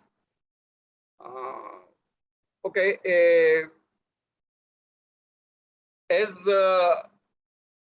Mr. Triveni Singh during his keynote address said that unfortunately hacking is the most flourishing industry, and so fine. I mean, looking at opportunity out of it, I would say that probably because of such reasons, IT trade is growing like anything. And while somebody is growing, they definitely need hand-holding. We have close to 300 members. And when world is moving from cooperative market to competitiveness, you definitely need some association who can really provide you umbrella. We have been doing yearly gathering for all our families, wherein we invite OEMs and vendors and distributors and all entire spectrum of IT fraternity. TAIT members are consisting of OEMs, even, I mean, those distributors, system integrators, service providers, and all, I mean, even manufacturers. That is, again, uniqueness of TATE. We don't do much, as I said. We just make life of our members a bit easy by facing their challenges on association platform. I'm sure most of the people who are present here, entire IT fraternity is aware of TATE activity. We have a very, very, very strong grievance team. And that again, talking about success ratio, yes, it is 100%. We have our annual events like cricket, like Holi Milan and Diwali Mela, and various other things. We have been getting good patronage from number of big time OEMs, and that is the reason we are in position to do a lot of activities for all our members. Before I stop, I would give all my good wishes to all the people who are nominated for awards, and congratulations to all the award winners. Thank you. Thank you, Sme Channel. Thank you, sir. Thanks a lot. So that brings us to the end of the pitch. We had from 4 different friends of ours from the fraternity. Thank you to all of you. Thank you to you, sir. With that, we have now come to the first panel discussion from today's agenda. As I said in the beginning, we have 2 majorly very, very important panel discussions happening on 2 very, very important topics. We will be beginning with the very first panel discussion now. The topic is shifting gear to business growth and alignment with industry trend. This panel discussion will be moderated by Mr. Meenal Bhagat, Director, Ensonic Computech Private Limited. I hope Meenal ji is here, and I would I'm there. Yes, ma'am. Welcome to you, ma'am. The panelist for this discussion will be Mr. Munish Jodhau, founder and CEO, ZNet Technologies, Mr. Puneet Thakkar, CEO and Managing Director, Shivami Cloud Services Private Limited, Mr. Nitin Sharma, Commercial Sales Head, Proactive Data, Mr. Nazmeen Ansari. That's Mr., right, ma'am? No. It's Miss. Yeah. Miss Nazmeen Ansari, CEO, Matrix 3D Infocom Private Limited, and Mr. Sachin Wangankar, Vice President and Head Cloud Web Rex India Private Limited. So I'm sorry for the confusion here. I have been given a list with names, and reading in the flow caught me, Mr. But then I realized that that's probably some lady that is joining us today. So a very warm welcome to all the panelists and our moderator. Hopefully our moderator will be introducing you guys in a personalized manner, because she knows you guys better than I know. And thank you so much for your time. I would like to give it over to Meenal ma'am. Thank you so much, Pragya. Happy evening to all of you. Happy evening. It's really tea time, coffee time, but okay, chai ke We saath still love the energy you've joined us with. Seriously. Okay, girls, welcome all of you. And I would like to take this opportunity to thank Sanjay, who gave this chance and opportunity to moderate this event. The topic which we were talking about was business growth post-pandemic. And we have here with us a lot of respected people whom I would love to introduce. So a very quick introduction of everyone. Our first panelist, Mr. Munish Jodhau, founder and CEO ZNet, co-chair at NASSCOM, and a passionate cyclist and a health freak. This I added it personally because I loved it. Munish Jodhau, ZNet, is a veteran in the cloud and hosting industry. He founded ZNet in 2009. And under his leadership, ZNet became one of the top web hosting provider in India, and later transitioned into a leading cloud service provider. Currently, Mr. Munish is also the vice chairman of NASSCOM Rajasthan and is actively involved in IAMCP. Once again, welcome you, Mr. Munish. Welcome to be here. We're really honored to have you here. Next, we have Mr. Munish, Mr. Puneet Thakkar, the CEO and MD of Shivami Cloud. Shivami Cloud Services Private Limited, a Google Cloud Premier Partner, specializing in G Suite's services in India. They provide business, email solutions, and cloud consulting services. Yesterday, I came to know they're also the only, in fact, the top Google partner for APAC also. Welcome here, Mr. Puneet. Thank you so much for being here. Thank you very much. Appreciate it. Our next panelist is Nitin Sharma, Commercial Sales Head, Proactive Data, a trusted provider of multi-vendor cloud solutions, data center management, wireless solutions, converged network and services. We welcome you, Mr. Nitin. Hi, Vinil. How are you doing? I'm fine, absolutely. And, so great to see you. And good all evening of you. and good evening to everyone. Thank you, sir. Our last panelist, which I would like to introduce, is Nazmeen Ansari, CEO, Matrix 3D Infocom Private Limited, which is Microsoft Cloud Technology Evangelist and Infrastructure Security Expert. Speaker, Microsoft Chair of WIT India, Treasurer, IAMCP. Welcome, Nazmeen. Welcome, all of you. Thank you very much. We really would love to hear from each one of you.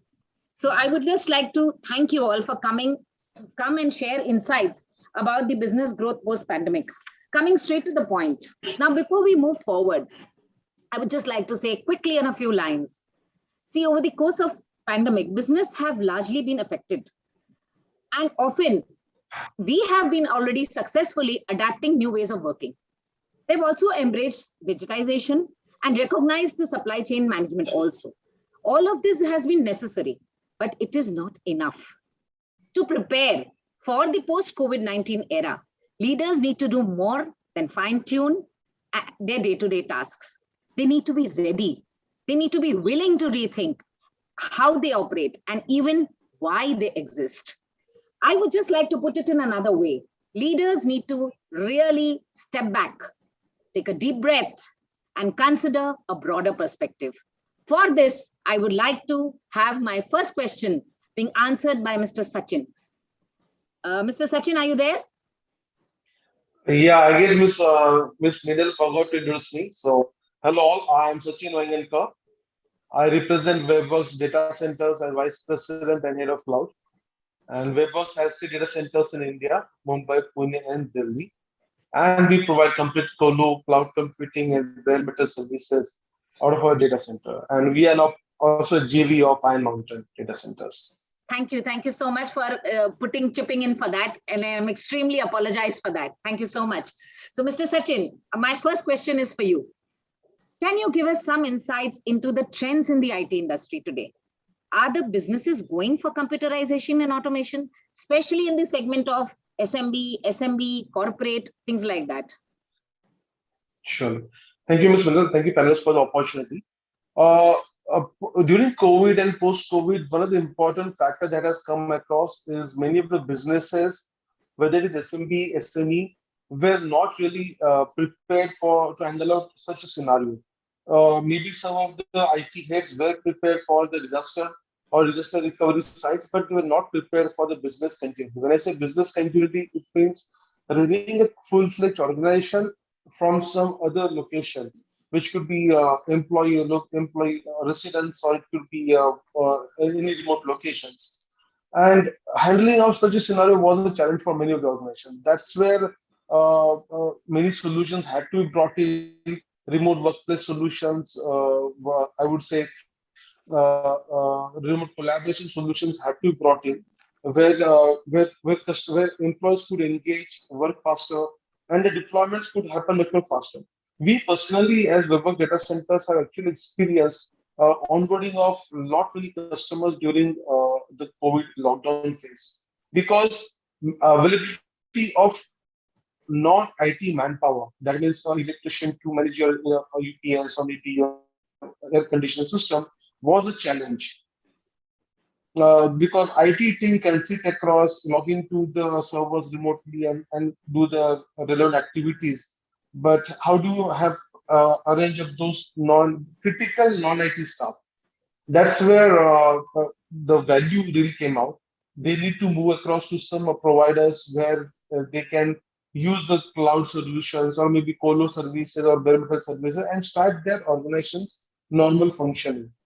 So yes, one, of course, the remote work solutions were required, collaboration solutions were required, And once all of us figured out that this is going to be a normal or this is going to be norm of our life, that's when further challenges starts cropping in. Where the challenges like cyber security start coming up, compliance start coming up, because that's where people, where I feel customers need to should be made to understood about the kind of service they're aligned for, whether it's IS, PaaS, or SaaS, and a sense of responsibility should be shared between customer and us for the compliance or security perspective.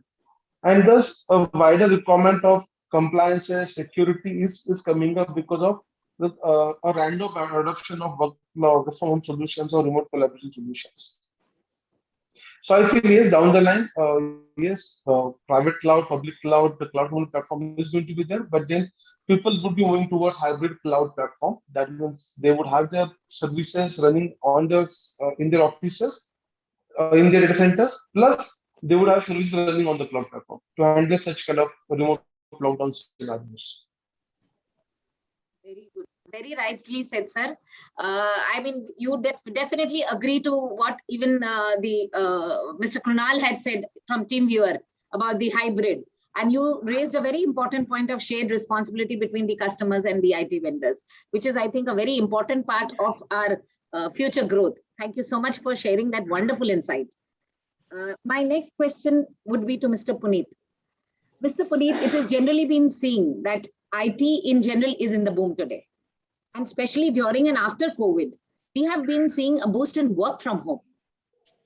Can you please tell me in brief what exactly, how you faced the work from home challenges, and specifically in the last year when there was very strong COVID issues, how you handled it and the alignment in the IT trends and, the business trends and the work from home concept, how it all actually happened. Can you just share your insights? Sure. Thank you very much for this opportunity. I would like to start with the purpose of Shivami. And the purpose of Shivami is to bring positive change in life of people we connect by offering them solutions and services which brings profit and happiness. Now, if I see last year pandemic, I'm proud that we had started work from home from exactly 17th of March. So even before government took the initiative of doing Janta curfew and then starting the lockdown, we were already working from home. My team was prepared and we were working. So almost 200 people were working from home. Now, how did we do it? And what was the thought process behind it? So exactly, when the pandemic news were coming in the market and we realized that, there is something serious, we don't even know what is it. So we did not want to take the risk of our employees' health. And that was the thing, we enabled everyone to work from home. Since I have been doing cloud mailing solution, cloud collaboration for almost a decade now. Am I audible? Yes, you are audible, sir. Okay. So I know how it works and how it can be beneficial to our customers also. I have always been a preacher of a thought process that if you want to win the battle of tomorrow, you have to be having the tools of today. So, having latest technology, working with the collaborative approach, changing the culture of the company that, a hierarchy has to be reduced and the, everyone is equal and stuff like that. Those small, minute changes were done in my organization, and we were way ahead of the even lockdown that government announced. Now, if we can do this, we can change, let's say we can work for ourselves, we work from home, then we can definitely enable our customers. And that's exactly we did.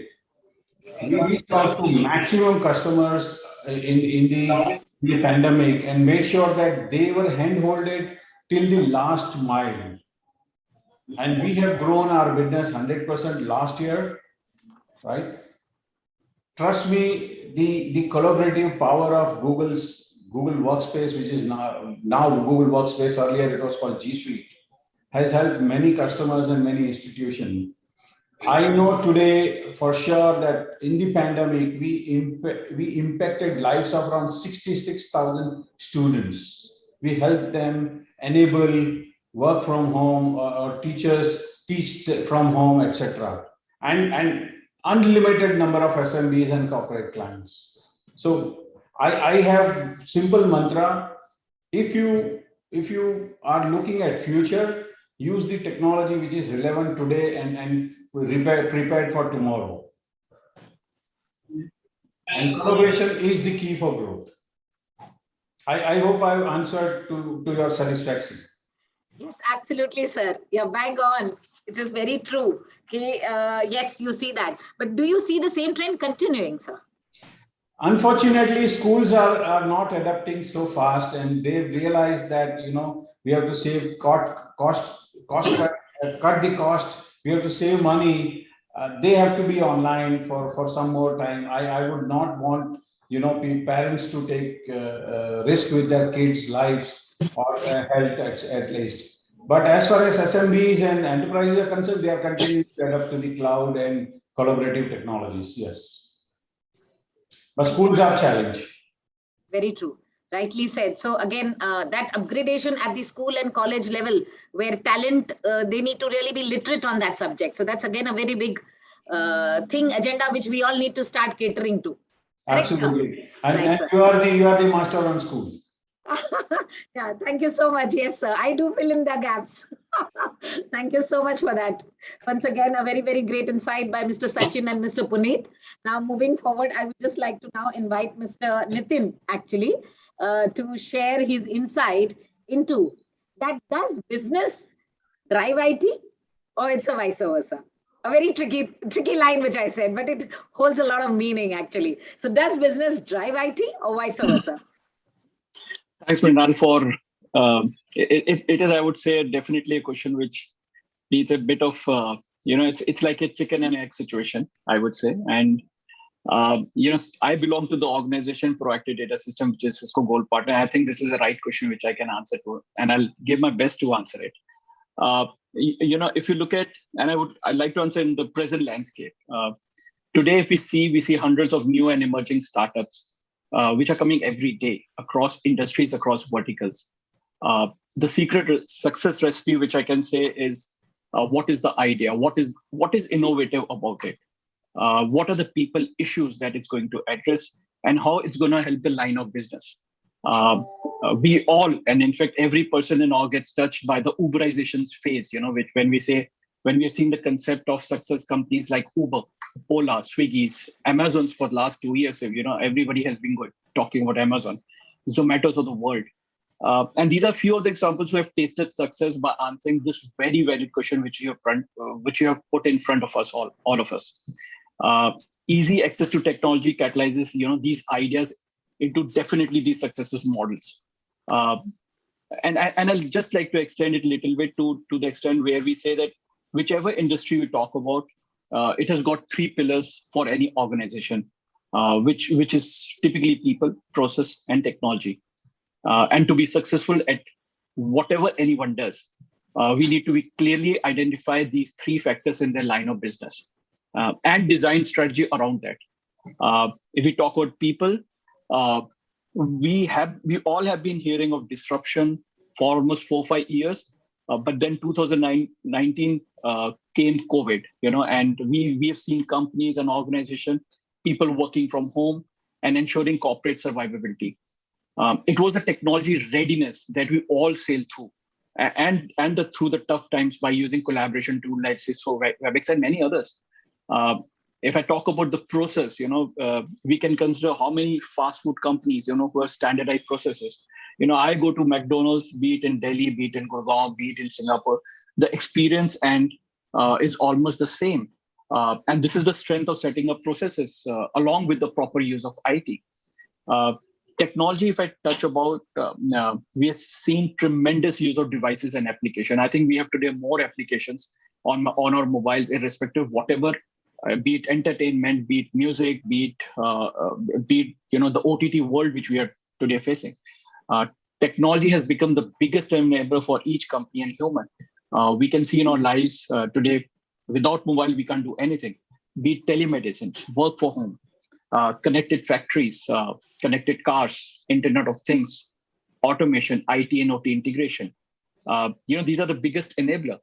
And we have to embrace these newer changes and thrive and or cease to exist. Therefore, I will simply say, and we can simply judge that one drives another.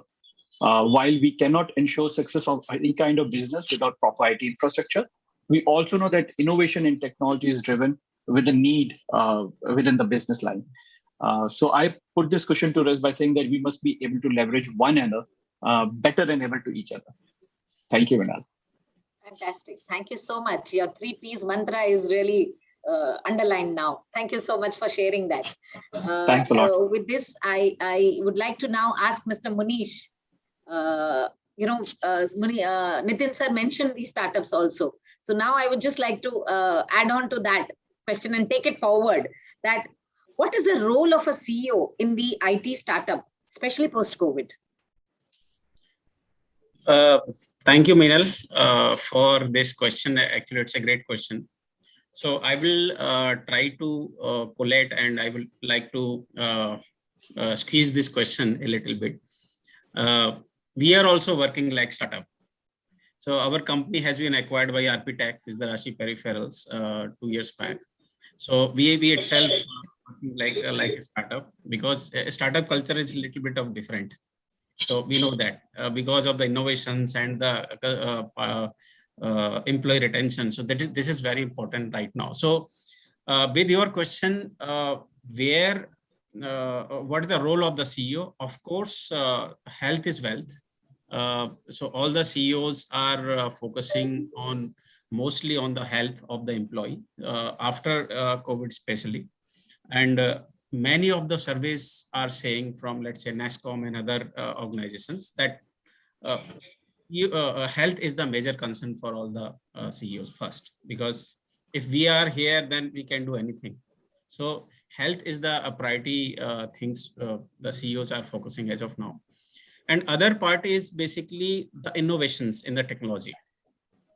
Because without innovation, as a startup, we cannot survive, and we cannot even retain the employees. Because if we want to grow ourselves with our employees, then we have to do the innovation. So this is not a need, it's not a choice. We have to do that. Otherwise, employee will leave. Most of the surveys are saying that there is no problem in the job for the employees. So people are getting the job. There is a problem in the supply as of now, because demand is very huge in all the IT companies. The attrition rate is going high right now. So that is the major problem the IT startups are facing as of now. So they have to do something. So for that, one thing I mentioned, that innovation, they have to do the innovation, they have to grow fast, and they have to give the good experience of the employee. So that is the very important, because people want to stay in the company if the culture and the experience is good. So that is the most important. Apart from the salary, this is the important part. So CEOs are focusing how can we give the right environment, right and right support to our team, to their team. So that is the important point. That is the important thing they are focusing as of now. And of course, the growth part, because retention of the employee is related to the growth also. If we can give the right environment for education, for growth, then they will retain, because team is everything. Without team, there is no startup, there is no CEO. Who is the CEO? So that's why all the CEOs are focusing on retaining the employee, growth of the employee, health of the employee, and how can give the experience, a better experience, flexibility, work from anywhere. Although there are some drawbacks also for the companies, because I heard that many of the employees are working in multiple jobs. So that is the major problem people are facing. There is a drawbacks are there, but of course the flexibility is there. So they are thinking that how we can give the flexibility along with the along with the right performance and the right environment, and these kind of things the CEOs are focusing. And apart from that, the last thing basically the CEOs are thinking is basically the P2P or the collaboration, because only one company cannot do everything. We have to do the collaboration with other companies or other partners. Then we can survive. Otherwise, alone, no company can survive. So they are doing as many collaboration as they can so that they can give the right experience to the customers and the employees and to themselves. So these are the few things I can think that CEOs of the IT startups are thinking as of now. Thank you, Minal. So much. Being a startup company ourselves, we really relate to what you say. And believe me, at the end, we will definitely take all the points together and we will come up to some conclusions. Thank you so much, Mr. Manish. Moving forward, I have our last speaker, and my fifth question goes to Madam Nazmeen. Actually, Manish sir said one very important point, which was retaining manpower. Attrition is very high, which he very rightly corrected. Post-COVID, we all are facing these challenges. In fact, my company also faced similar challenges where people are coming and without notice period also. The ethics are gone for a toss. A lot of things are happening. We ourselves are facing these challenges. So when I speak about that, I really feel this is a very, very, very driving issue for us to understand and how to handle it. So I really invite Ms. Nazmeen ma'am to really throw a good insight into attrition in IT post-COVID era. Has it increased? If it has, then what can we do about it? Thank you, Minal, for that. And thank you, SME and Sanjay, for giving me this opportunity to talk with all the esteemed speakers. So, of course, Minal, the answer is yes. Attrition is not new to IT industry, but post-COVID, the impact is very high. In fact, Manish and I are on ESCOM, and half of the time the discussion is only on attrition and what are the challenges that have been faced and how do we retain and those kind of things. Now, let me talk from an SME point of view, SME and SMB point of view. I'm not talking about enterprise and large corporates. Let me focus my thoughts on SMB right now. So, why attrition?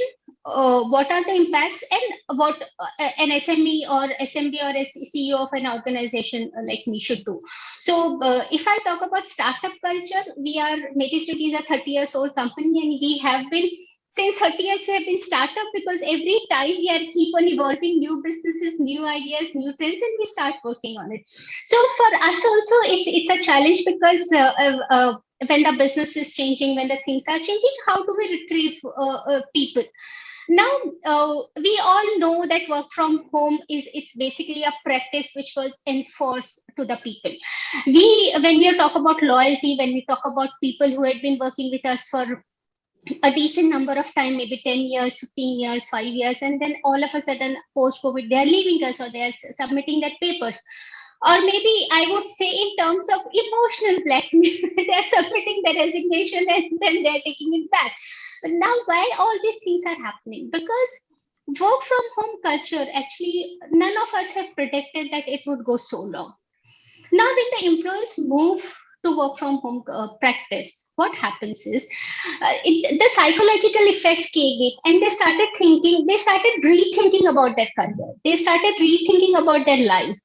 There were so many pressures that came in. There were so many good things that happened to them. They were spending time with family. There were a lot of challenges which each of us have faced. Other than health, I'm talking about financial issues, work issues, a lot of things. That has made the person rethink their life. So they said, okay, I'm working with this organization for last 10 years. Even if there is no problem with it, it's fantastic. Let me do something more. Let me try something challenges.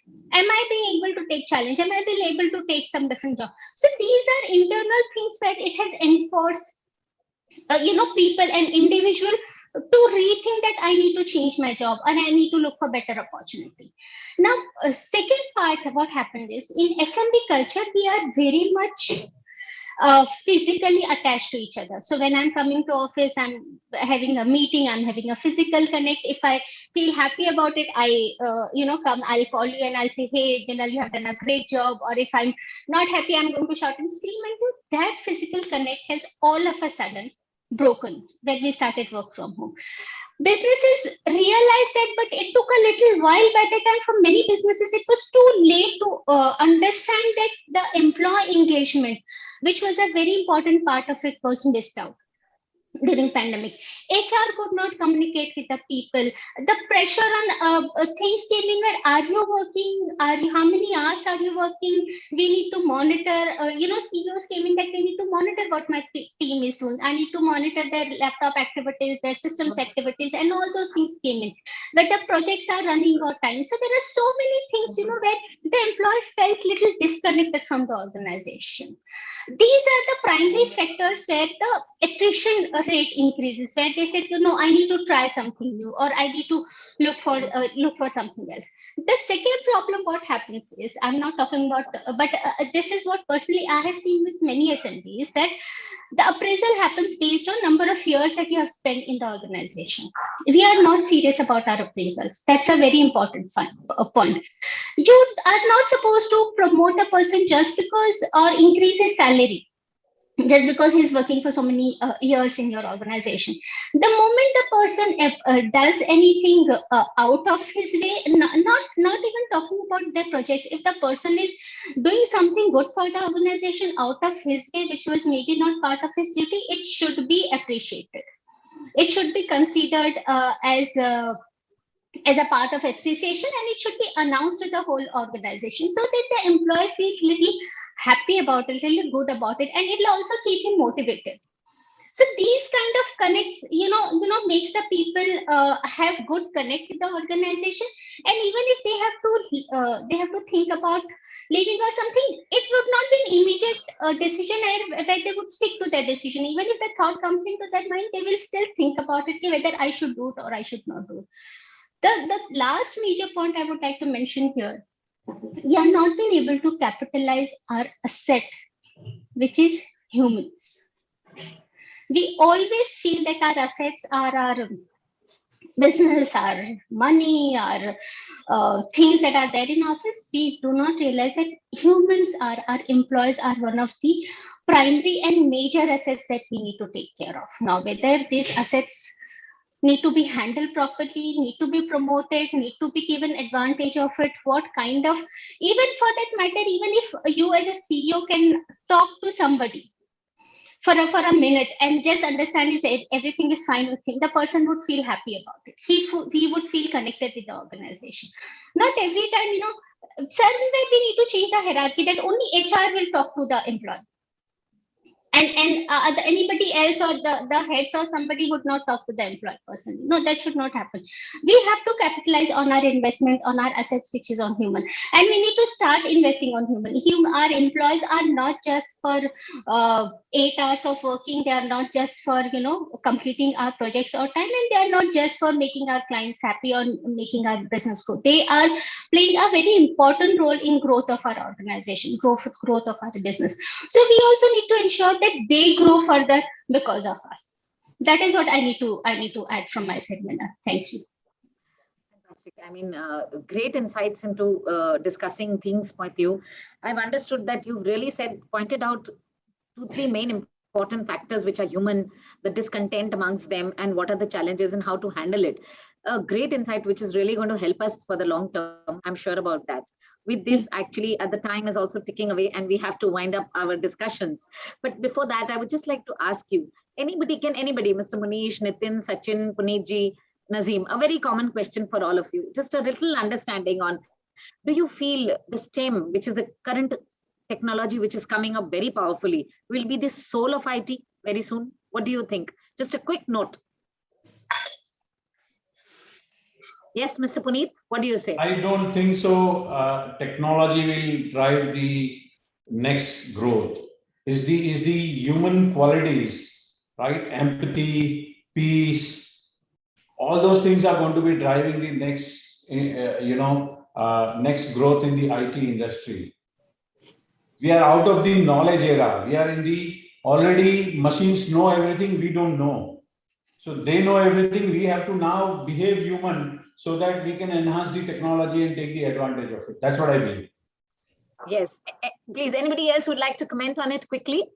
I think I fully agreed with Puneet and Nazmeen. I think human potential or humanity will drive all the things, and technology is a part of that. That's it. But it's not on the first stage. Correct. What about you, Mr. Sachin? Do you have to say? Yeah. Yeah, thank you. I agree with Puneet and Vish both ways.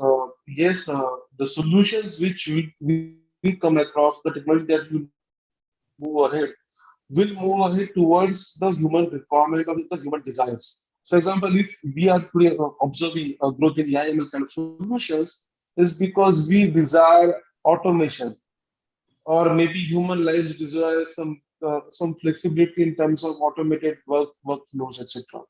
You might, let's say, as a common example, COVID, many industries got affected. Industrial automation would go into the next stages. You might see a higher level of adoption in industrial automation because employers or maybe manufacturers or the organizers or any enterprise would like to have insights about their factories sitting at their home. Let's say in a lockdown phase, they would like to know about their factories, wherever they're moving, in the country, outside, or at home. So these kind of solutions will keep on popping up, but based upon human requirements or the environment they are in.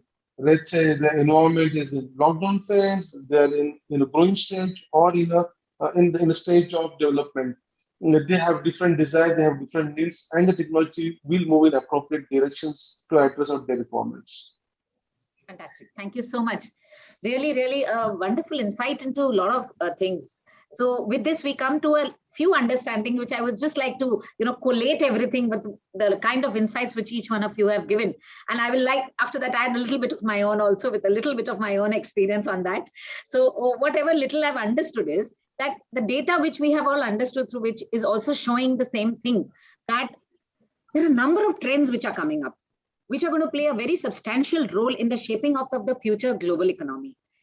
In our conversations with all of you, our global leaders and executives, we have found out there are 5 priorities. I have actually, when you all were talking, I was listing down those 5 priorities. Those 5 priorities were like companies will want to adopt these 5 priorities, I think, and take it as if like it's a North Star, that we're going to navigate our way through these trends to mold the future. So with this, I understand the first point, which I've understood it when Mr. Sachin shared his insight into the shared responsibility. He really brought out a very important point, which is called organizing sustainability in business. Because if you really want to sustain in business and get that long-term advantage in this context, it needs to be done as systematically as digitization or as a strategy, like you're developing a new strategy, because it will be an important source of a long-term competitive advantage. So a very great insight provided by Mr. Sachin on that subject. Fantastic. Another important point which I came across was when I was talking to Mr. Puneet, which I understood, his mantras.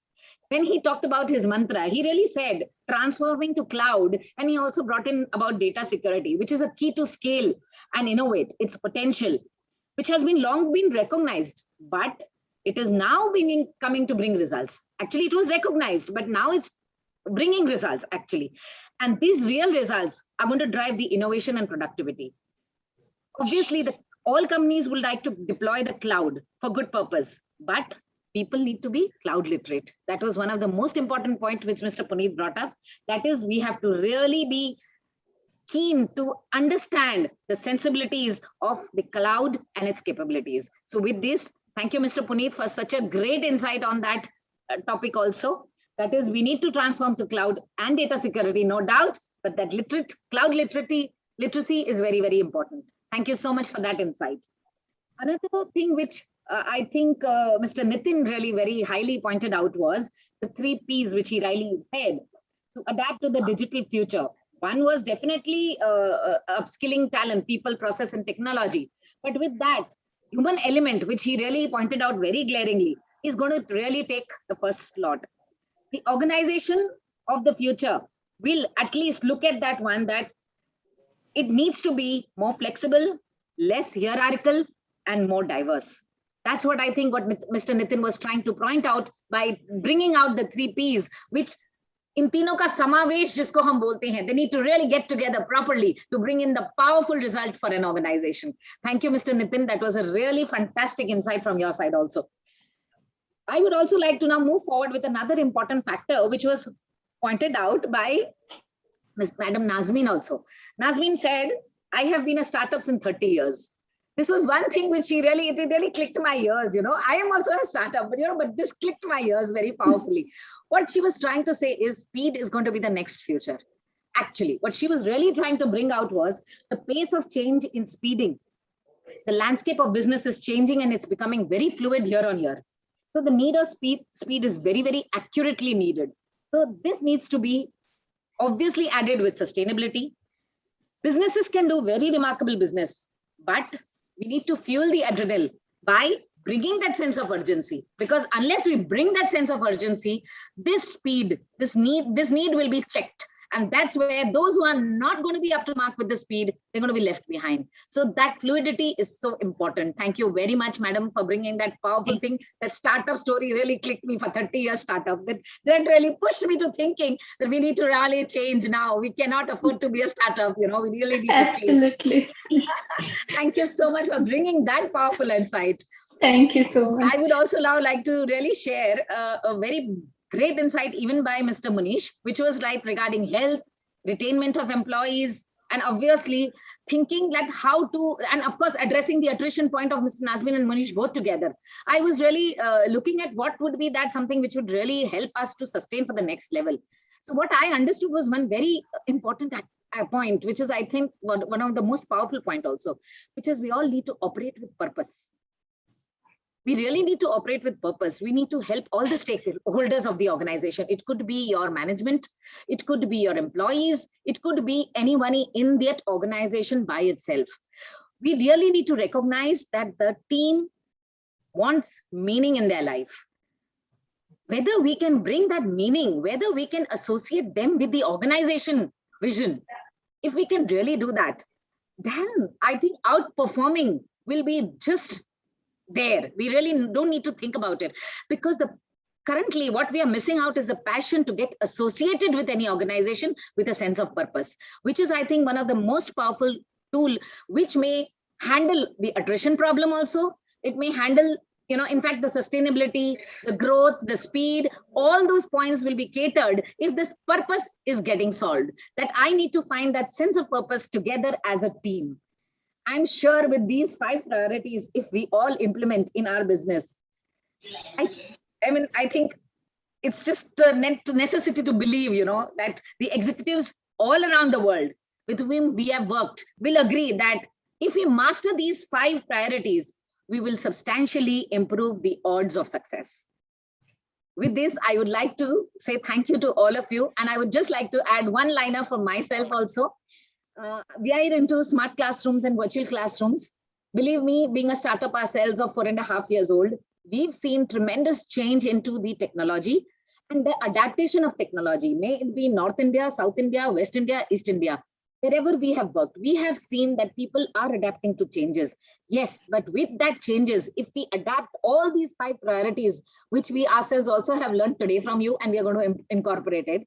But if we actually adapt all this, we are going to go to the next level. Then we'll not be a startup anymore. Like Madam said, this is something which really clicked me very hard on that actually. So we are really, all of us, if we really pool in this together, definitely we can fight the post-pandemic challenges. With this, very big Jai Hind to all of you, and thank you.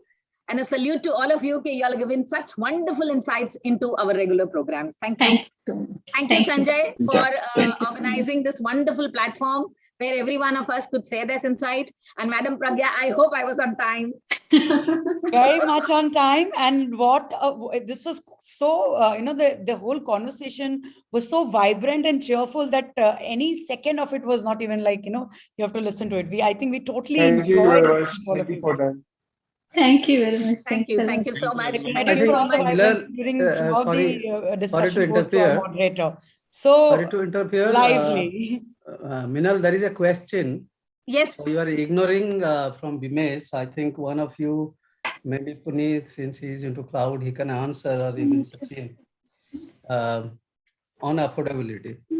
Just check the question window. Yes, Mr. Vimesh. Yes. So the panels is also here. So Mr. Vimesh, sorry, I had missed out on that. I'm really sorry. So we need to have affordable cloud and data security for SMB and below to push IT sales more further. So that's a very relevant question, to bring affordability for the cloud and data. So I think we did bring that point of having that, but I think affordability, Mr. Manish or anybody, please, can you answer? I can answer that question. Yes, anybody. Yes, sir.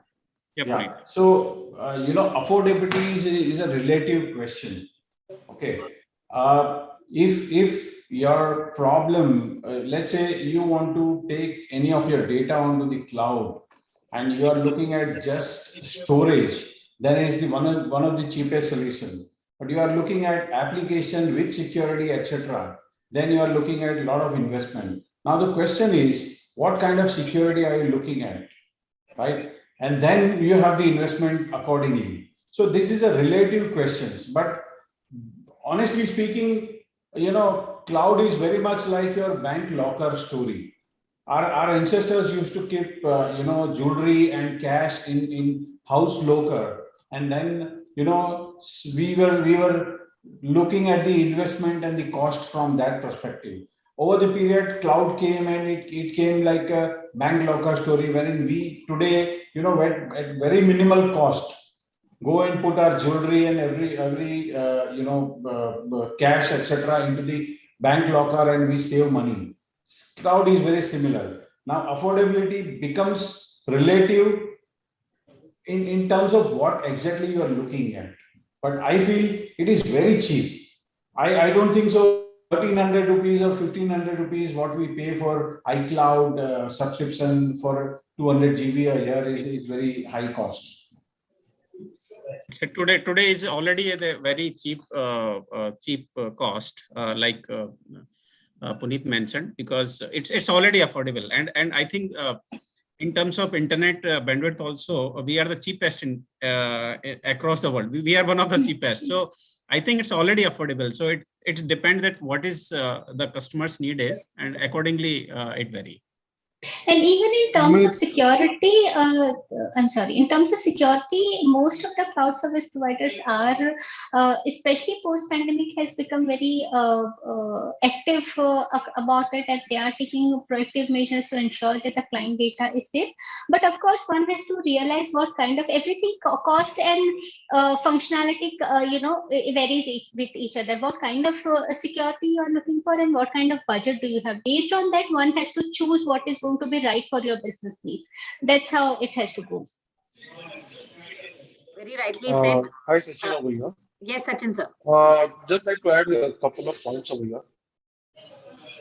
So the cloud adoption is one part wherein you need to first classify your data between a sensitive data, you need to classify critical data, and a public data. Public data, that means anyone wants to access it over website, etc.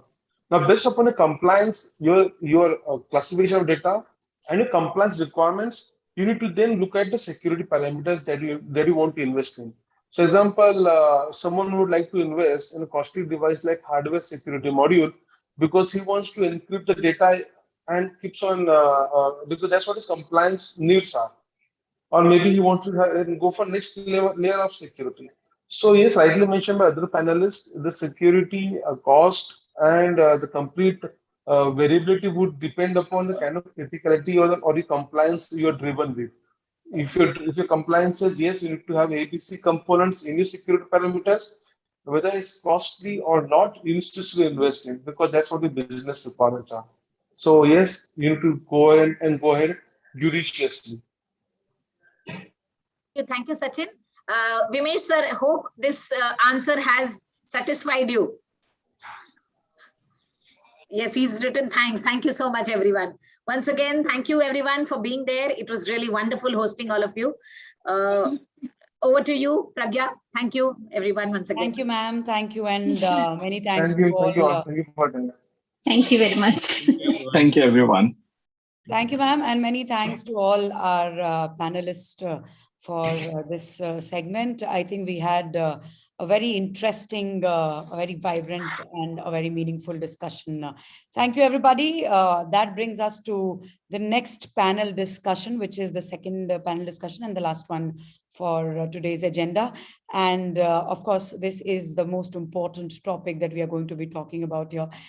In the very first address, in the very beginning, we actually were warned about the security threats and, all wrong things that are, coming up with the wrong minds taking advantage of the technology. So it was very well explained by Triveni sir, and now we need to discuss about it. That's what we are going to do. The topic is cyber security, the next big thing for the partners. This panel discussion, ladies and gentlemen, will be moderated by Mr. Tushar Parekh, Managing Director, Silicon Net Secure Private Limited. I am assuming he has already joined. Please, yeah, there he is. So thank you, sir. And panelists for this discussion are Hari Krishna Prabhu, Director, Technobind Solutions; Jiten Mehta, Managing Director, Magnamius Systems Private Limited; Jitendra Google, Director, Channels India, SARG, Fortinet; Krishnakant Mathuria, Director, CyberNX Technologies Private Limited; and Mohan Bhatt, Managing Director and Co-founder, ECOPS Systems Private Limited. Everybody else, I would like you guys to please switch on your videos and unmute your devices so that we can hear you and see you all. And I would like to give it over to Mr. Tushar. Good evening, friends. I'm Tushar Parekh, Managing Director, Silicon Net Secure Private Limited, and Chairman, Assert. Silicon Net Secure specializes in information, network, cloud security, and business continuity solutions. So let me begin by thanking SME Channels and Sanjay Bhai for putting together this fantastic event and hosting our distinguished panelists. It is interesting, without a doubt, that this is one of the most diverse group of panelists we have today. The fact is that it's a combination of OEM, distributor, and partners, which is really, really interesting, and I'm sure we'll have a better understanding of all their perspectives. Sanjay bhai, can we have all 5 speakers pinned up, please, on the screen?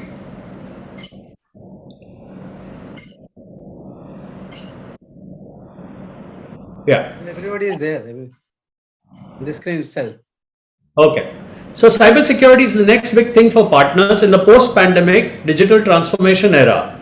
In 2020, the cybersecurity industry was worth $156 billion, and by 2026, it's predicted to be worth $352 billion. Over the next 5 years, Asia Pacific is predicted to have the highest market for cybersecurity solutions. Businesses are confronting more cyber threats and vulnerabilities in their environments than ever before. Data loss and destruction, intellectual property theft, and other issues currently cost the global economy over USD $600 billion each year, or 0.8% of global GDP. As a result, based on these data, the potential for partners to grow is enormous, and there is a significant gap to be filled. This panel discussion is focused on the growth of business partners, and we hope that partners can benefit from it. I now invite our esteemed panelists to introduce themselves briefly. So over to Mr. Mohan Bhatt, co-founder and MD, ECOPS Systems Private Limited. Thanks, Tushar. This is Mohan here, myself from ECOPS Systems Private Limited. We are based out of Pune. We are a Make in India company. We have been in this industry for the past 10-15 years. We imagined a concern with respect to access and cybersecurity pretty much 10 to 15 years back, and we could not accept it. So we have been doing research on that, and we have been delivering solutions on it. Being a software company from India, whatever we developed, we wanted it to be rolled out in the market.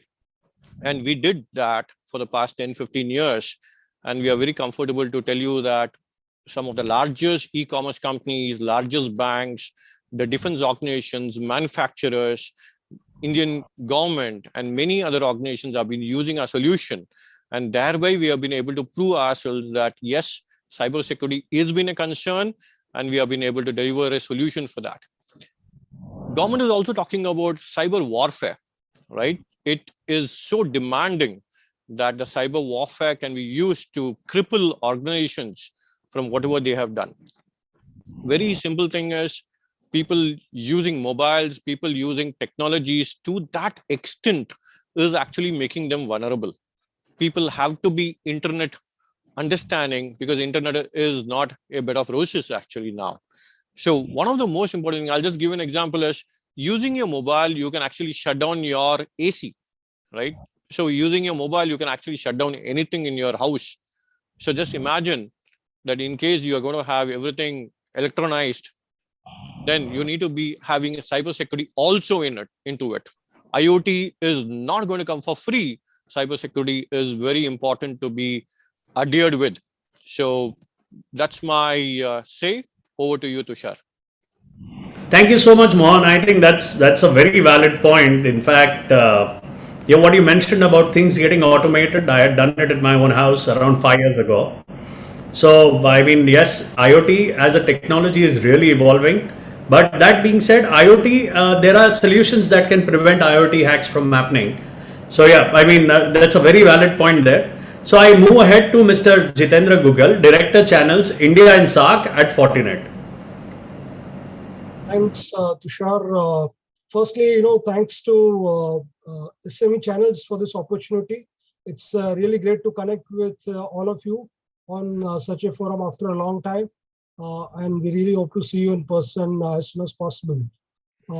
And talking just about myself, I've been into IT industry for more than 25 years, particularly into various areas of IT distributions, working for distributors, and now with Fortinet for more than 11 years. And we'll talk about Fortinet later, but just talking about Fortinet in India, we have been here in India since 2004, and I've been associated with Fortinet right since day one. Although I was with distributor at that point in time, but had been associated with Fortinet for almost 17 years now. So in my current role, as you mentioned, I manage our partner network for India and SAARC region, except for Pakistan. So we cover all the countries, and we have a network of distributors and partners that we work with. We're a 100% channel organization, and I'll be happy to talk about some of the security stuff today. Thank you. So I thank you so much for the brief introduction, Jitendraji. I next invite Mr. Hari Krishna Prabhu, Director at Technomind Solutions Private Limited. Yeah, thanks, Tushar. Thanks, Sanjay, for inviting me and having me here. As Tushar already introduced, I'm one of the co-founders and the director of Technomind Solutions Private Limited. We don't call ourselves as VAD. We are one of the technology distributors in the country, addressing most of the products and solutions around data. And I'm not new to, I think, this particular forum. I have been working very, very closely with most of the partners here. And that actually gives my introduction. So in the interest of the time, I think, let me hand it over back to Tushar and let's move on. Thanks. Thank you so much, Hari, for a brief introduction. We move next to Mr. Jiten Mehta, Managing Director at Magnanimous Systems Private Limited. Yeah, hi. Thanks, Tushar. I think before I introduce, I must praise Jitu. Jitu, we know for so many years. I've never knew you've been playing such a beautiful flute. Yeah, it was great. I think it was a really hidden skill. Huh? I think the next time we should have one program for that. Thank you, Jitin. So, thanks for that. Tushar, as rightly said, I'm Jiten Mehta. I've been Managing Director at Magnanimous Systems Private Limited. And we have been in this industry since last 32 years. And we are being a typical dominant IT infra player. We manage all IT data center products, including securities. So that's a brief introduction. Probably over back to you, Tushar. Thank you so much, Jiten bhai. Really pleasure having you here today. And we move next to welcome Mr. Krishnakant Mathuria, Director at CyberNX Technologies Private Limited. Hi, good evening, everyone.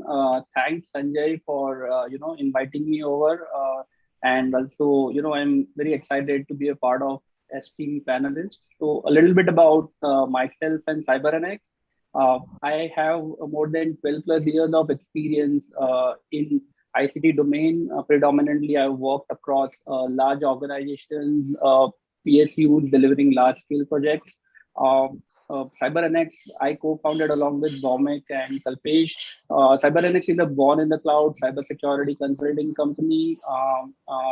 We all came together with a common purpose and a vision to address key challenges and pain points around four key areas which customers are facing with the kind of explosion that has happened with the cloud adoption. So we primarily focus around cloud security, managed security services, and the governance, risk, and compliances.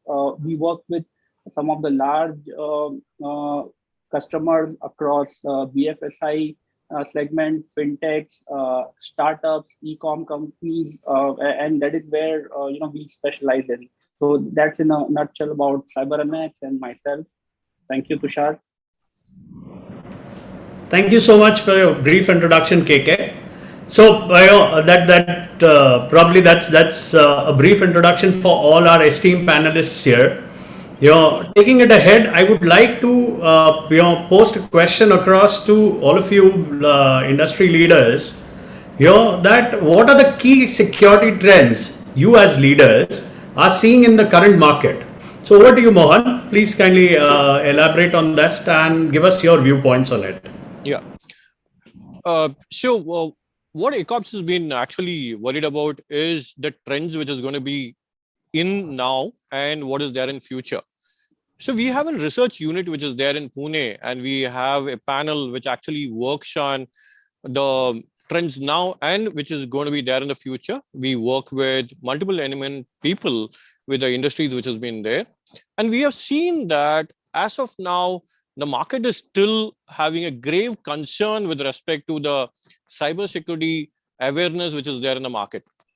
Companies were not actually investing on cybersecurity standpoints, and they were saying that nothing has happened till now, and so why should I spend on the cybersecurity? But with the COVID coming in, all those companies which actually had spent on the cybersecurity environments, they were able to scale over because they were already ready with the cybersecurity mitigations. So one of the cybersecurity trends which will require is that the necessity of all innovations is there now, that we are already there in COVID situation. That's why many people are actually into the internet area where cybersecurity has been a concern. So cloud adoption is one thing which people will be looking into. Cloud adoption doesn't mean that everything is secure. Cloud is going to be a platform. So we need to have the mechanism in which cloud can become safe. The second thing is BYOD.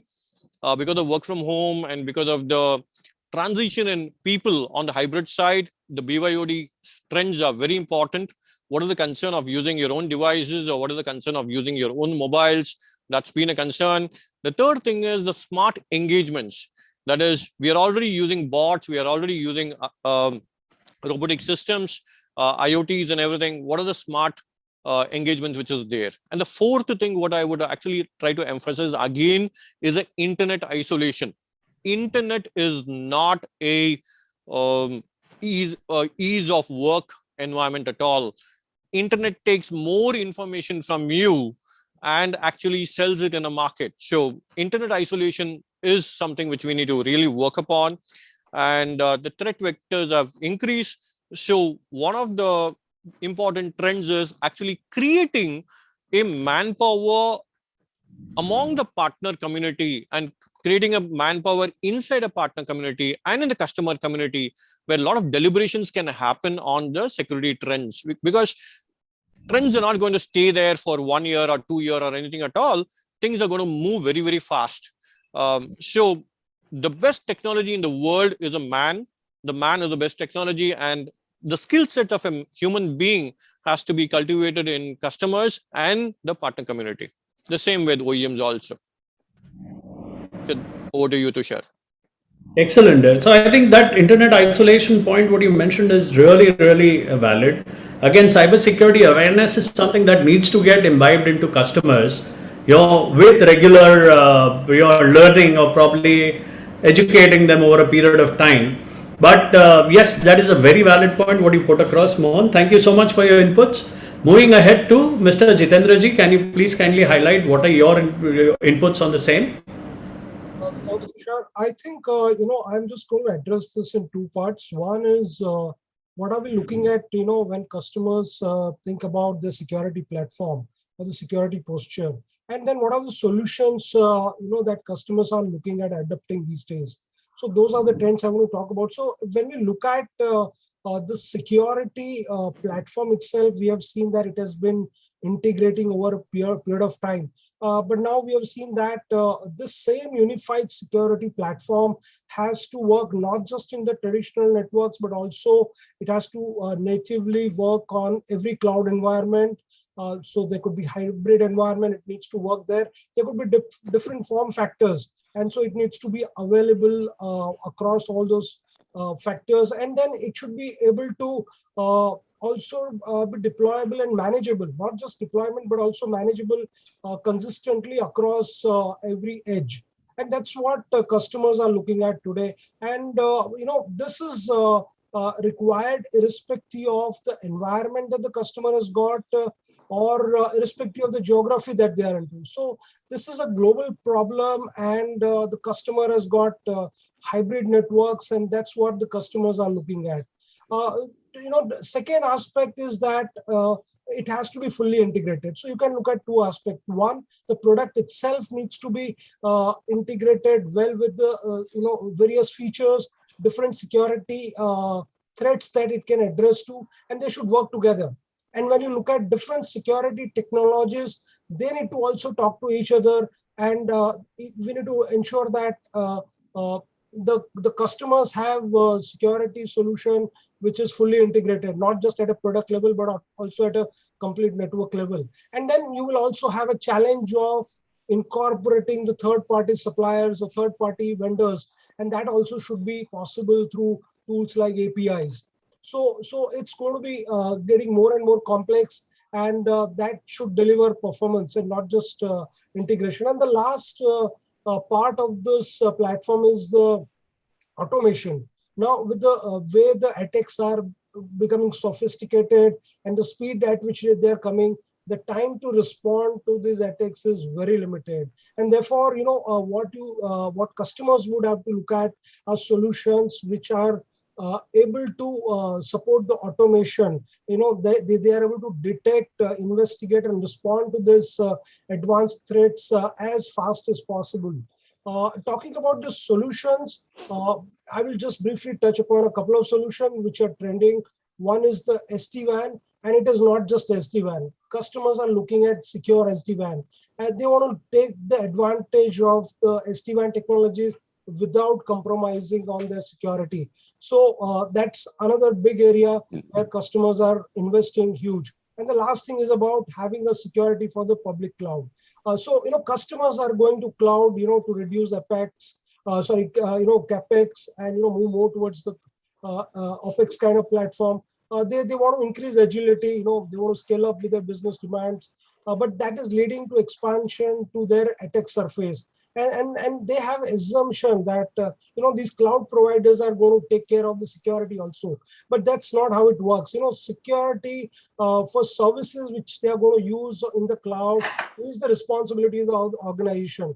So this is something which is very important, and today we are seeing that customers are getting more and more aware of this, and they are looking at security not just for the traditional networks, but also for their infrastructure on public cloud.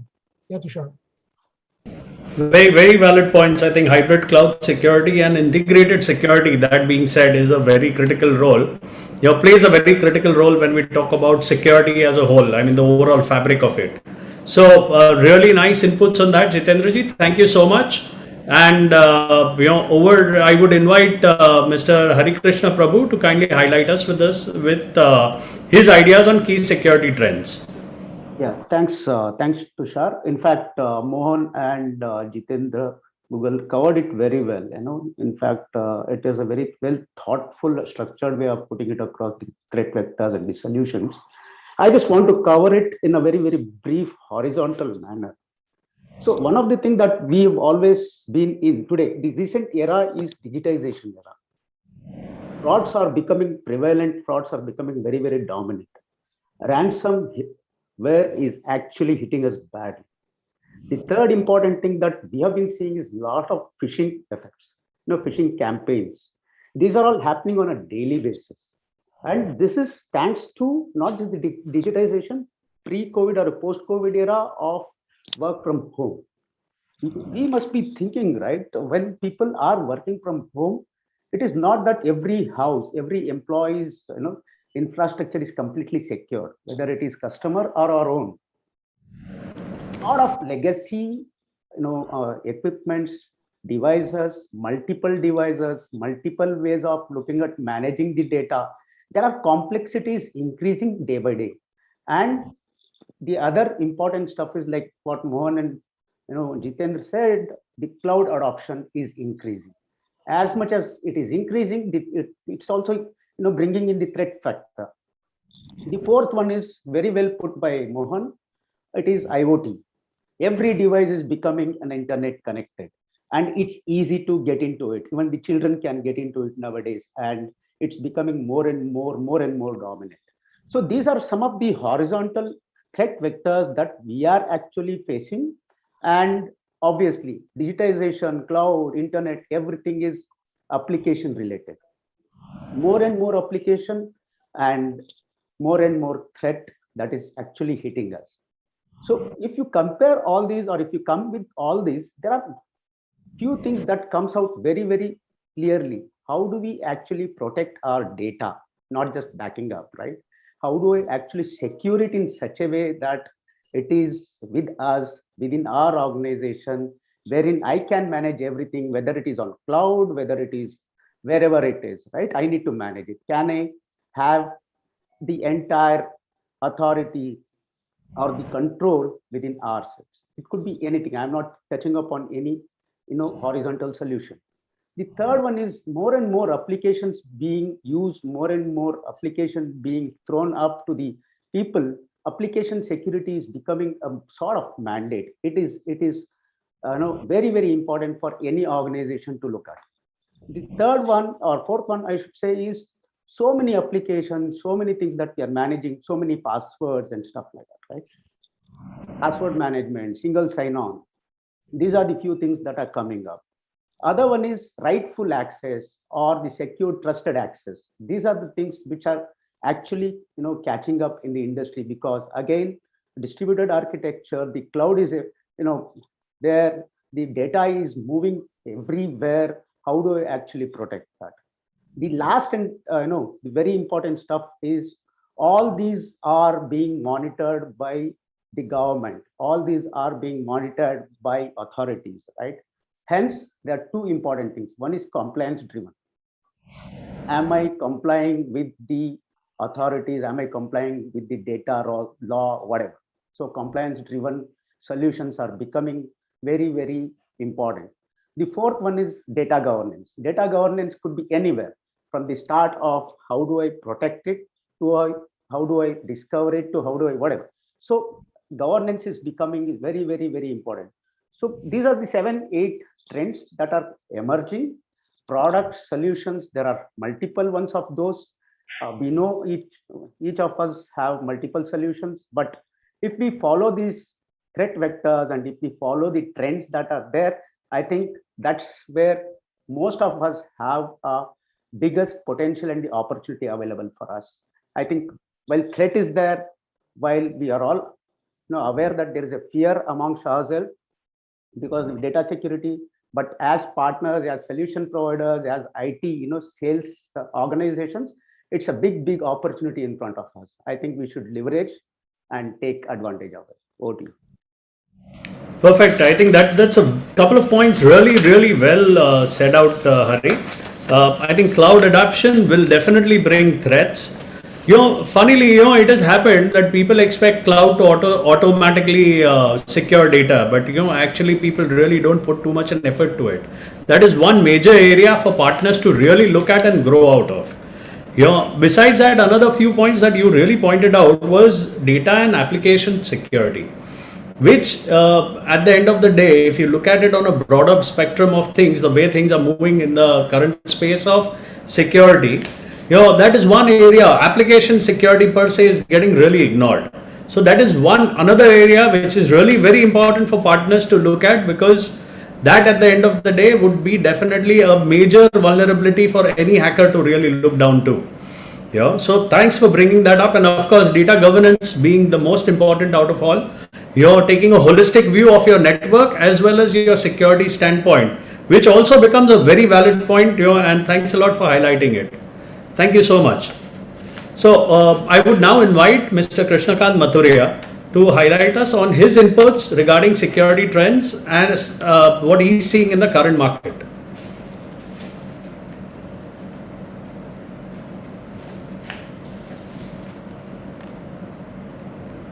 KK, you're mute. Yeah. Thanks, Tushar. Sorry, I got logged off for some reason, and then it went on auto mute. So yeah.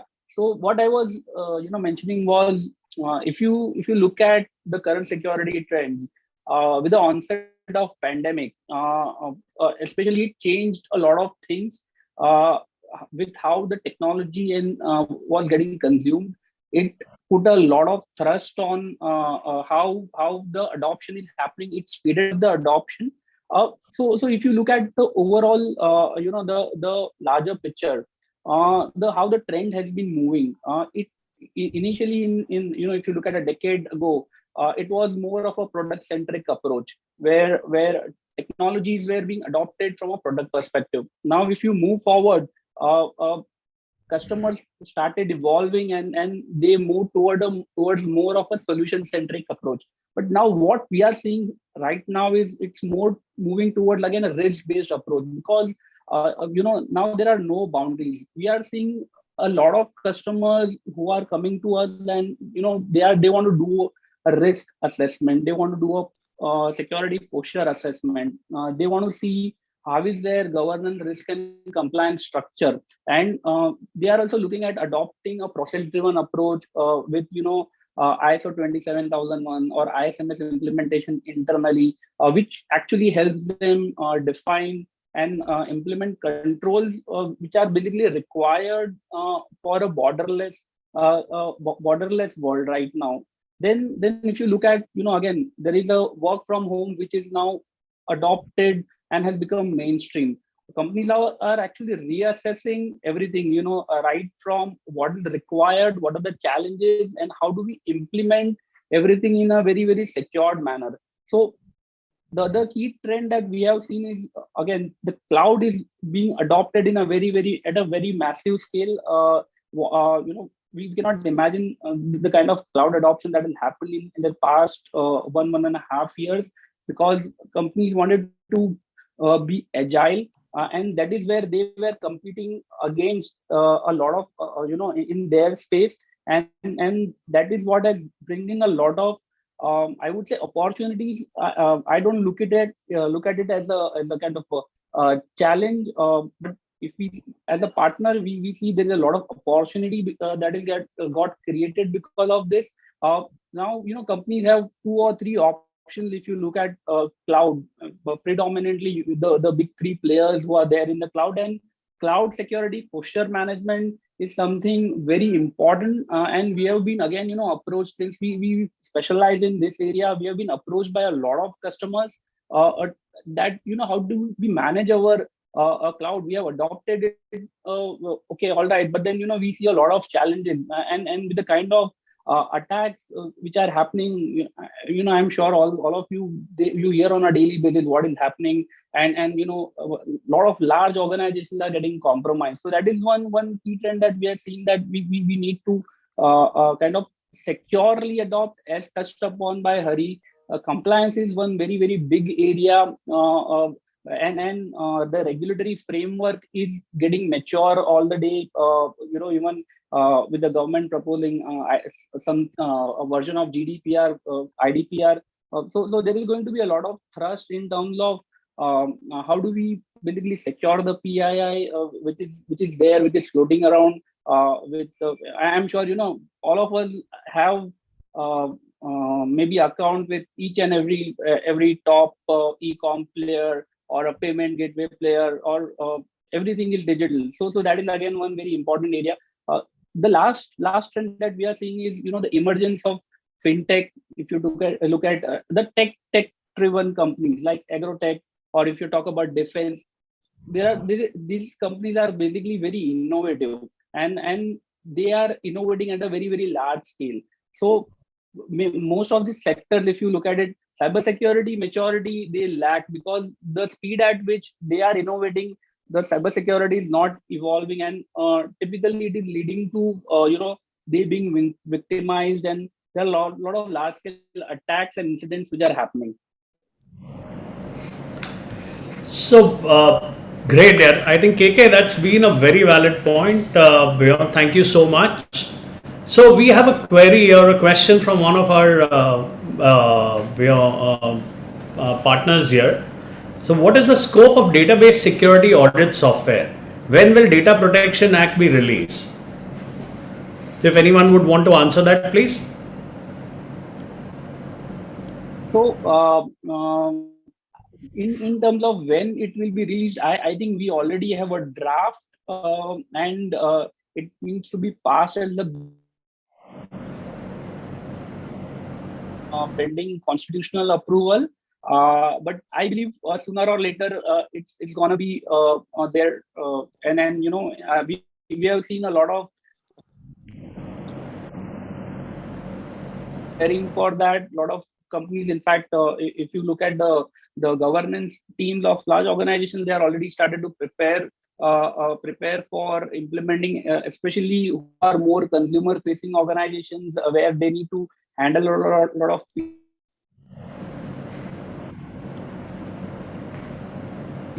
I hope that answered the questions partly. Yeah, KK, you're freezing in between. Yeah, but I think broadly what you mentioned is is fairly suffice enough. Guys, if you have any questions, see, this is a very extensive subject. If any of you have any questions during this discussion, kindly put it in the question box and Q&A box, and we will definitely get them answered from our panelists here. So thank you, KK. I think that's fairly brief enough, and what you really mentioned is very valid. When we talk about GRC, I think that is one area that probably members or partners really need to look at, because that is one area that is opening up post pandemic. When people are really looking at their compliance perspective being put rightly.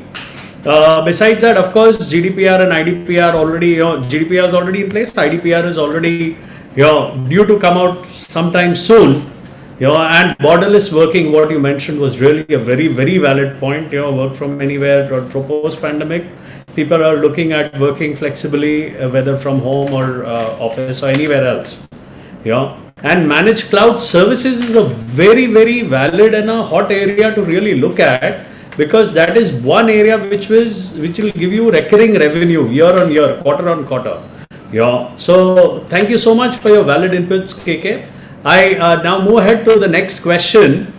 What are the latest technologies in cybersecurity which are easily adaptable for partners? So I would invite Mr. Jiten Mehta to kindly highlight us on this question. Yeah, hi Tushar. Yeah, I think so. There were a lot of trends, probably our panelists have said, and few of them are definitely need to look upon it, and that shows what kind of a technology will address those key trends, probably, which is there in a cyber. So as an infra partner, basically if you have gone through the whole webinar since morning, probably since afternoon, is see, one of the key technologies definitely is zero trust. Like everybody is probably talking of that. Other one more extra word is ZTNA, like probably zero trust network access, because everything is going to be hybrid. Whom to trust, whom not to trust is going to be a big question mark.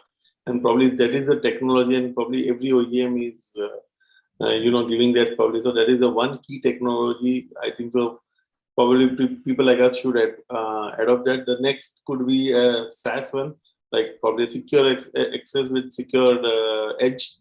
That's going to be the key trend as well as the key technology, which will really give you a boost probably to all the partners in a like infrastructure space. Basically, this is going to be the technology.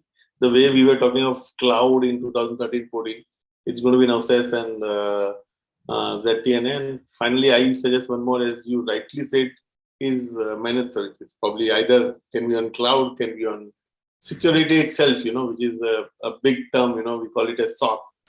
I do not know how do you define that. It's just not a three simple words. Three simple letters probably. It's a whole gamut of world into that. So I suggest probably these 2-3 technologies would definitely boost your revenues within the organization.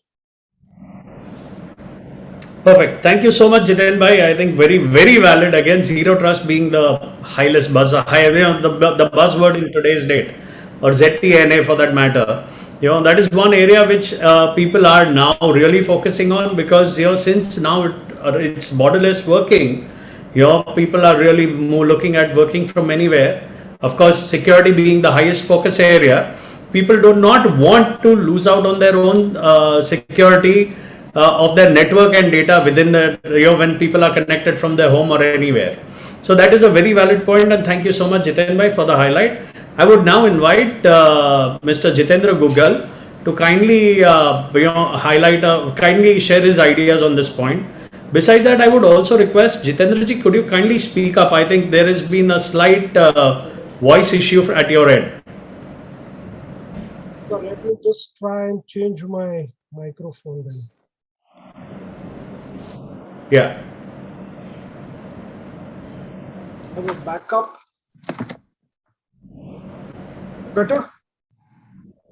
Yes. Right? Yeah. So high availability is very important when it comes to security. So, right. So just talking about the latest technologies and easily adaptable. I don't think these go hand in hand, because it's not going to be easy. Definitely, partners will have to work hard to understand technology, because when you look at security itself is a very complex issue, right? And to address that, you have range of solutions, a lot of technologies coming. So anything that is going to come in, whether it is old or latest, it requires a lot of effort in terms of understanding of that. That's first. And talking about what could be more easier to adapt, I would say, public cloud security, because, it's just about managing the same customer infrastructure and just taking it from one platform to another platform. And the interface would remain more or less the same. And it would require a little bit of understanding of how cloud works, how security on cloud works. But basically, if you look at Fortinet products, the solution that we offer, whether it is for on-cloud customer or a customer who is on premises, the solution would remain more or less the same. The interface, the GUI remains the same. So it's going to be much more easier for the partners to adapt that. And secondly, which I want to talk about is again zero trust access. So zero trust network access is actually an element of zero trust access, which talks more about controlling the access to applications. And if you look at ZTNA, we are talking about verifying users and devices, and that's becoming very, very critical now, because with the work from home culture, growing so fast, organizations require that the users are verified, the devices are verified before they are granted access to the applications. And it has to be done for every single session of the application. And not only that, this also needs to meet the security policy requirements of the organization. So all put together, this is something which is not just a trend, but it's going to be easier for partners to adapt to, because there are a few technologies that they will have to learn. And I'm sure this can be something. This is something that they can do if they have a little bit of experience on cybersecurity. Great. Thank you so much, Jitendra ji, for your inputs. I think very valid again when we talk about device security per se. So next, I would like to invite, just a second, 1 second, sorry. Yeah, I think very valid points. I would like to invite Mr. Mohan Bhatt to kindly highlight us on his inputs regarding your current cybersecurity, which are your technologies which are easily adaptable for partners. Thank you, Tushar. One of the most important and the easily adaptable for the partners is having a great manpower, right? See, anything else is taken over by Google, bots, RPAs, and everything. A great manpower is something which is very much needed for all the partners to actually have a cybersecurity environment, because things are changing very badly faster. So people are looking at consulting, and people are looking at VAPT, and people are looking at research work on the customer environment. So manpower is one thing which I request and all the partners to have, put a great team forward, because there's nothing replacing the great team. That's one. The next thing is authentication. Identity management becomes very, very important. Now we are talking about ZTNA, we are talking about borderless, we are talking about secure access. That's all what is going to be there as of now. But if going into the future, right, identity management becomes very critical. For example, someone has logged in and someone else has taken over the connection, right?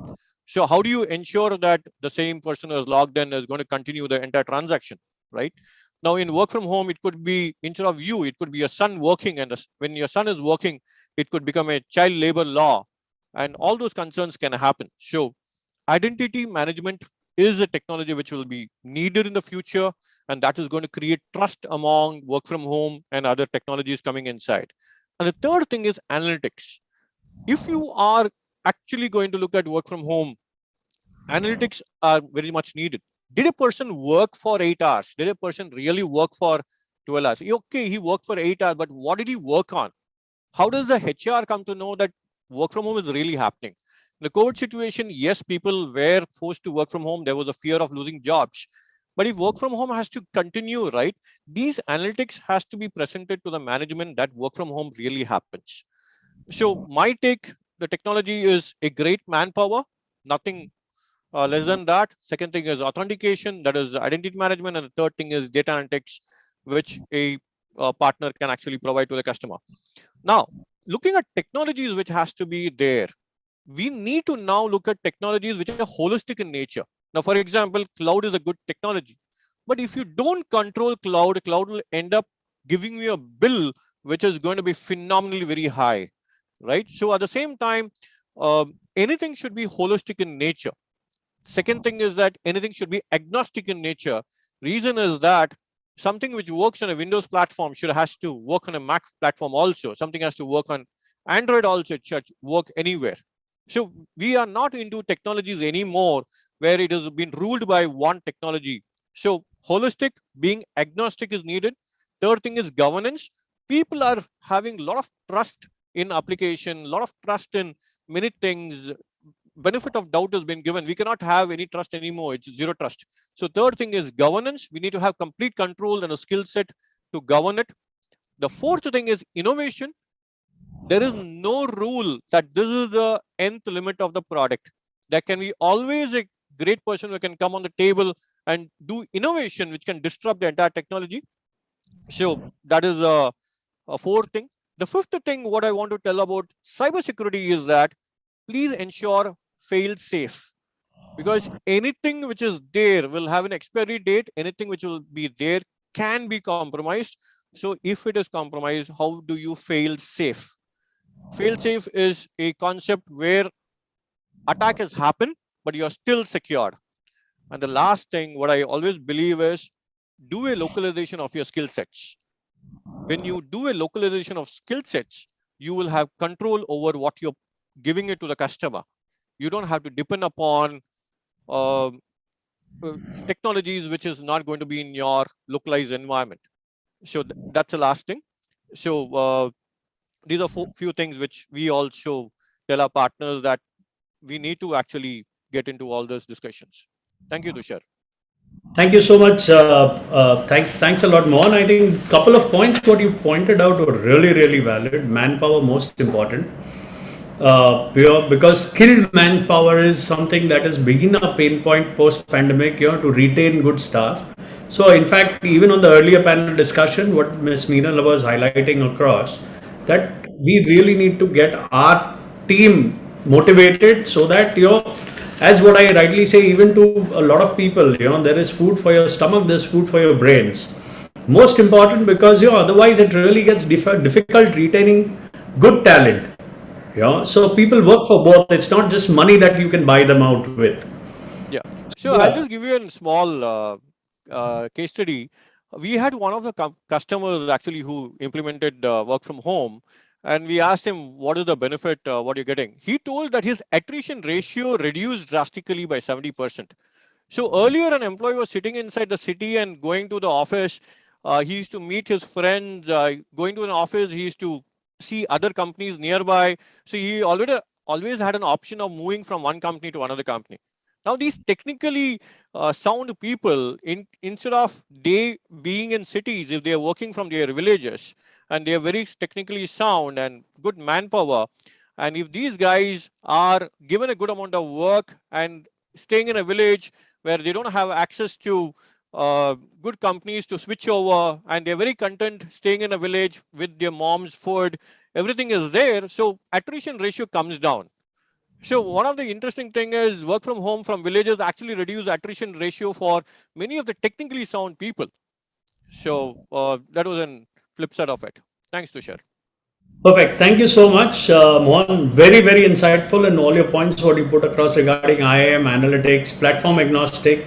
Again, most important being platform agnostic. I would yet feel that there are a lot of softwares that we are currently working with are yet not platform agnostic. I mean, some finance softwares, for instance, without naming anyone, they are yet they're yet conservatively stuck on Windows forever. So I'll just give you an example. There was a DLP solution. Okay, there is a DLP solution which was working on Windows platform. What the customer did not know is that it doesn't work on a Mac platform. So anyone who wanted to download a data, a software developer wanted to download a data, what he used to do is he used to log in from the Mac platform, he used to reduce it down, right? So as partners, we have to be foolproof to the customer. So that's where the agnostic thing comes in. Absolutely. Very, very, very true. So thank you so much, Mohan. I would like to invite, for the next question, what partners need to add to their portfolio from a security standpoint. So I would like to invite Mr. Hari Krishna Prabhu to kindly shed some light on this question, please. Yeah, thanks, Tushar. Again, very valid. I think Jiten Bhai and Mohan, covered it very, very well. They have in fact given us some brief about what products or the solutions to be adopted, right? Like Mohan said, information is important, and IAM is becoming a need of the hour today. Privileged access is becoming the need of the hour because we should know who's accessing what. The secured access is very important, and that's becoming a sort of mandated in every organization. And I think as solution providers, I think we should start looking at it. I've already spoken about the application security. That's becoming a sort of very well sought after, or again in demand kind of thing. Every organization is looking at the application security is the other one.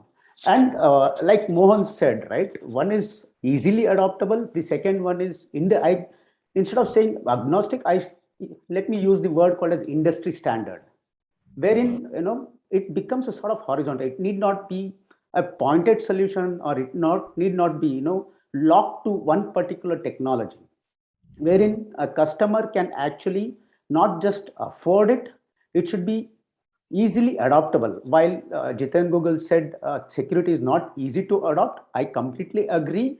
But can we simplify it and help customer adopt and solve his problems or the needs that are there in the industry? The third important thing, like KK said, compliance and the governance.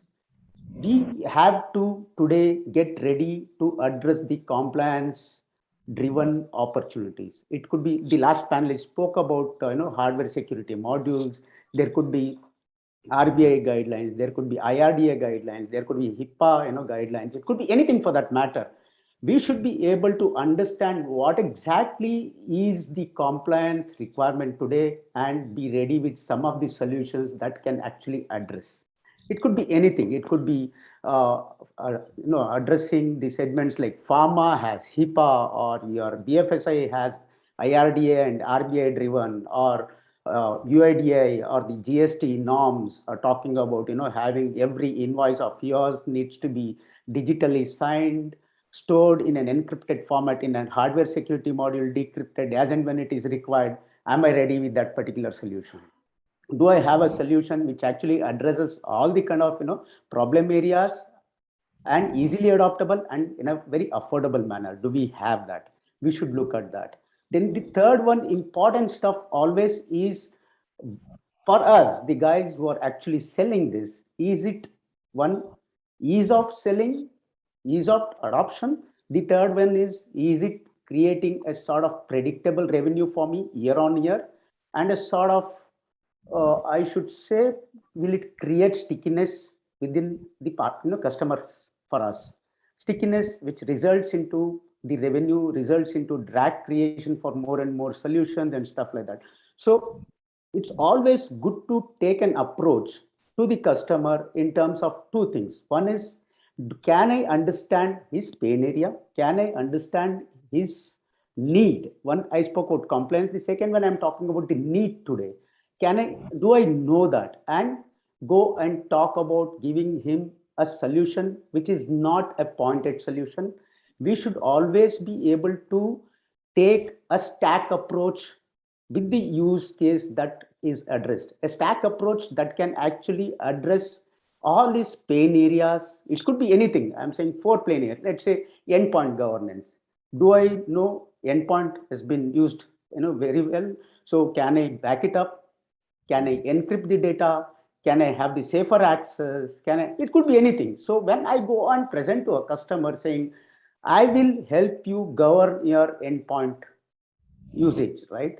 So that should be the approach. In such a way, what happens when I go with that stack approach, when I go with a complete drag approach, one, I'm giving a very holistic or a complete solution to the customer. The second one, I'm creating more and more opportunities. He may not go and buy 4, 5, 6 products together, which addresses it, but he knows somebody from an organization and come and spoken to me about a couple of more, which might help me resolve my problem or address my problem area. He may not buy it today, but it's there in his mind. So he will call us whenever there is a need, or it is there in his top of the mind recall. So I'm always talking about not taking a pointed approach. It's always better to take a holistic approach, take a stack approach, try and address it in such a way that I have created more opportunities and I become a sort of trusted advisor to the customer. I think that's where it matters. All the technologies, every product does one or the other thing good, one or the other thing bad. So nothing against any product or nothing against good and bad, right? We should know when to pitch in what product which addresses my customer pain point, and possibly as solution providers, ease of management and profitable. That's where it is. So much, Hari. I mean, that's quite insightful. For the brevity of time, kindly request all speakers to stick to your timelines. KK, I would like to invite you to speak on this on a very brief manner. What partners need to add to their portfolio from a security standpoint? Sure. Thanks, Tushar. So one very important thing touched upon by Hari was, the word trust. That is something which we as a partner should always think to cultivate with our customers as well as with our employees. From a security standpoint, if you look at the current opportunities that partners have, I will speak from my experience in terms of how we approach customers. We always think very holistically rather than being going to customer with the point solution. Second is having a very specific outcome driven approach in terms of what is in it for the customer, rather than I just want to sell a technology to a customer. If we look at that approach, there are a lot of new age technology solutions which are available right now. If you think about things like CASB, which is kind of getting adopted in a very wide way, SOC services. We are talking about web application firewall. We are looking at automation of VAPD.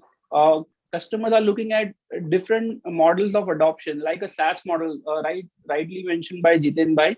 So though all these stack is very complex to be implemented, but then partner can look at selectively in terms of how they can, in a planned approach, develop those appropriate skills and adopt those technologies. So I will say, for me, being a specialist is more important than being a generalist, where I go and say that मैं सब बेचता हूँ, आपको क्या चाहिए. It doesn't work anymore. And each of the areas, if you look at, there are a huge amount of opportunities right now available. If you pick up anything, just to mention, like a database access management, we're talking about DAM, or Hari was talking about HSM. These are all very complex technologies to adopt and implement. Things like TD, transparent data encryption. There are so many things and areas where there are ample opportunities for partners. Only thing is that they need to kind of align their priorities, and I'm sure there is a huge amount of potential in anything you would want to do. And then again, having a holistic approach and a customer centric approach. That is what I would like to say.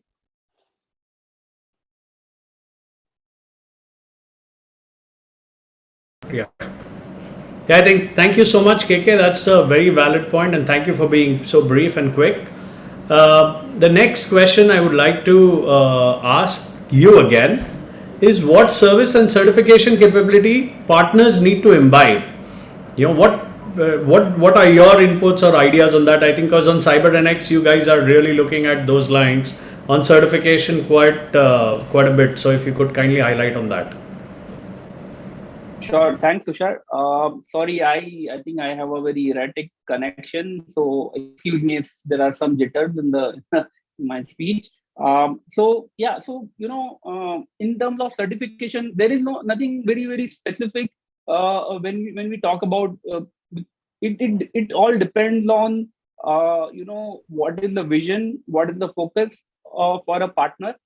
So if you think about it, it's a mindset. And that mindset has to change from being a generalist to a specialist, and then aligning the company's company goal in that direction. So there are a lot of potential and vast opportunities which are there, but if you look at it, there are a huge amount of skills gap which are prevalent. There is a big issue. That is a big issue. Mohan touched upon that point there, that the most important thing is the human capital. You got to focus on the developing the human capital, and that is the most important thing which we as partners should really think about, because those are the guys who are gonna bring success to the organization, profitability to the organization. They are gonna be the brand ambassadors for us, and we also got to step into customers' shoes, and we got to see it from their view, rather than say that, okay, I want to be a partner with a certain product or an OEM, rather than it has to be inside out approach, thinking more from a point of view that, okay, what is in it for my customer. Why I touched upon that point. If you look at the traditional way how security was being implemented, that is changing very rapidly right now. World is moving to the cloud very quickly. Cybersecurity solutions are kind of evolving very quickly, and a lot of traditional vendors, you are mentioning about few of them, their business strategy has gone for a toss, and they're struggling big time. So the key aspect I would like to touch upon is to have an immediate focus on a long-term goals and changes, and accordingly alignment of the services and the product that suits the market changes or the market dynamics. So to conclude, I would not say there is any specific certification that a partner should imbibe, but based on what areas they want to specialize and kind of grow, that is something they should focus on. And there are a lot of other complementing technologies, certifications, parallel technologies. There are generic certifications like to get a CISO perspective. You can think about certification like CIS, CISA. If you want to really get deep into a kind of security testing, you can train your team with certification like CEH, OSCP, and there are so many plethora of technologies or solution certifications which are available right now. So thank you so much, KK. I think that's very, very valid what you put across. And again, your standpoint as a partner really makes a difference. Again, what Hari mentioned was his standpoint as a distributor. So that being said, yes, there are different perspectives to this, but yeah, I mean, it's really good to see or hear all three sides of the story. With the OEM, with a distributor and a partner in place. Thank you so much, KK. So I would like to again invite Mr. Jitendra Google to shed some light on what service and certification capability partners need to imbibe. Yeah, thanks, Tushar. I think first and foremost, partners need to see that that team is fully capable to deliver the solutions that they are looking at for their customers. So for that, first and foremost, they need to see whether they have got clarity on the fundamentals. Whether the fundamentals of the problem, the solution, is that clear, and how they can get that knowledge. I'm not getting details of how they can get it, but that's very important. When you're going to talk about security, and if you don't know basics of firewall, it's not going to work. Secondly, to make sure that your sales team, partner sales team, is fully capable. They have the in-depth product knowledge, and they have also got the solution knowledge. They should be capable to understand the customer's problem and then arrive at the solution. They should be in a position to tell the customer what kind of solution they should look at. Because this is going to be not a generic solution to everyone. One size fits all approach doesn't work here. And secondly, when you look at the technical team also, they need to have a solution approach again, and they need to be totally hands-on. They need to have those vendor certifications for the products or solutions that they want to sell. And they also need to have enough tools available in terms of demo software or demo appliances to make sure that they are comfortable, they are confident when they approach the customers. So that should be the approach. And when I talk about solution approach, let me just give an example about zero trust network access that we are talking about. Now we are not talking about just a token or authentication or net solution, right? We are talking about a solution. So the person needs to understand, the organization needs to understand how these various technologies have to integrate together. And for Fortinet partners, the good news is that they get access to free training via partner portal, on our network security expert program, where they can get access to all of this that I talked about. And for our customers as well as partners who are not part of our program, they can also access a lot of training through training.fortinet.com, which is available publicly. Great. So I think that's really insightful. Thank you so much, Jitendra ji. The next question is how cybersecurity can fuel their bottom line or partners' bottom line. So I would like to invite Mr. Jiten Mehta to kindly highlight us on what his inputs are or what are his ideas about the same. Yeah, Tushar, hi. I think so. The question has got answered itself. Yes, it is fueling definitely a bottom line. So keep adding security portfolio into your service division, and probably it will fill up. See, one of the technology I forgot to mention is probably a OT security. Like everybody is talking of internet or IoT or something like that, but nobody is talking on OT. Now, which is going to be the next in thing. So probably if you can add that portfolio within your service team, and trust me, as KK said, is have some certifications in place. Approach different customer, could be enterprise. जैसे आज सुबह त्रिवेदी जी बोल रहे थे, that corporate has to understand that invest in security first and then do the business. So if that's going to be the true this thing, I think so. Any services on security is going to fuel your bottom line. There is no limit to it. So it's a time everybody has to add that portfolio within the service team and get the hang on whichever product you prefer, or the other on your own service, or can be attached to any. So many OEMs are available. You can get attached to any OEMs, and it will definitely fill up your bottom line. Perfect. Thank you so much, Jiten bhai. I would like to invite Mr. Mohan Bhatt to answer the same question: how cybersecurity can fuel partners' bottom line? Yeah. So I have a different take altogether on this. What we try to do is we consider security as a business enabler for the customer, right? So instead of giving security to just safeguard their data or security to safeguard their IT, if you can fuel security as a business enabler. For example, vendor access was not there. If you can have awesome security which can ensure the SAP access given to a vendor, then your businesses can become faster.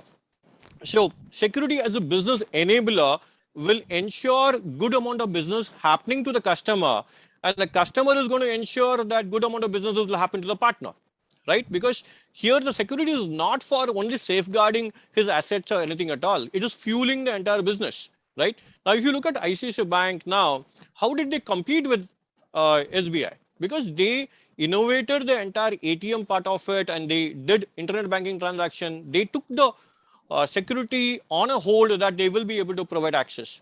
So security as a business enabler is something which we need to do. Security as only taking care of the IT requirements and all is only done when you actually have an hack, right? Normally what happens, people don't look into security because there is no ROI for security.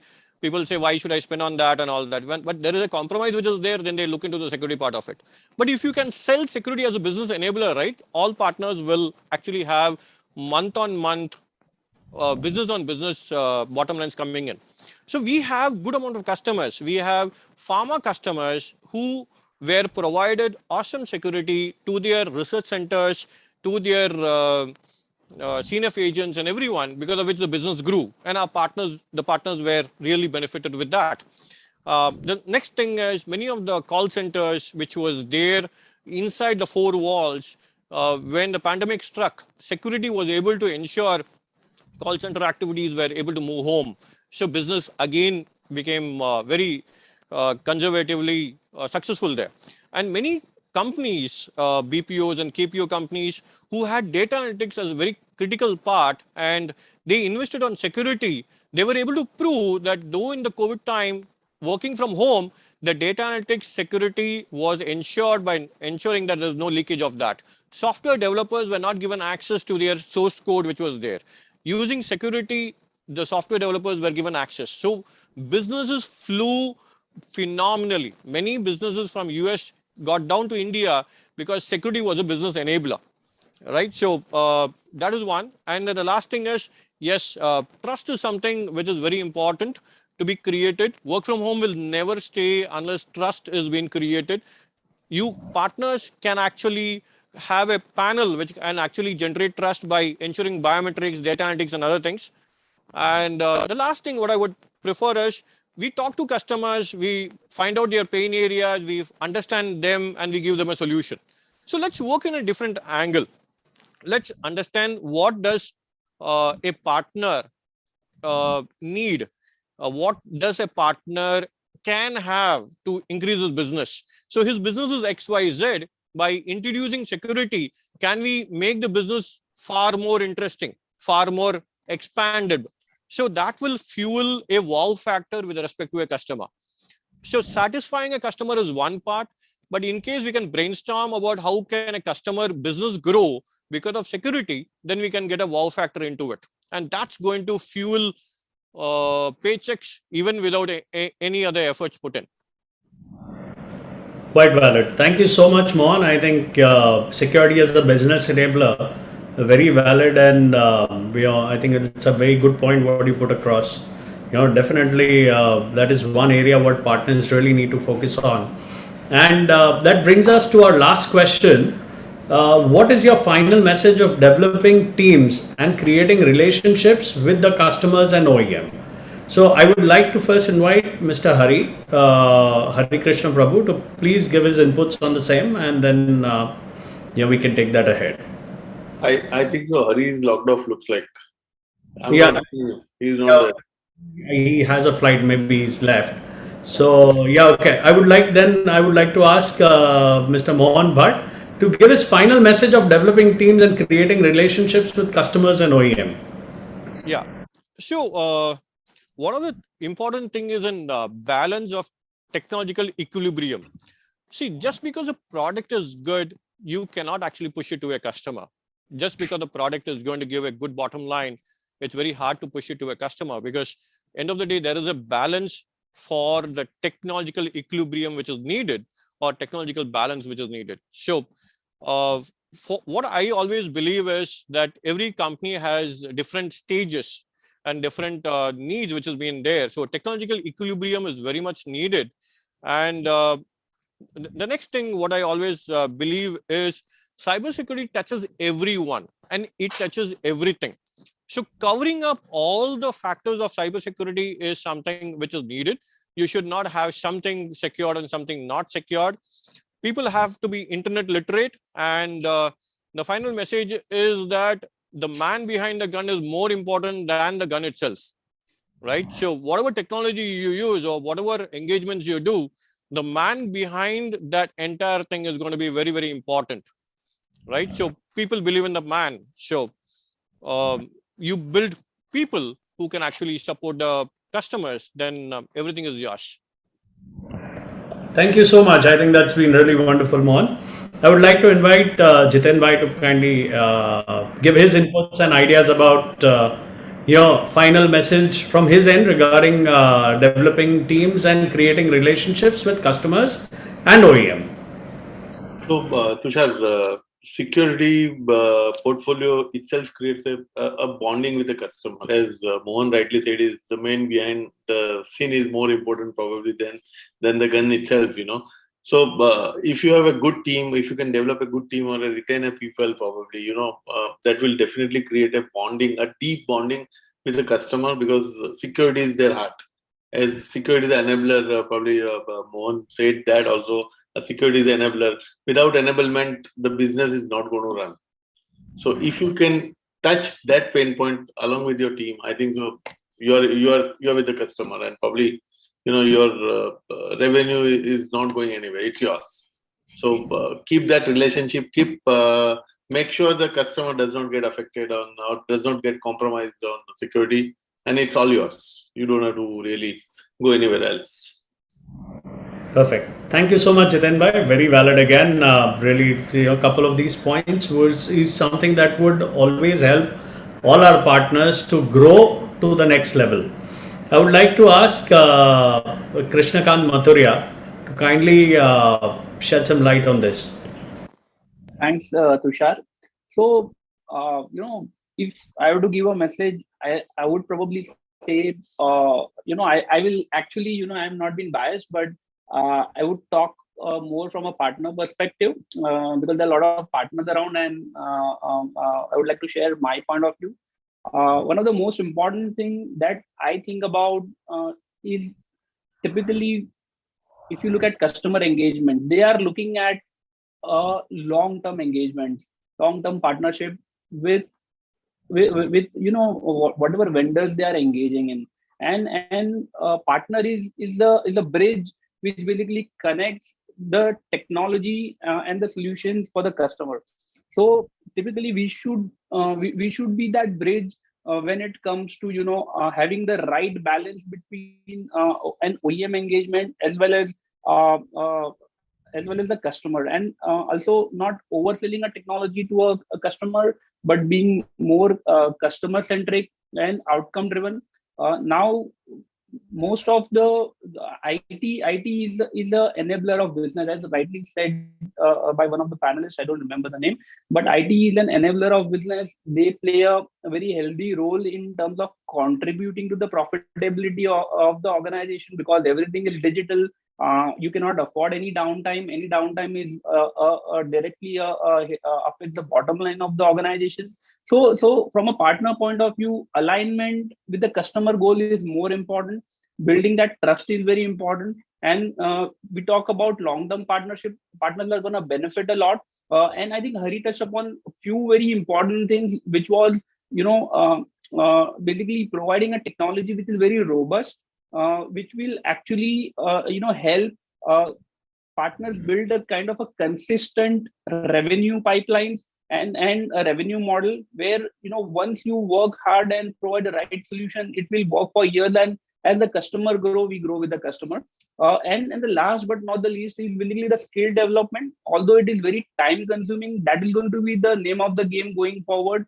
If you look at, the overall business strategy alignment, we need to look at a multi-pronged strategy where we strike a right balance between hiring fresh talent and also training them along with the trained manpower we have, and building a team. So for me, it's going to be customer right balance with the OEM and skills of the team. Sure. Thank you so much, KK. I think very valid again. Upskilling our manpower is the most important as of now. That is one area which would help all our partners as well, and it would portray the right approach to the customers as well when you have certified staff or skilled manpower for that matter. So yeah, thank you so much, KK. And of course, from an OEM perspective, I would like Mr. Jitendra Google to give his inputs on this. Thank you, Tushar. Yeah, I agree with all of them. I think the message that is consistent across all panelists is that partners need to have a team, which is skilled, and I would say not just skilled but also committed.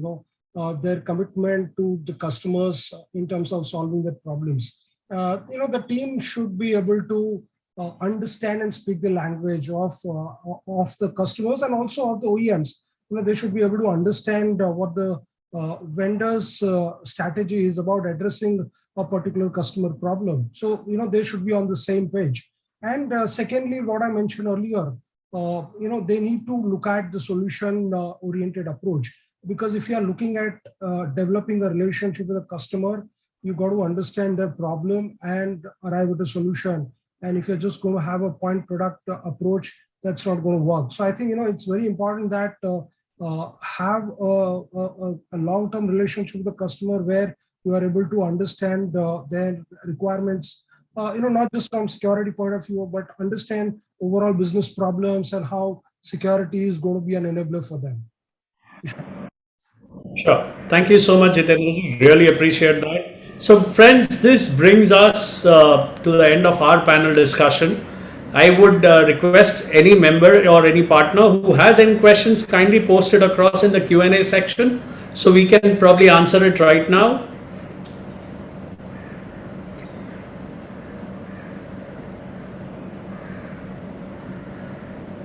So I guess there is not much of a question that people are having. I think our panel discussion was quite in depth and keeping the perspectives of our OEM, distributor and partners into account. Couple of points which I really found worthwhile is cybersecurity and cloud security, which is a high focus area. IoT, multi-factor authentication, zero trust, identity and access management, managed services, having a holistic approach towards solutions, what we put across, and of course, most importantly, platform agnostic solutions. That has been one of the key focus areas what people need to really look at, not only one particular platform, but it should be a cross platform. So having platform agnostic solutions and being a solution enabler for a customer rather than going and pitching across one product. You enable a customer with a solution, having a neutral approach towards a technology. Rather be a technology driver rather than being a product salesman.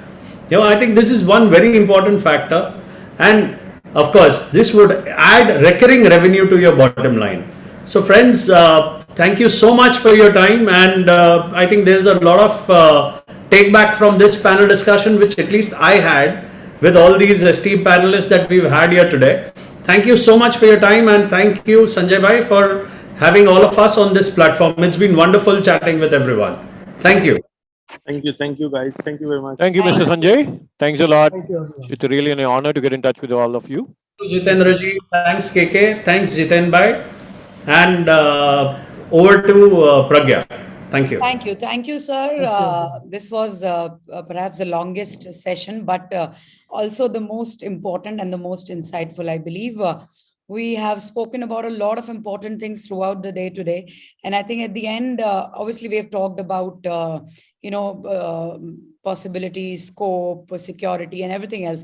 But towards the end of the agenda, while we only have some awards to be given now, what we have learned today and what we, I think, have focused the most on today is about appreciating the efforts of our team members, the manpower, as we call it, and skilled manpower, to be precise, and manifesting and investing in the same direction. That, I think, has been the highlight of the discussion. And we definitely are looking forward to be doing the same. Before we actually present the awards, I know you all are waiting for the awards. We also have a quick musical break just to refreshen up your minds before we start announcing the awards. We have almost 100 awards to be given. We have a very quick 2-minute presentation. I'd like to request Sanjay sir to please take it over and talk about the CIO 1000. Thank you, Pragya. I know that this is a tough time, between the entertainment, the awards. But I thought that this is worthwhile that I should mention that which I mentioned at the beginning note on my welcome note. I'll check only 2 minutes that in 2019, some of you partners had participated in CIO 500, which were done physically in New Delhi, bringing in 500 CIOs, IT decision makers, plus other guests from channel and OEM, making it a 700 people gathering there. But this time we are expanding our horizon. We are going a little bit more from this geo to another geo. So from India, we are bringing in 500 CIOs or a decision maker this time. This is going to happen from 2nd to 4th of December. And the rest 500 we have invited, and we are seeing a lot of traction from other countries, including Asia Pacific and Chinese countries also. So Taipei, Taiwan, China, Hong Kong, Singapore, Australia, Malaysia, you name any country, we have got representation or CIOs there. I'll just quickly run through the agenda and the speakers. Of course, the speakers, placement hasn't completed yet because I was busy in executing this event. These are the names, those who have already appeared here. We'll be posting other photographs of the speakers very quickly. So it's a 3 days agenda. The first one is starting from 2nd December. It's a long again from 11 a.m. till 7:30 p.m. And second day, we have similar kind of event. We have got big names coming in as speakers as well. The last day is nothing but some virtual data center visit and some lucky draws. So that was what I wanted to message to the esteemed audience here. I can see that we have more than 250 channel partners joined from India and some other regions from Middle East and Singapore as well. I thought this is worthwhile that I should reiterate our efforts. The last one that we will be doing for this year, probably after this, we'll be meeting physically on physical environment in hotels from 2022. So with this program, over to you. Thank you very much.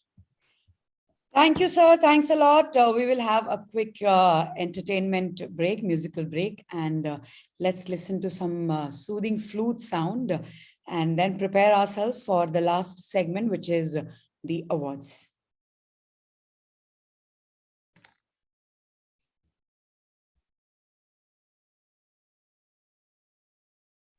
This is again from Mr. Jitendra Google. So his musical flute rendition.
Thank you, sir. I think apart from the discussions that we have had, Jitendra sir has also participated as a panelist. But the most amazing thing about the thing is that we have such talented people in our own fraternity, in our own family, and who have done such great flute sessions for us. Thank you for that. Let's get started with the awards now. We'll be displaying the names on the screen, and I'll also be announcing simultaneously. I would appreciate if you guys can all send your wishes for the winners. We will be starting with the SME Channel Partner Summit Awards 2021 now. And the first category is Channel Survey Award. Let's get started. So the award goes to Mr. Anil Sethi, Vice President and General Manager for Dell Technologies. This is the certificate. Moving on, the next award in the same category goes to Mr. Sunil Sharma, Managing Director, Sales, India and SAR from Sophos. Congratulations to you, sir. This award is to congratulate Dell Technologies for the most channel-friendly OEM brand for storage. This is to congratulate Dell Technologies for most channel-friendly OEM brand for computing. And to congratulate the most channel-friendly OEM brand for computing, we also have Hewlett Packard Enterprise. Microsoft Azure, most channel-friendly brand for cloud computing. Sophos for cybersecurity. Beam for backup, they are the most channel-friendly OEM brand for backup. Ingram Micro India, VAD into Sense. Ingram Micro India, most ethical distribution company. ICT Circle for most innovative B2B platform for IT and channel. Next category is Channel Marketeer Awards.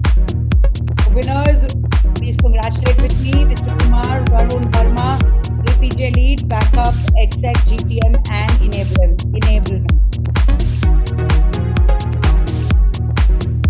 Ms. Astha Gupta, Partner Relationship and Marketing Manager, Proactive Data Systems Private Limited. That's the certificate. Value Added Distributor Awards category starts now. Photon Electronics Private Limited for Value Added Distributor. Now, this Value Added Distributor, we have JNR Management Resources Private Limited, Icons Infocom Private Limited, Tricom Multimedia Private Limited, Ravi Associate, Technologic Consultants India Private Limited, PD Software Distribution Private Limited, iValue, Photon Electronics Private Limited, Value Added Distributor. These are our Value Added Distributors. Technobind, Eddington, Smart Solutions, Crayon. Next category is ISV Awards. TG Switch Infotech Private Limited, TDP India Private Limited, Cloud Business Solutions LLP, Hive Software Services Private Limited, Didactics IT Solutions, Dave Information Technology Limited, RTL Private Limited, Creative Software Private Limited, and IERP. The next category is Innovative OEM Awards. Most weighted one. Let's get started. Info Concept Consulting, ATCS, Sonic Wall, Classified Technology. These are all innovative OEM in the cybersecurity category. Labs and Tabs Technology Private Limited, Genesis Tech Private Limited, CloudPoint,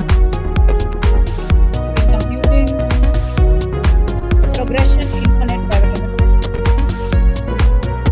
Yaton Power Quality Private Limited, DMACU Software Private Limited, Soft, CyberNX Technologies Private Limited,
Infotech, Ambishore Technologies, Avian Consulting, Synoptic Info Solutions, DM Systems, Meridian Infotech, Pro Network Solutions, Account Infotech, IT Solutions, WIPS Infosol Private Limited, ACPL Systems, No All Edge Network Private Limited, Tech Gyan, NJ IT Solutions, Caltech Digital, Pearl Ventures, RMT Solutions, Integration, Oak Technologies, Graftronics, Raksha Technologies, Silicon Net Secure, ABC Systems, Advantage IT Consulting, Pentacle IT Solutions, ITCG Solutions, One Network Consulting Private Limited, Excel Host Cloud Services, Cloud Solutions, 4th Dimension Technologies, Computers Network and Telecom, FutureNet Technologies, CNET Technology, Questa Software Systems, Computer, Creative Infotech Solutions, Synapse, Vision Software, Matrix, 3D Telecom, Vintage Systems, Insys Infotech Services, Park Technologies, PMG Informatics, Universe Power, PK Technologies, MK Systems Private Limited, VHawk Tech Solutions, Connectivity IT Solutions, Magnamius Systems Private Limited, Integrated Tech9 Labs, MR Sun Infotech, Suntronics, Comnet Vision, ABHI Technologies, Futuresoft Solutions, Infotech Computers, Central Data Systems, Taurus Computer Systems, Networks, Fortune Missiles Private Limited, Aeropeace Network Private Limited, K Plus Infotech Private Limited, Superwave, Digital Track Solutions Private Limited, Microworld Infosol Private Limited, Aura Bits Private Limited, Instructive Micro Specialties Private Limited, Dhar Internet Private Limited, Sriraj Retail, Proactive Data Systems, Orient Technologies Private Limited, Advantage IT Consulting Services, Power Techniques Solutions, Colonet Systems Private Limited, Aspire Next Private Limited, Fusion Software and Systems Private Limited, Systems Integration Specialist Award Own Corporate Limited, Cache Infotech Private Limited, Inside Business Systems, Enterprise, Technosphere Solutions, Mahavir Systems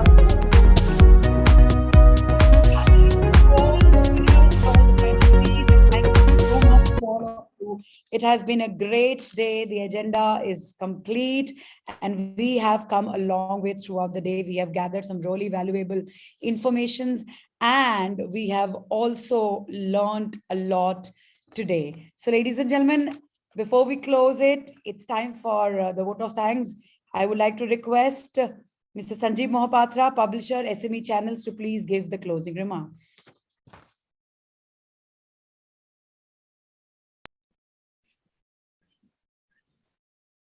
Thank you, Pragya. Thanks to our chief guest, Sri Triveni Singh, IPS, SP, Cybercrime, all panelists, speakers, and most importantly, the audience for attending this event. All our sponsors, thanks for sponsoring this event. Dell Technology as presenting partner, ICT Circle, Sophos, Fortinet, Waveworks, and partnering associations, Asteroid, ISODA, PCAT, and TATE. Let me congratulate all the award winners for qualifying this award out of 5,000 contestants. So a big round of applause for the winners. Being a media house, we are dedicated to make channel community connected throughout the year. So we try to conduct more and more quality events and webinars, etc.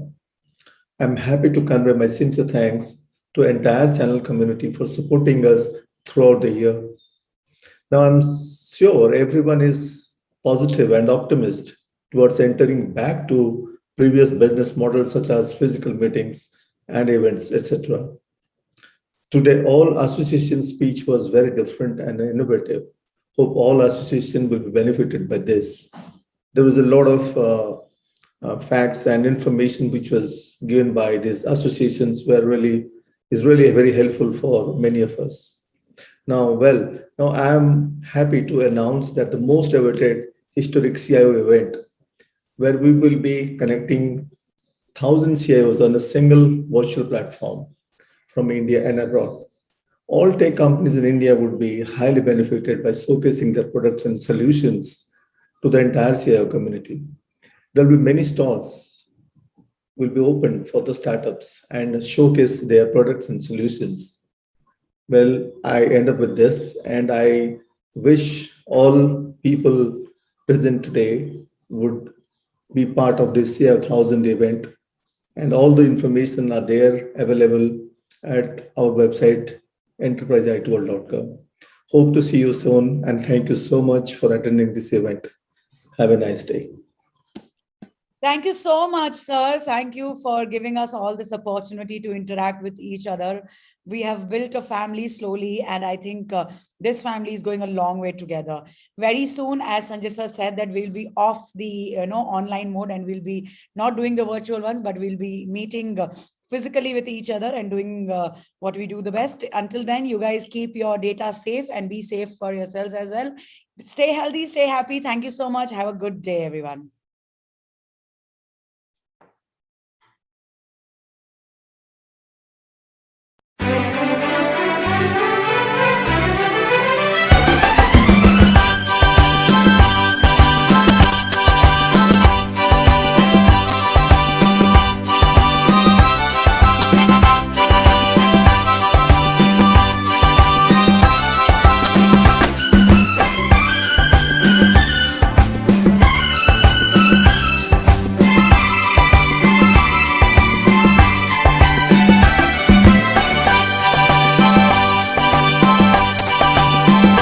लिए सपने निगाहों में चला हूँ तेरी राहों में, लिए सपने निगाहों में चला हूँ तेरी राहों में, जिंदगी आ रहा हूँ मैं, जिंदगी आ रहा हूँ मैं।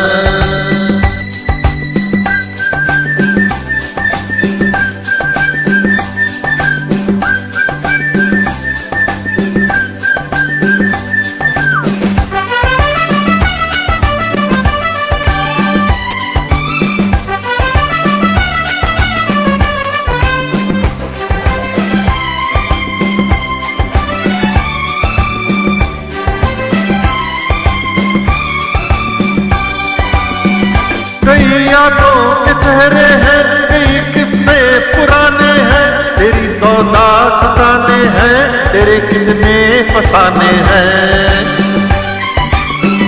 कई यादों के चेहरे हैं, कई किस्से पुराने हैं, तेरी सौ दास्ताने हैं, तेरे कितने फसाने हैं।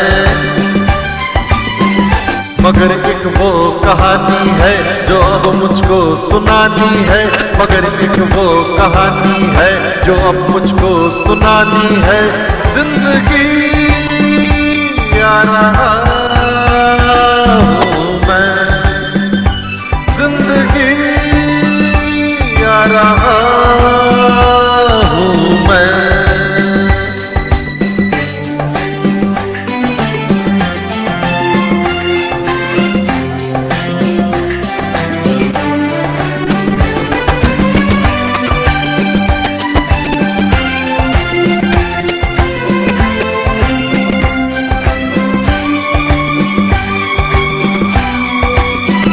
मेरे हाथों की गर्मी से पिघल जाएंगी जंजीरें, मेरे कदमों की आहट से बदल जाएंगी तकदीरें। मेरे हाथों की गर्मी से पिघल जाएंगी जंजीरें, मेरे कदमों की आहट से बदल जाएंगी तकदीरें। उम्मीदों के दिए लेकर ये सब तेरे लिए लेकर, उम्मीदों के दिए लेकर ये सब तेरे लिए लेकर। जिंदगी आ रहा हूँ मैं, जिंदगी आ रहा हूँ मैं।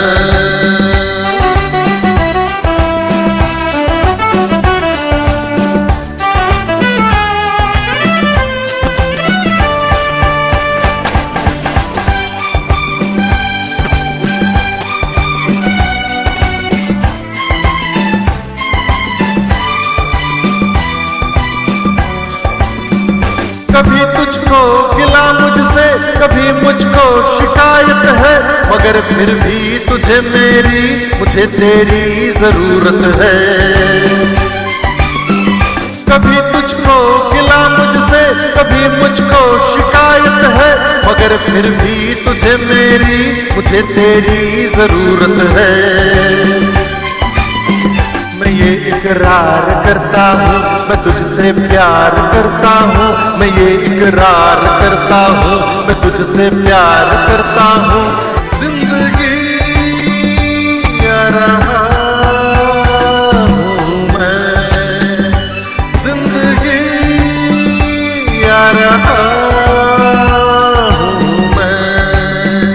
ला ला ला ला ला ला ला ला ला ला ला ला ला ला ला la la la la la la la la la la la la la la la la la la la